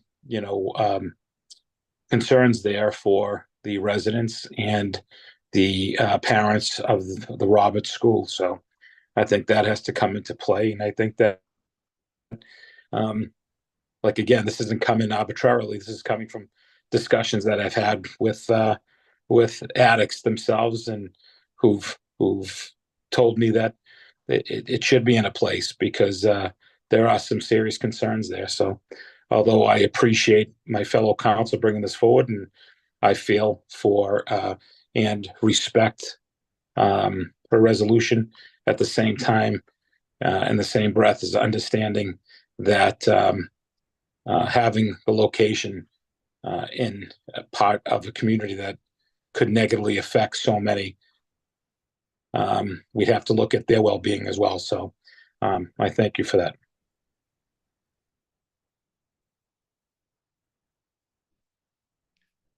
Thank you, Councilor Scarpelli. Madam Vice President. President Bears. I just wanted to note one thing. I misspoke on the dates of the meetings. It's not the 25th and the 26th. It is June 26th, Community Development Board, June 27th, Zoning Board of Appeals. My apologies. Thank you. And again, just to reaffirm that the city council is not the decision maker on the use of this parcel. That is with the CDB and the ZBA during the week of the 24th. Name and address for the record, please. Cheryl Rodriguez, 281 Park Street. I would be approximately 0.2 miles away from the proposed site of 360 Salem Street, but not as close as some people who are about 5 feet away from this site. So it's pretty easy to not talk about the negative impacts of this dispensary when it's not in your neighborhood. When you don't have to be afraid that your children are walking down the street or waiting for the school bus or across the street at the dance studio, when desperate drug addicted people aren't concentrated in your backyard. It's very easy when you're willing to sacrifice a neighborhood so that you can look like a good person. No neighborhood needs to be the draw for these people. It's unfortunate. We want them to have treatment, but we are wishing for them to be placed in the right location, not supporting an operator who has a negative history of operating similar facilities in other cities. A quick Google search will pull this operator up and find out that there are problems in the areas where he operates. So the petitioner admits that he is going to do harm to the neighborhood. He just claims that the harm is worth the sacrifice. And this neighborhood is saying, we don't have to sacrifice the neighborhood. We can zone them similarly to pot dispensaries. They can be in commercial 2 and industrial 1. If we don't allow a pot dispensary at this location, an opioid dispensary should be treated no differently and should also be zoned in the proper location. Thank you.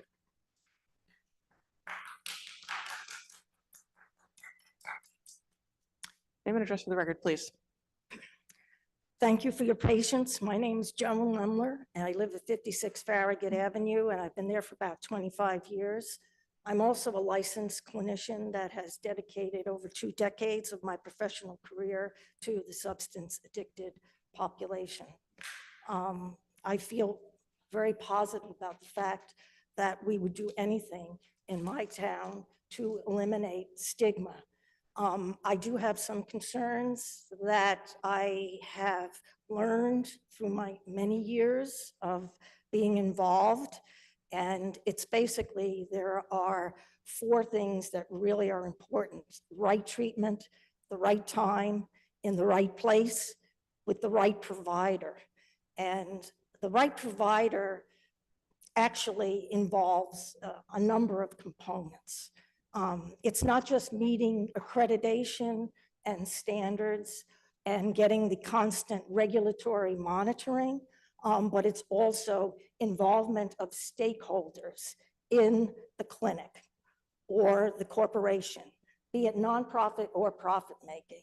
And my concern is that at this very time that we're introducing this resolution to destigmatize services, if all the boxes aren't checked, with the right treatment, the right time, the right place, and the right provider, those R's that are all right become W's wrong. And what that results is what I would call a setup for the individuals that we hope would be helped by the committee, by this particular agency. So I guess what I want to express is that I know there are meetings at the end of the month. I'm very concerned that the stakeholders that would need to be involved with bringing successful treatment to the Medford community are not currently or have not been to date involved in the particular proposal that is on the table for increasing services in our community. And I would ask all the council members, as well as other people who are involved, to think very seriously about how, when we introduce new resources to our community, we really work very diligently to make sure that any providers check off all the boxes to be right and not wrong. And I personally, I've sent you all an email today, and I'm willing to work with different committees or Department of Public Health to give some of my volunteer time to perhaps work collegially with people in the city to perhaps increase access, increase treatment options. But I'm very worried, and it's just ironic that at the same time that we're introducing, a resolution here,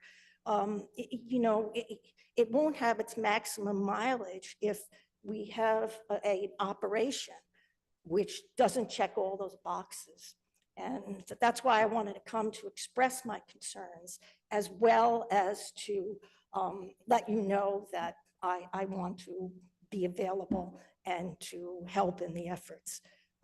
But this is a very critical month. These decisions that are coming up are very serious.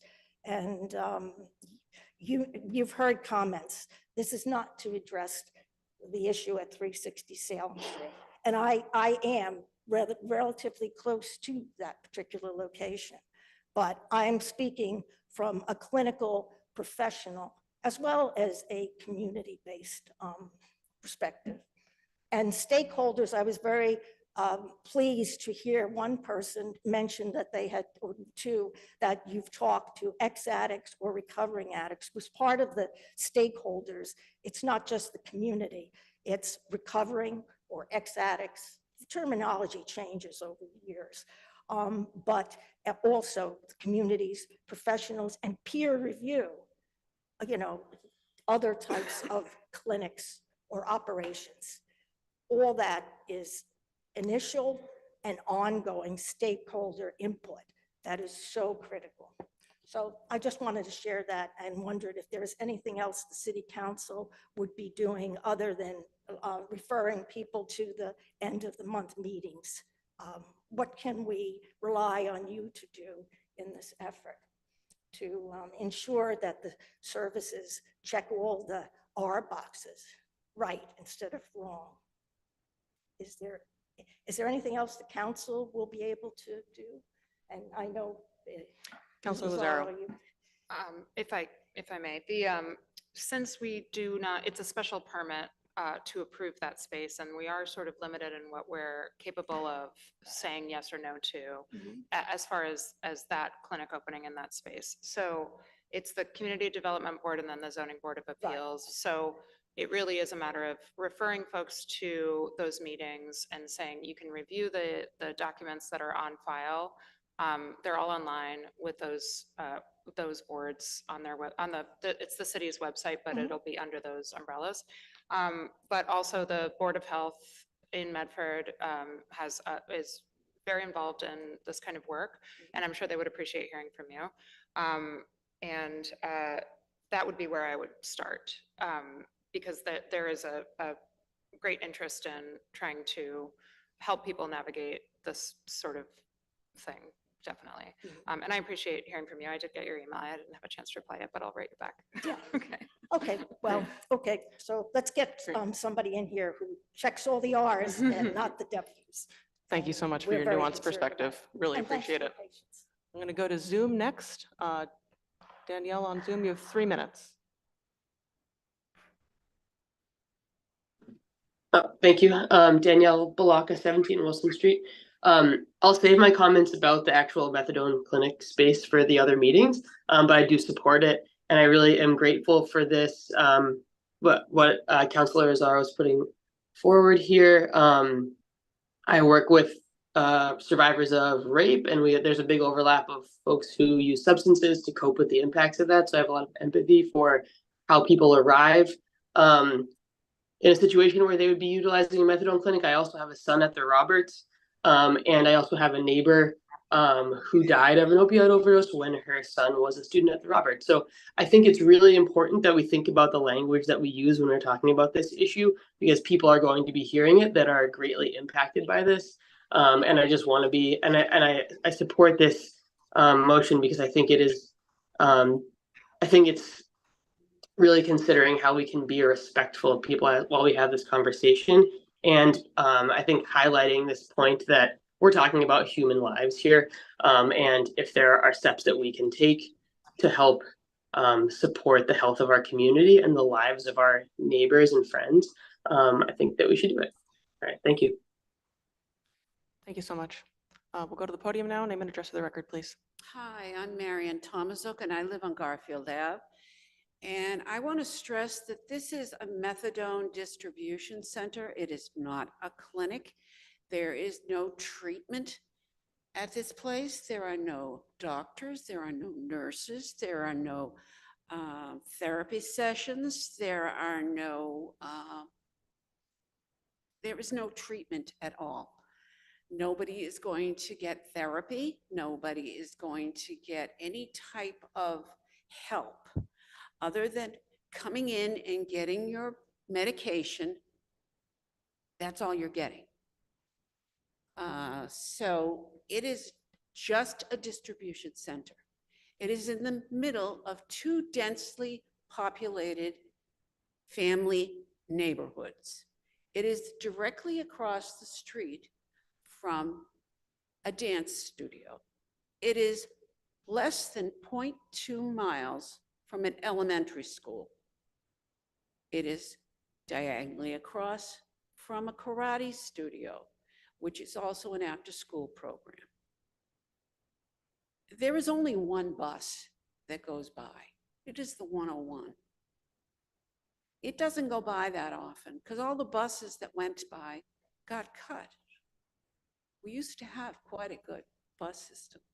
I used to take them. I used to be able to go with express buses into Boston and everywhere, but they don't go there anymore.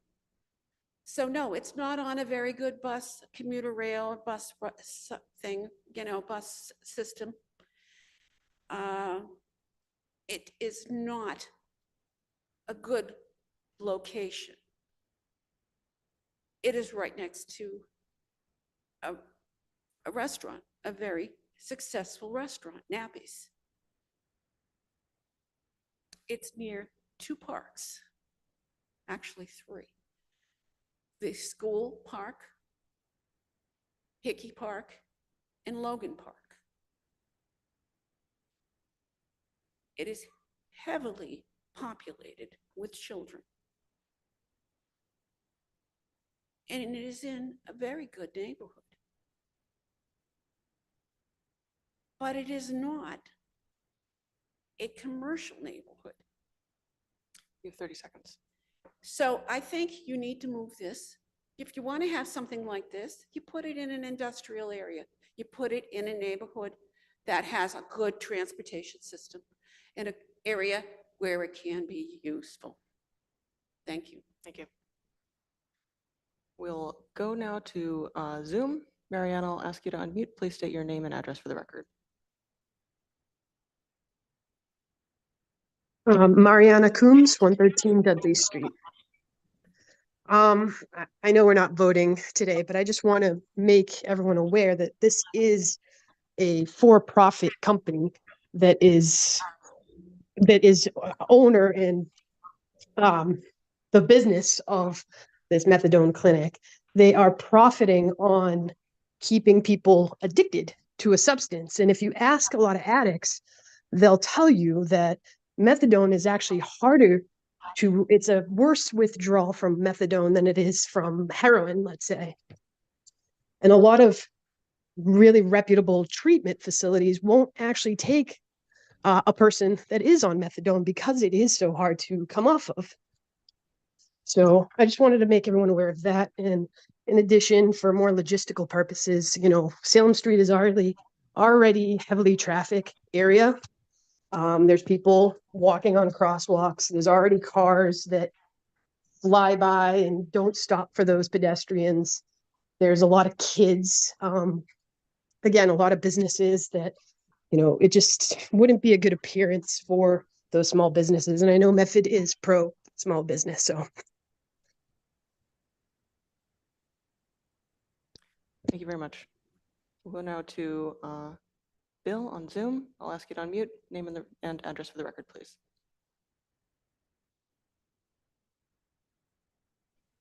Hi, my name is Bill Giglio, Winthrop Street in Medford. I want to thank Council Lazaro for putting this on, and she does make a couple of very good points.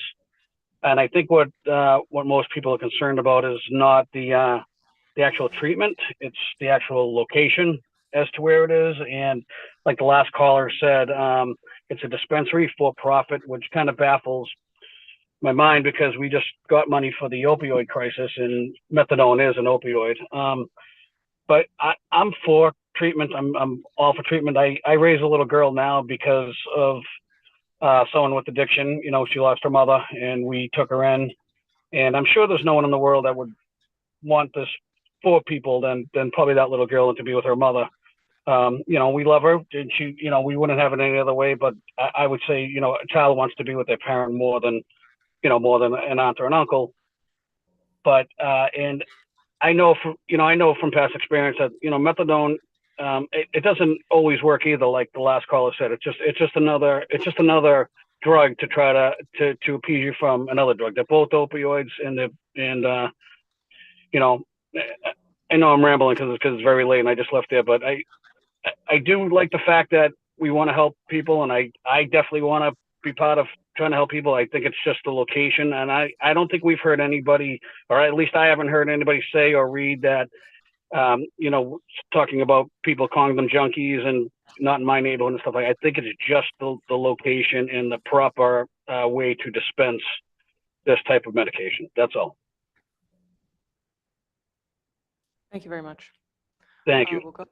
We'll go next to Mr. Castagnetti.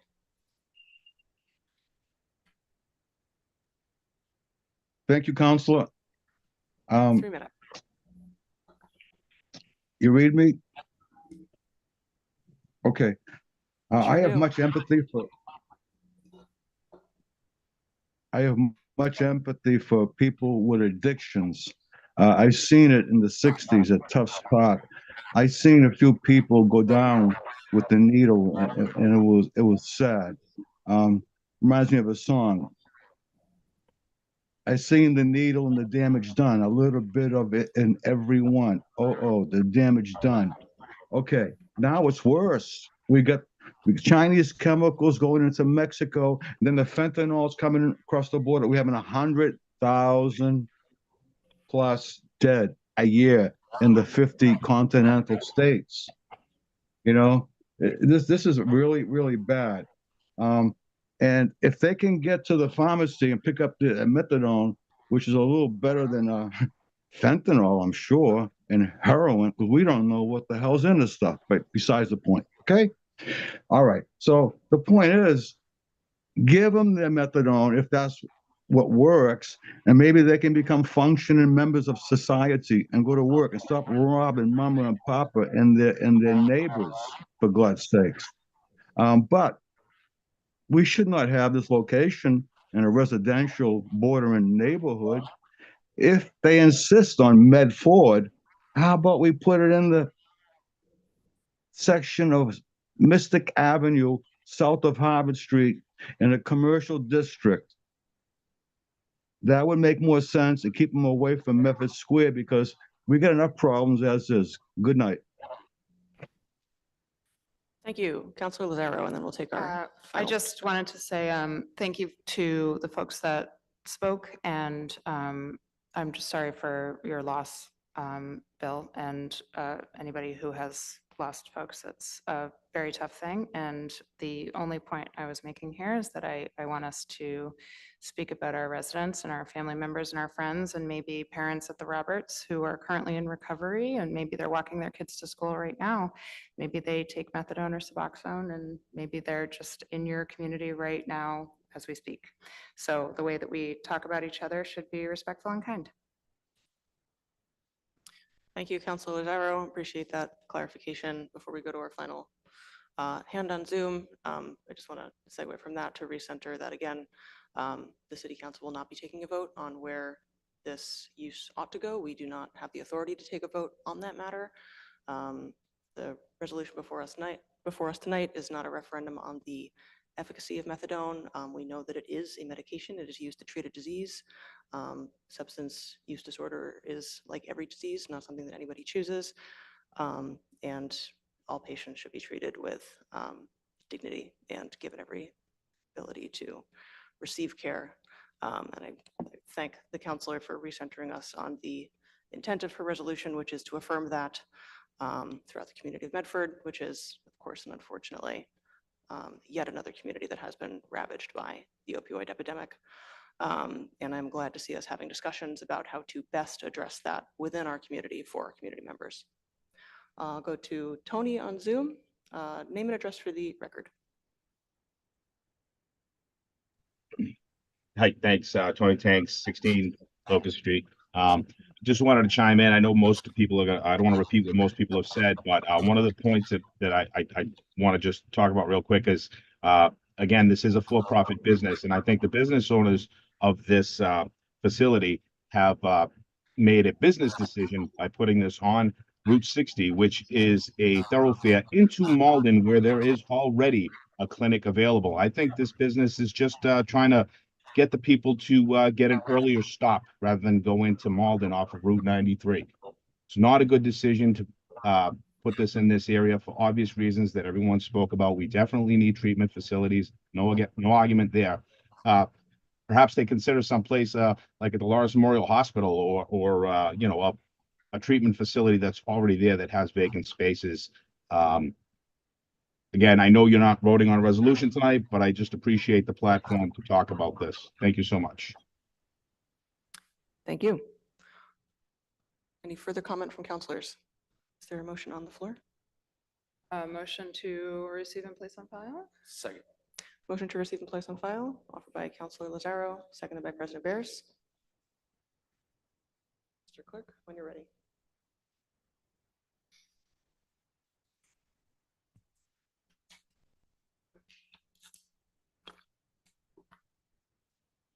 Councilor Kelly. Yes.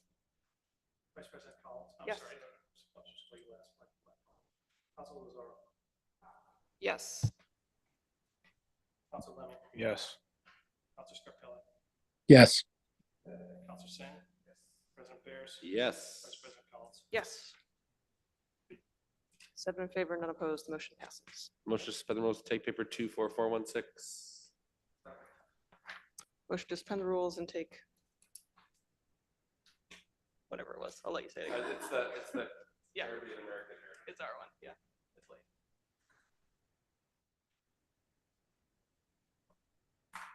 Mr. Clerk, please call the roll.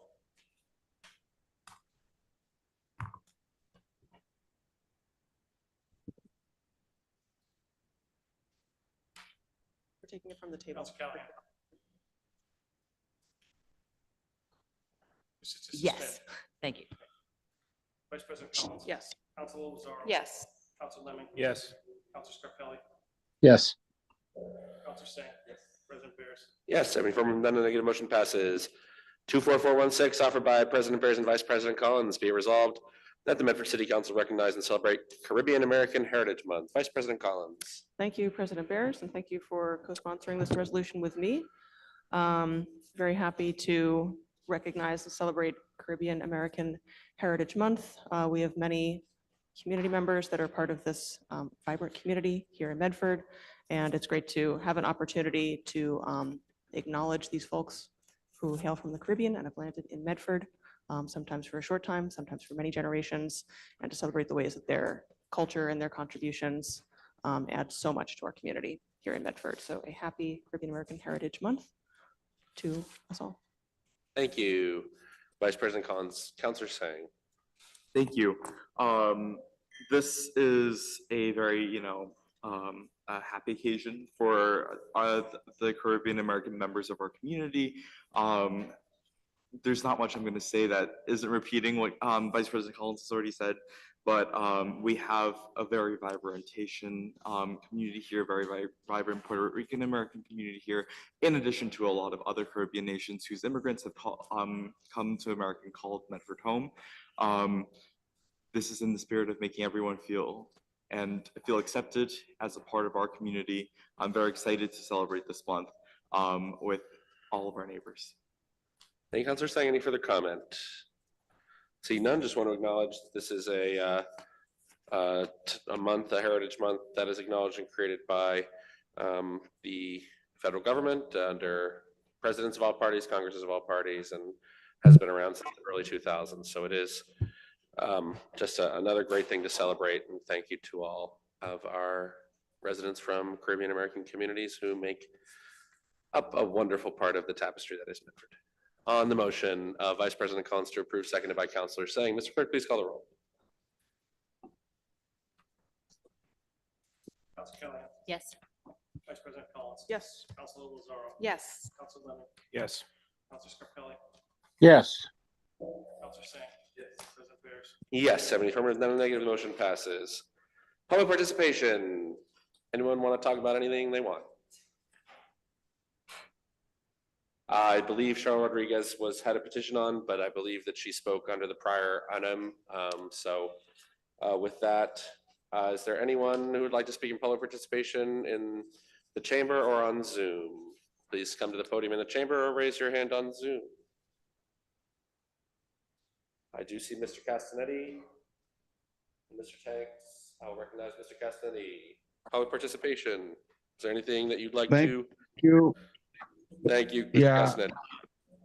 I'll make it very, very brief. As of 2 weeks ago, I spoke to his last via Zoom, and I wanted to thank whoever was responsible for their wherewithal in order to get that fountain, that fountain working again. It was great after many years of not working. However, as I said last week, it's not working again. And I gotta go. If you have the wherewithal, maybe you can get that fixed. Good night.